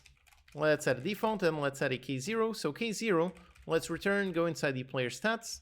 And on index 0, let's return, for example, let's go up here, let's see, so the first one is dex. Then Ks 1 and 2. For this one, let's return strength, and this one, let's return wisdom. Okay, so yep, so that's the current, and over here for this other current, we can just do a pass-through onto that one, just like this. So yep, this is our enumerator class. So we receive our player stats, so we have the original object, we have some kind of index, then on move next, we just increase the index, and on current, we just grab the value based on that index. So now up here on the get enumerator, we only just need to return a new player stats enumerator object, and on that one we need to pass in this. So just like this, and on this one again, same thing, we can do a pass-through function. So return get enumerator. Okay, so now finally up here we can construct, let's construct an object of this type of our player stats. Let's construct a brand new object. And now, yep, now we can do a for each on that one. This one is going to return a type stat in our player stats, and let's just do console.writeLine on our stat. And just to be able to see that, let's go inside our stat. So inside this one, and let's just override our toString, and let's return the name and then the value. Okay, so just like this, let's test and see if our for each is working and if it's going to go through all of our various stats. And if there is exactly like that, so it did a for each through our custom type, it found dexterity, strength, and wisdom. All right, awesome. So this is how you make your custom types work with a for each. You just need to implement both of these interfaces. Just do that, do some basic logic in order to grab the current value. And with that, you can then use your custom types inside a for each. By the way, alternatively, for this specific use case, where we have a fixed number of elements that we want to cycle through, for this, a simpler approach is just on the enumerator. We can just do a yield return. So over here on the function to get the enumerator, instead of creating a brand new enumerator, instead of defining this entire class and creating all of that, if we just have a fixed number of elements, we can type in the keyword yield, yield return, and then whatever we're going to return. So let's say return dex, then do another yield return for strength, and another one for wisdom. Basically, what this is going to do is this function is actually going to be called multiple times. So by making something IEnumerator and using yield return, by doing that, this function is essentially going to store its state. So the first time that we call this, it is going to return dex. The second time we call it, is going to return strength. And the third time we call this, it is going to return wisdom. Let's test this. And if it works exactly the same, we have our 3 stats. So basically, whenever you have a dynamic number of elements, so if inside your custom type you have some kind of list, some kind of collection, for that you can define an entire enumerator and write all of this code. But when you have just a fixed number, just a bunch of simple stats, a bunch of simple elements, for that, just using a simple yield return, this one is much easier. Also, since we're on the topic of IEnumerable and IEnumerable, let me mention one Unity-specific thing, which are coroutines. If you're just using C# without Unity, then don't worry about this part. But Unity basically has coroutines, which is a way to run logic across multiple frames, and specifically it works with IEnumerator. In order to make a coroutine, we make a function that returns IEnumerator, and then over here you can do whatever logic you want. Then when you want to split the logic, you can do yield return. And then Unity actually has some nice built-in functions. Like for example, we can do yield return, wait for end of frame. This is basically going to wait for the end of frame before running the code down here. Or for example, we have wait for seconds. This is going to wait for a bunch of seconds before continuing to execute the code. For example, let's wait for 3 seconds. Then let's do a debug.log and say something. So let's do debug.log before and after. Okay, so this is going to basically run some code after some time. So this is a great way to handle timing-based logic in your games. With this, we have a coroutine. And now to start, we just need to be working inside a monobehavior class. And of course, this script needs to be attached to a game object. So then we do this, and let's make a start. And over here on start, we just need to call the function start coroutine. And this one takes our IEnumerator, so let's just call my coroutine, just like this. Yep, so this is going to start running this coroutine, so we should be able to see this log immediately, then wait 3 seconds and then see this log. Okay, it's running, there's the first message, and after 3 seconds, we should be able to see, yep, there it is, the second message. All right, awesome. So these are coroutines, which is a Unity-specific thing that works with IEnumerator. Now, personally, I must say I'm not a big fan of coroutines, simply because I don't like this pattern that they force you to use. It feels needlessly convoluted to me. You need to be working on a monobehavior, you need to call start coroutine, you need to make a special function that returns IEnumerator, use yield return, and so on. So personally, I'm not a big fan of this huge pattern. Personally, I prefer using super simple float timers, but coroutines work great, so if you like this, then definitely go ahead and use them. Okay, so those are enumerators. It's how you can make your custom types work inside a for each and various other settling logic. For example, things like link, which we're going to cover later on in the advanced section. Hello and welcome, I'm your Code Monkey. In this lecture, we're going to learn about namespaces in C#. Okay, so namespaces, this is one of the main ways you have of organizing your code. Think of it kind of like folders for your code. For example, you would have some kind of folder for your game logic, another one for some AI logic, another for the UI, and so on.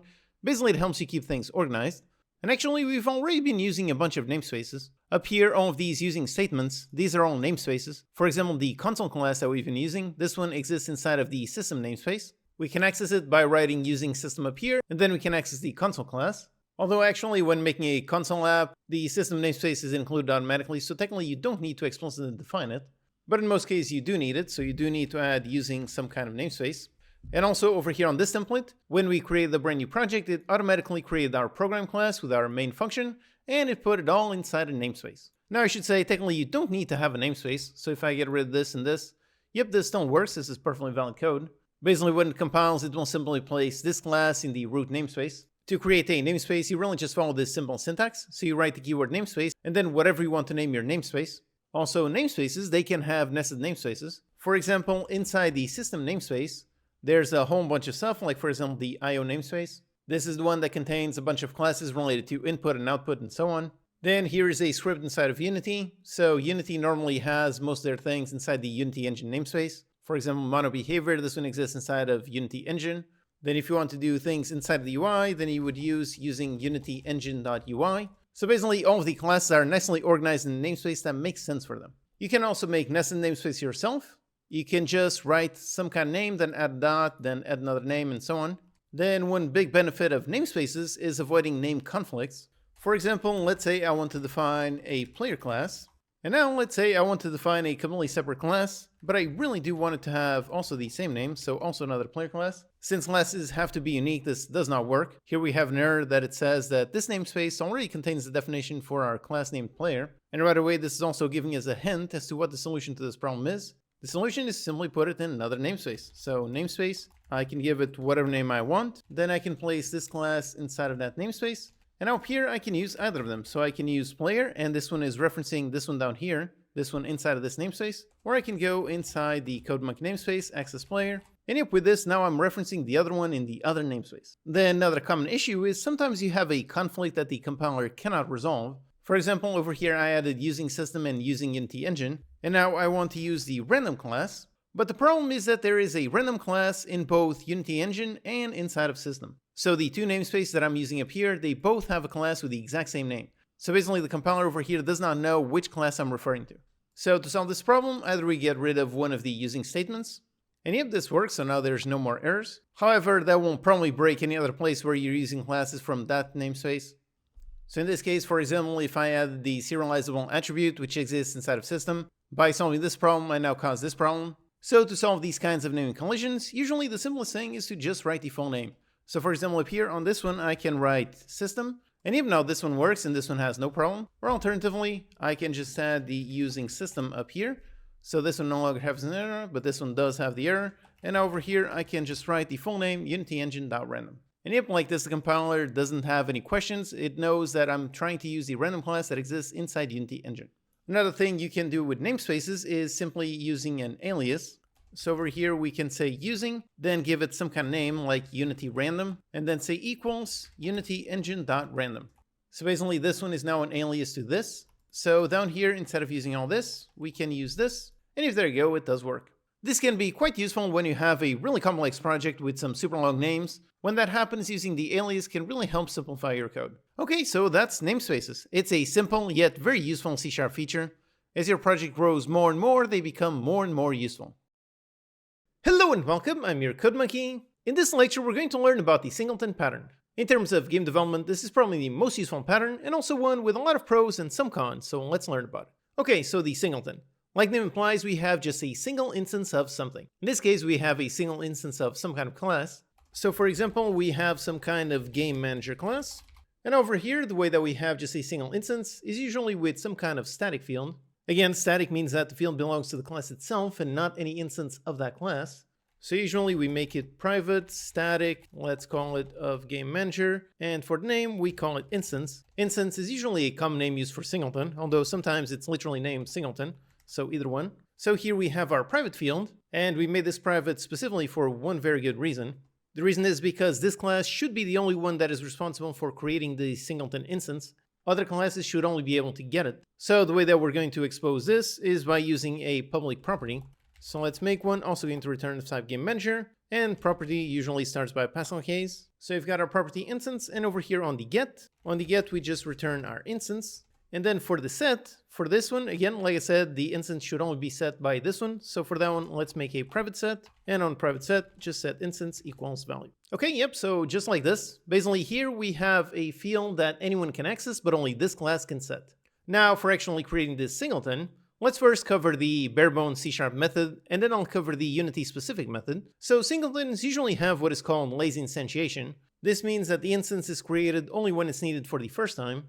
And in order to do that, we just put that logic over here on the get. We just check if our current instance, it is null. If so, that means we have no instance. And if so, then we just create a brand new one. So we create it and then we return it. So basically this means that as our program starts, there will be no singleton instance. And then the very first time that we use it, it will actually create that singleton. Also, as a general rule, singletons usually have private constructors. So if you define some kind of constructor, it's going to be private. That way, any code up here cannot do new game manager. Nope, this does not work because the constructor is private. Again, that's because the singleton is meant to be the one that is responsible for creating the singleton instance. So the way that we use this is actually very simple. Alternatively, another way of implementing the singleton pattern is without lazy instantiation.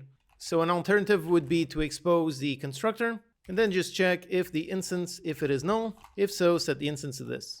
So this is another way that the singleton pattern could be implemented. But again, usually you have some kind of private constructor that only this one calls.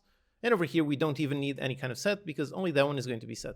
So yep, this is the basic C# singleton pattern. And now in order to use it, it's actually real simple. We just access the static property. So we just go inside the game manager, access the instance just like this. So let's do a console.writeLine. And now we didn't create any kind of game manager object. Up here, this code is not creating anything, does not know anything about any of that. It just knows that it's accessing the game manager, accessing the static instance. That's it. So if we test this, and if there it is, then we do have an object of type game manager. So just by accessing the static instance, it automatically created that object and returned that instance. Then over here, we can do whatever we want. So for example, some kind of public test function. So we have some kind of function that does something.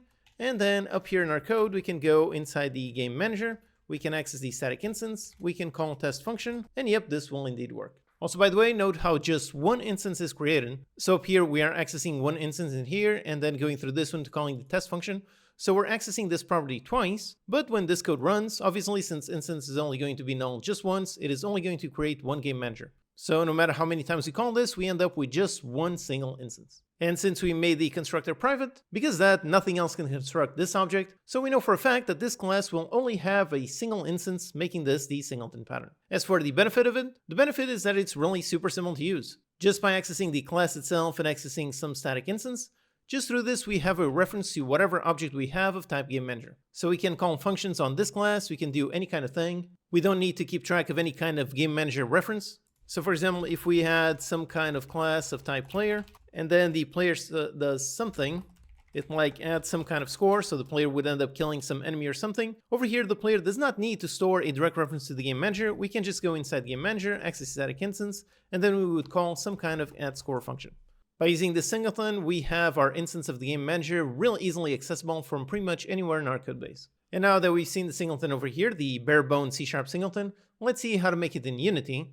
In Unity, it's a little bit different since Unity components have to extend mono behavior, and one of the biggest limitations of that is you cannot access the constructor directly. So in Unity, you simply make a regular script, extend mono behavior as usual, then that script is attached to some kind of game object, so all pretty standard. And over here in the code, here personally this is the only scenario where I use properties. And here I don't even use the backing field directly, I use the auto-implemented property. So I make it public because I want to have a public get. Let's make it static of type game manager. Let's call it instance.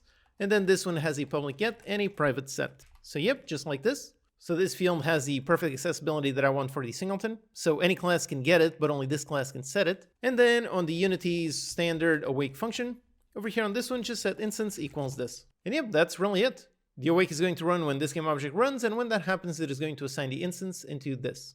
Now, this one technically isn't enforcing the singleton rule. If over here in Unity I duplicate this object multiple times, then I'm going to end up with multiple game managers. And the one that is going to be set on that static instance is going to be whatever is the last one that runs. So for this problem, normally the only thing I do is I'm really just careful enough to only make one object that has the static script that I want. But if you want, you can also add some proper safety checks. One way to do it is over here before assigning the instance, we check if instance is not null. If so, that means that this script already exists and the instance has already been assigned. If so, this should not happen, so over here we can probably just fire off a log error. So if over here I duplicate this object and I try running, if there it is, we have a log error and it tells us what the issue is. We can see it's on the game manager class. Then you can either manually fix this, so go into the hierarchy and delete the second one, or over here on the script itself, we can destroy this game object to make sure only one is kept alive. So for example, instead of that, let's just destroy this game object and then call return so the rest of the code does not work. So if we run this, and if there it is, we have our error because we do still have two game managers. However, if only in the hierarchy, yep, the second one was indeed destroyed. Now, this Singleton pattern is extremely useful when you have some kind of class of which there is only meant to ever exist just one single instance of that class. For example, in games, it is very common to have some kind of general game manager, and again, you have just one. Usually you also have some kind of audio manager, some kind of input manager, and so on. Then for single player games, you might just have one player or even just one world. So if you have just one of something, then the Singleton pattern is actually really great. It makes a lot of sense and makes it really easy to access that static instance. For example, if your UI code wants to show the player's health, it doesn't need to have a direct reference to the player, it can just grab the singleton reference. Or if your player needs some kind of input, it doesn't need a reference to the input manager, it just accesses the static instance and that's it. So the singleton is great, especially in game development, where you normally have tons of systems that have a single instance. However, the singleton pattern also has some potential problems. If you Google, you will find a lot of people arguing that this is a terrible pattern. Although I should say, usually those anti-singleton comments are always a little bit too extreme. The singleton is a tool, and just like any tool, it can be used or abused. And in general, singleton seems to be worse for regular game development, not game development. For game development, like I said, it does have a ton of benefits that do outweigh many of the possible cons. And in general, if you write some good clean code, you can actually minimize a lot of those cons. Like the main con is simply the fact that singletons are by definition global data. The whole purpose of singleton is to have a single instance of something that you can easily access from anywhere. So because of that, it means that it can have many of the negatives that any kind of global data can have. Your code can easily become really messy with tons and tons of connections between various classes. Since singletons are so easy to use, you might be inclined to use them all the time and make it so that every class pretty much depends on a ton of singleton classes. Doing so ends up with a mess of dependencies. Ideally, your code and your classes should be as decoupled as possible. You shouldn't have a ton of connections. This advice is applicable really all the time, not just in relation to singletons, but singletons make violating this guideline very easy, so that is why you need to be extra careful. And because those issues of classes becoming coupled with tons more classes, because that, testing can become insanely hard. Simply because in order to test something, if the class you're testing accesses some kind of singleton, then that singleton needs to be created in order to test, and in turn, maybe that singleton then uses yet another singleton and on and on, so you might end up requiring a ton of setup to do even just a basic bare bones test. Another more serious problem is with regards to multi-threaded code. You need to be very careful to make your singletons thread safe, or simply make sure you only access singletons from the main thread. For example, if you use Unity dots to write some super performant multi-threaded code, the simple way to avoid this problem is to do all your logic in tons of threads. Then at the end, after all those jobs are completed, then you do anything that requires a main thread. Like for example, accessing the sound manager singleton to play some sort of sound effect. So singletons can indeed do have some negatives, but they're also extremely powerful and extremely useful. It is a pattern that can be very good when used, but also very easy to abuse. Personally, I use a ton of singletons in all of my games. I just also make sure not to abuse that pattern. I make sure to control how often I use them and limit class coupling as much as possible. So my advice is don't be afraid of singletons, they definitely have their place, but use them properly so they actually help you as opposed to hurt you. Now the singleton pattern is just one of many programming patterns. It is the one that I use most often and I find most useful, so I made this dedicated lecture. Now next one, let's go through a bunch of other patterns that also have their use case. Hello and welcome, I'm your Code Monkey. In this lecture we're going to talk about a bunch of design patterns. Okay, so first of all, what are design patterns? In the last lecture we already covered one specific design pattern, the singleton. These are basically some general, reusable solutions to some common programming problems. The Wikipedia page has a great reference with tons and tons of detail. For example, the singleton pattern that we just saw. This one is a nice solution for the problem of how do you ensure a class has only one instance, and how do you ensure that it has a global point that is easily accessible. That's the entire purpose behind that pattern.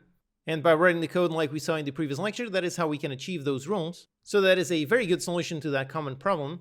And within that pattern, we also saw another mini pattern, the lazy initialization. So this is how we made sure that the singleton only gets created the first time that it's actually needed. Another pattern we've actually already seen is the observer pattern. This is a pattern where an observer interacts with a subject to be notified whenever something happens. So yep, this is literally what we already covered in the events lecture. A class subscribes to an event and again gets notified when that event is fired. So using events is essentially the observer pattern. Another common one is the command pattern. With this one, you can basically create commands that can be executed later on. So one common use case for this kind of pattern is making some kind of undo system. So when you do some kind of action, you create a command for the undo action with all the data that is needed to perform that undo. And then when you want to undo, it simply runs that command. So this is the kind of thing that can easily be built by combining a stack with delegates. Another interesting one is the factory pattern. With this one, you basically put the creation of an object in some kind of factory class. And then instead of having every class with a constructor that anyone can call, instead only that factory class is responsible for creating those objects. Again, we also saw a part of that pattern in the singleton pattern, where the singleton itself is responsible for creating the object. So the factory pattern is pretty much just a more dedicated part of this pattern. It can be really useful to limit the number of places from which a certain type of object can be created. Then the object pool pattern, this is a really useful one.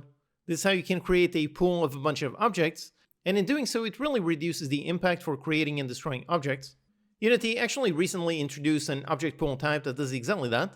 If you have performance issues with spawning and destroying objects, you should definitely be using some kind of pooling. Then dependency injection. This is an excellent pattern for testing your programs. This one uses interfaces quite heavily. It's one of the main reasons why interfaces are really excellent. You can inject different types of objects as long as they implement a common interface. Then the adapter pattern, or simply a wrapper. This is especially great when working with some kind of third-party code. You build a wrapper that only contains the info you care about, and then you don't have to worry about any more of the underlying implementation. So as you can see over here, there are tons and tons of patterns, and pretty much all of these have dedicated pages, so if you want to dig deeper, I definitely encourage you to do so. These patterns were created by some very smart people in order to solve some very common problem. So rather than reinventing the wheel, just being familiar with some of these is really great. But you really don't need to memorize all of these. I highly encourage you to research them just so you know they exist. But don't try to memorize everything in one go. Like with the Visual Studio Shortcuts lecture, this is something that you pick up more and more over time. But definitely do take the time to research these in a little bit more. Like the saying goes, there's no point in reinventing the wheel. Sometimes you have a problem for which a pattern would be the perfect solution, and if you know that pattern, then you can simply apply it rather than having to reinvent a brand new solution. Now for me personally, I normally just use the singleton and the observer pattern specifically. I use those pretty much exactly like they are designed, and then I use various other ones when I need them, even if I don't necessarily follow the strict patterns. So sometimes, for example, I have some kind of factory pattern. I have that where some objects are created only in a specific place, but I don't necessarily create a brand new specific factory class. Then, like I said, sometimes I use something similar to the command pattern, especially in management games to queue up all kinds of actions. And in Unity is all made about composition of various scripts, so technically it is the composite pattern. And I do normally try to compose my complex objects, usually by composing them based on interfaces rather than just making one huge object with all kinds of logic. So I highly encourage you to research some design patterns in order to be familiar with them, but again, don't worry too much about memorizing them, especially not all of them. I certainly do not have memorized all of these patterns, only a handful of them. Then as you go through in your game dev or programming career, you'll learn which ones you will commonly use as you encounter similar problems. Hello and welcome, I'm your Code Monkey. In this lecture, we're going to see a nice project that incorporates everything we've learned so far in this intermediate section. Although, actually, we've already covered a ton of stuff, and some of it was necessary to get this demo built, which this is actually a great practical example of everything you're learning in this course. This course is all about C#, and C# has a ton of tools and features, but that does not mean you need to absolutely use everything all at once every time. The goal of all this is to use the things that help you achieve whatever goal you're trying to achieve. So let's see the demo. It's inside the Unity project, inside the lectures, and down here at the bottom we've got the intermediate project, so we have our game scene. Let's open it. And here is the minigame running. So I've got a player object. I can move around by pressing the arrow keys or WASD. Then down here I've got an inventory with 3 slots, and there are some weapons and some items that I can pick up. There's also some enemies that are spawning and coming to me, so I can approach the weapon in order to pick it up, and I can click in order to start shooting and start taking down some enemies. So as I shoot, they take some damage, they get a health bar that goes down and updates, and eventually they die and they spawn a bunch of money. Then for the money, it's also something that I can pick up, so I can touch it and pick up all this money. I can see the UI is updating as I pick up some more money, and there's a bunch more items and objects. So for example, there's some bombs. Those bombs are also attackable, so I can attack them and I can destroy them. And then I've got the other weapons, so I'm using a pistol, and then I can pick up a shotgun, and down here on the inventory, yep, I picked it up. So now I can swap the shotgun and I can start shooting, and this one has a different shoot. So this one can now shoot multiple bullets at once. And again, I can pick up all this money. And then over there is also a nice little potion. I can pick it up, and again, that's also another item. It's a usable item. So I can use it, click to use it, and there you go. This goes into some kind of super mode where the player is now moving much faster. So I can move around really fast, and eventually it ends up. And I can select another different one. So let's go back to the pistol. Let's go into that one, speed it up. Back to the pistol, shoot that one, and so on. So yep, this is the demo with lots of stuff happening that involves a lot of the things that we've already learned about. There's player movement, there are all kinds of interactions, there's shooting, there's enemy, there's health, there's damage, there's an inventory, a whole bunch of items, abilities, and so on. So as you can see, lots of stuff. Now let's inspect this to see how it all works and how all the elements of C#, how all of them are being used. Although also, before we look at the code, let me make one quick note. Basically, how I built this project is not the absolute only way to do this. You could build this exact same project in a million different ways. So as we're going through it, if you think to yourself that you would build some element in a different way than I did, that does not mean that you're wrong. There's always many ways to achieve the same result, and the way that I built this demo is simply just one way out of the millions of possible ways to build it. So if you come up with a different way to implement the exact same elements, you can definitely be right as well. Okay, so here in the project files, we can see that this demo is quite a bit larger than the beginner demo. There's quite a few more files. That's due to the fact that it is larger than the beginner project, but also due to the fact that the code is much more well organized. There's plenty of small classes that do one thing and one thing only, as opposed to the beginner project where I tried to make it as compact as possible, which meant putting too much logic on the player class. Whereas over here, you can see how each file is actually pretty compact. You can see most of it pretty much just over here on the quick code preview. Most of these files are actually pretty small. So let's begin inspecting this, and let's actually begin with the most complex script of all, the player script. Let's do just a quick overview of this one before we see everything one by one. And right away, as soon as we open this, we can actually already see a bunch of things that we learned in this intermediate section. So right away, we can see a namespace. So all of the code for this project, all of it is inside this specific namespace. And one of the benefits that I talked about namespace is simply the fact of name collisions. And actually on this companion project, note how all the code for all of the various lectures and all the demos, all of it is inside this one project. And I do have a bunch of other demos that also have some kind of player class. But because over here I'm using a namespace, that makes it sure that this player class does not have a naming conflict with any of the other player classes. So that's the first thing, using namespaces. Then by the way, the mono behavior over here we are seeing an instance of inheritance, and mono behavior is really just a base Unity class. Basically, if you want to attach any script as a component in Unity. So for example, over here, if I select the player object and I look in it, yep, it has the player script attached to it. So in order to attach a script onto a game object, it needs to inherit from that class. Then we can also see over here we have the Singleton Pattern. So we've got a public static player instance with a public get and a private set. And this one, the instance is being set over here on awake. This is a Unity specific function that is called whenever this script is initialized. So on awake, we are instantiating the instance onto this. Since this little demo is meant to be a single player game, it makes perfect sense that the player is a singleton, since there is only ever meant to be just one player. Next, we can also see usage of a bunch of constants. Again, constants are values that are never meant to be changed. So in this little demo, it makes perfect sense to use a constant for the base movement speed, for the damage amount, and for the super timer max. Then we can see a whole bunch of events. We're going to see these in detail in a little bit. Then we've got a bunch of fields. And by the way, the serialized field here, this syntax is actually an attribute. This is something that I cover in detail in a lecture in the advanced section. Over here, this specific attribute, this is another Unity specific thing. It is just so I can expose these fields over here on the Unity inspector without having to make these fields public. If I were to just make them private without this attribute, then it would not show up in the editor. So in order to do that and keep the code clean, keep the fields private, in order to do that, they need to mark that serialized field private. Okay, then we have a bunch more fields. Then we got some inventory logic. We're going to see this in a little bit. Then we've got the update. This is another Unity specific function. Basically, the code in here is going to run whenever the frame updates. So if the game is running at 60 frames per second, these functions are going to run 60 times per second. We've got a function here to handle the object rotation. So that's the logic for how over here the pistol is rotating to face wherever I'm aiming with the mouse. Then there's some code to handle the items. I'm going to cover the inventory in a little bit. Then some code to shoot. Then we've got some standard movement code. So just some basic ifs, calculating a certain move vector, and then just moving the transform alongside this move direction. The transform is basically the game object in Unity. Then we've got the super, and let's begin by inspecting in detail over here the collisions. Again, this is another Unity specific function. This one has to do with the Unity physics system.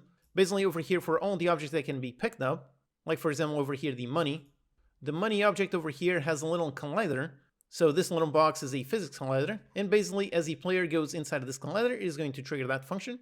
And over here, this function will be called with whatever object it collided with. So the first thing we do is try to get a component. Again, this is another Unity specific function. This one tries to get any component of a certain type that is attached to the same game object. So basically as the player collides with this money object, it is going to try to get some of these components. And specifically, it is looking for a component that implements the interface iGrabObject. So here we see an example of an interface. In this case, this is an interface that represents any kind of object that can be grabbed.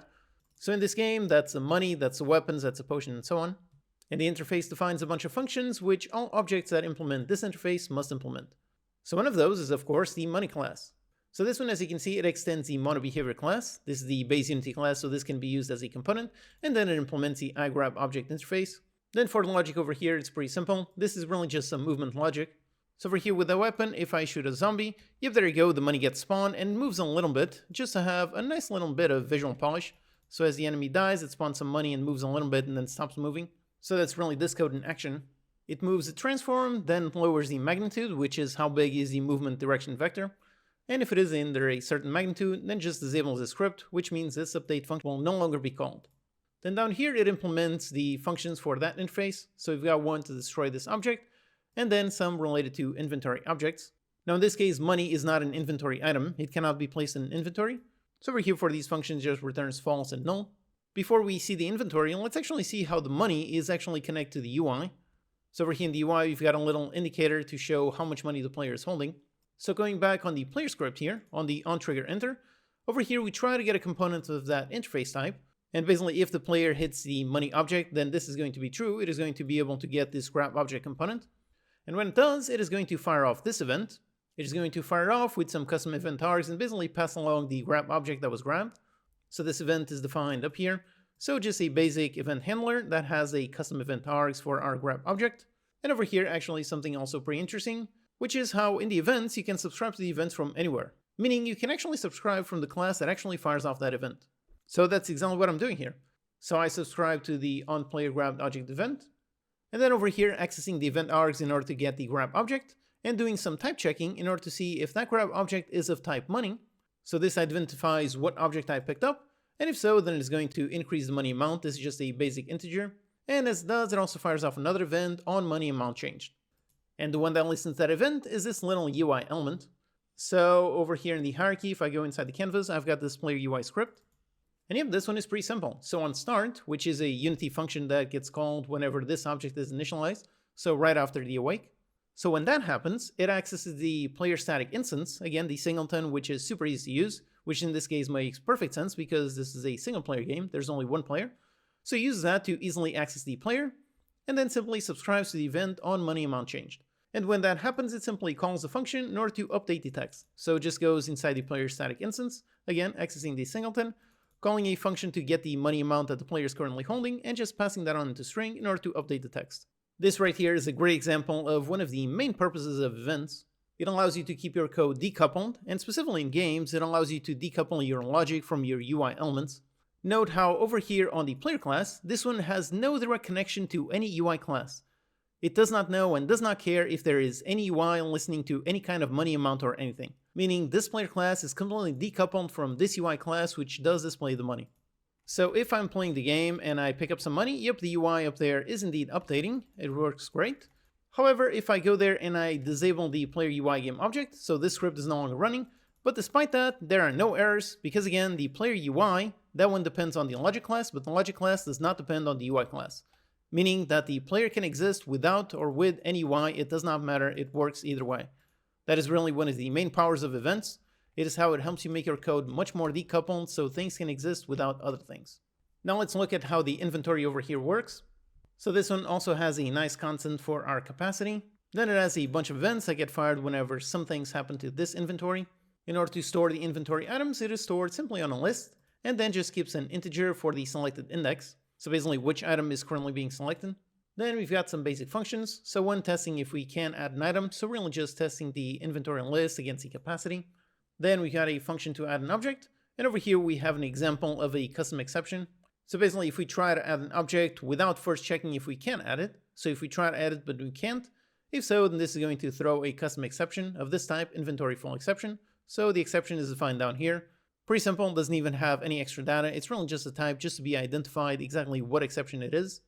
But assuming things go well, it simply adds the item onto the inventory and fires off an event to know that the item list is changed. And then just has some more functions in order to set the selected index to get it, in order to get the entire inventory item list and get the selected item. So here we have a pretty basic inventory. It stores a list of things and exposes a bunch of functions that can do certain things so you can work with the inventory. Also again, note how in this inventory class there is no mention of any UI anywhere. Once again, that is because of the same thing. So this inventory class, this one handles the actual inventory logic. And then we have a separate UI class that listens to these events and then updates the UI. So over here we can see that. So inside the canvas, we've got the inventory UI. So that is this element down here. And on this script, we have a reference to the inventory. This is the one that is currently being held by the player. And then we have a list of all of the inventory slots. These are all of these individual slots. These are individual objects. And as such, they have a custom class in order to handle each individual one.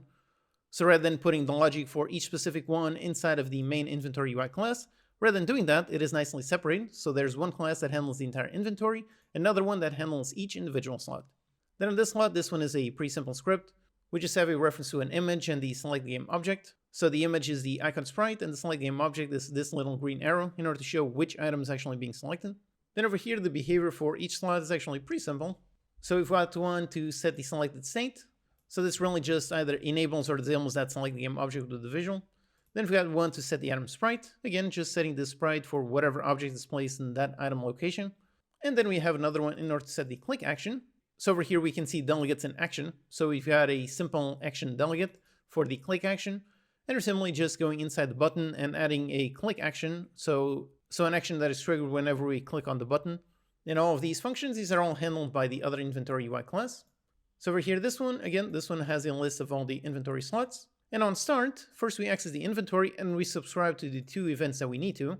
So one then the item list changes and one when the selected index changes. Then here we can see the click actions. We can see a use of Lambda expressions. So instead of defining proper functions, we're really just using the inline Lambda expression. This works great when it comes to button actions.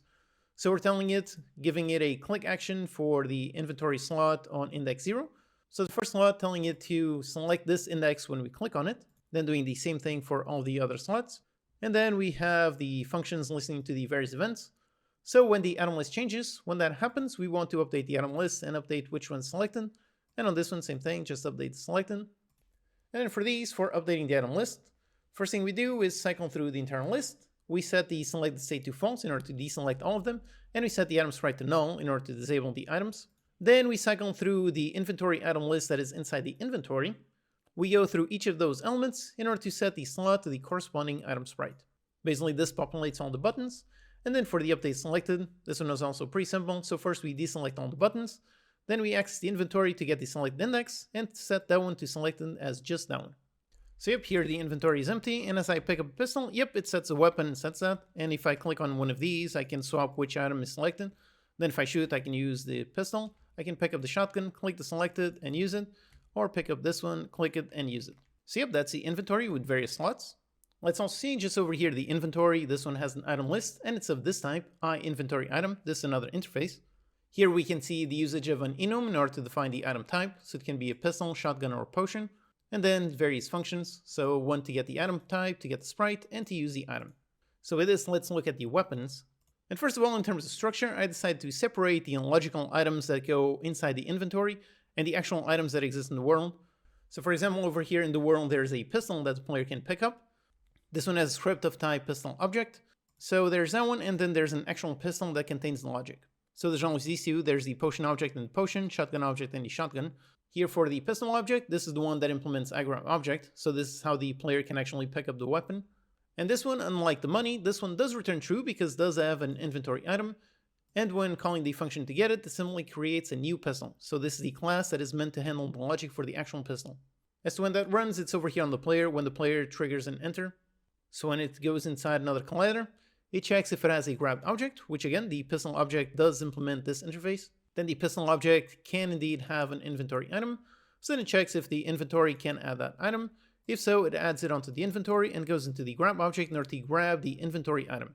So that is what is going to construct a brand new pistol. And over here is the pistol script. This one has a function to return the item type so that it knows, okay, this is a pistol. It has one to return the item sprite. And over here we see another instance of the Singleton class. We've got the game assets. This is a class that I use in pretty much all of my games. It's just a super simple way to access any kind of assets.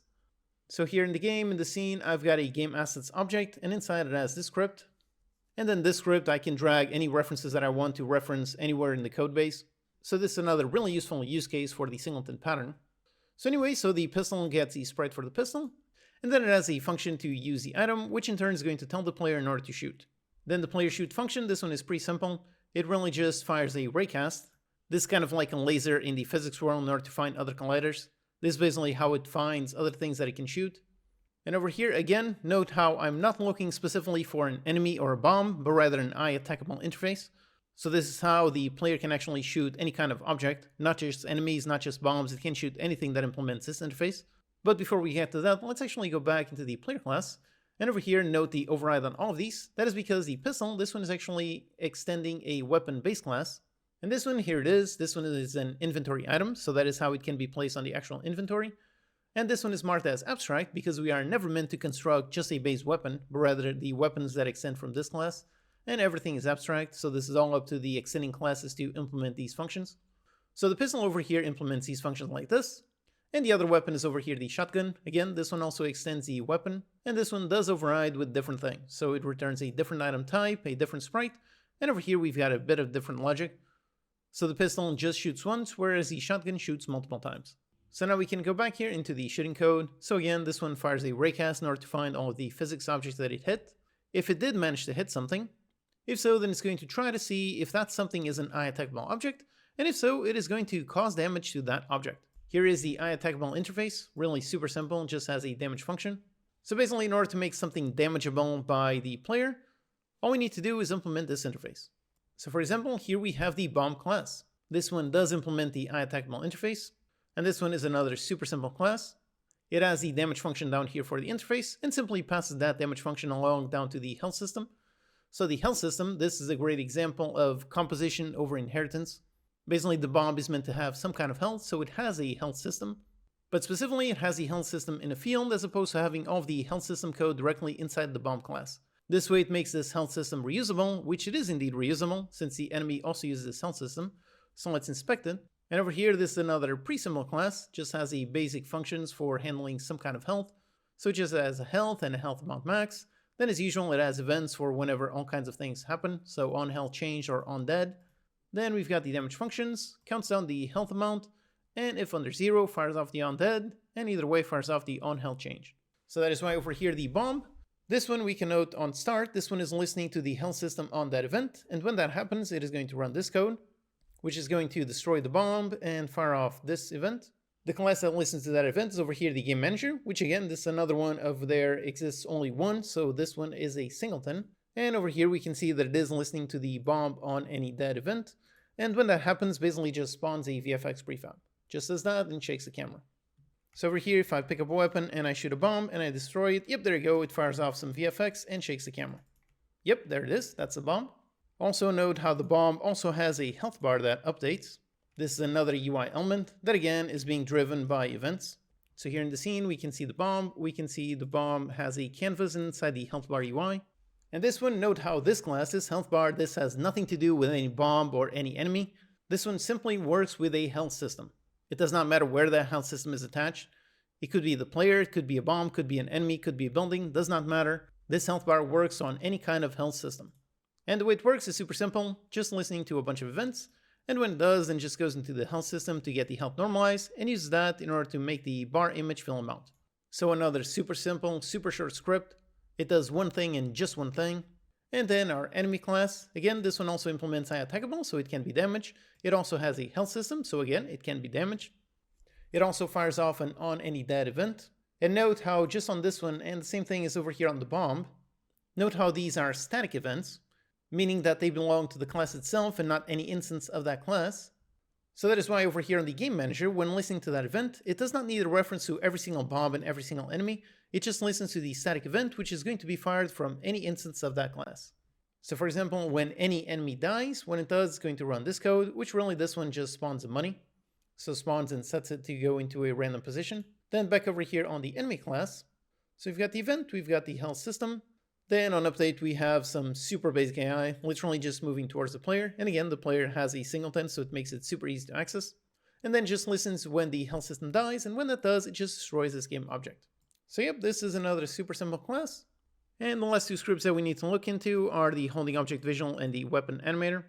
So the holding object visual, this one is inside of the player game object. Here we have a holding object. So basically inside of this object, we place either the pistol game object or place the other game objects over here inside the prefabs. We've got one for a pistol, for a potion, for a shotgun. That is how over here, the weapon that I'm rotating, I can select different weapons and rotate sound. So this game object has that script attached. And this one really just has a reference to the inventory in order to know when the selected weapon changes. And when that happens, it really just updates this visual. That involves getting the selected inventory item, then doing a quick null check just to make sure that there is an item selected, and checking for the item type. This one is going to be an enum, so over here doing a switch on that enum, and depending on that, spawning a different prefab. And finally, for each weapon, like for example over here the pistol, it has a weapon animator script. Here is that script, and right away we can see a constant for a string. Like I said, you should avoid using strings as identifiers at all costs, but sadly, actually the Unity animator system, this one requires using strings. So rather than using a string down here for the set trigger on the animator, instead of doing that, I define a constant up here, and then for the rest of the code, I only use this constant. That really helps limit the amount of strings, meaning the amount of potential problems that we have. So it has a constant, a bunch of fields, then we've got the animator. Once again, this one also works based on events. So it subscribes to the on-shoot event on the player. And then when that happens, simply just set the animator in order to shoot. It spawns the VFX prefab, the little dirt that gets thrown out whenever shooting, and then just spawns the bullet ray prefab. Finally on this one, since this element is being swapped out, meaning it's spawned and destroyed, we need to make sure to unsubscribe to the event, so we don't have, for example, a dead weapon animator still listening to the same event. So over here on the onDestroy, which is a Unity function that gets called whenever the game object is destroyed, whenever this happens, we are just unsubscribing to the event, so we don't get callbacks for an object that is destroyed. Put all that together, and here's the object. I've got the inventory, I can pick up a pistol, and I can shoot a bunch of zombies. When I shoot them, they drop some money, I can pick up that money. Then I can pick up different weapons, so for example, I can select now the shotgun, and now this one shoots many more bullets. I can shoot enemies, and I can also shoot some bombs, and boom, there you go, they all blow up. It's all really satisfying. Then I can also pick up a different potion, I can use it, and all of a sudden I'm moving much faster, and there you go, just like this. Alright, awesome! So this is our intermediate project. In this really nice project, we have incorporated almost everything we have learned so far. You can go ahead and inspect this project for yourself in your own time in order to see how all the concepts we have learned have been used in this project. Feel free to play around the code and modify some parts to see how it all works. If you make a mistake and you break something, you can always just re-download the companion project, so don't be afraid to experiment. As always, you'll learn by doing, so take some time to do just that. maybe build upon this in some way, maybe see how you could add another weapon, or another grabbable object, or another enemy type. Hopefully with this video you understood how it's all structured, so with this, plus the knowledge you've gained through this entire course so far, with all that, it should mean you should be able to fully understand how all of this is working, how all of these systems are interconnected.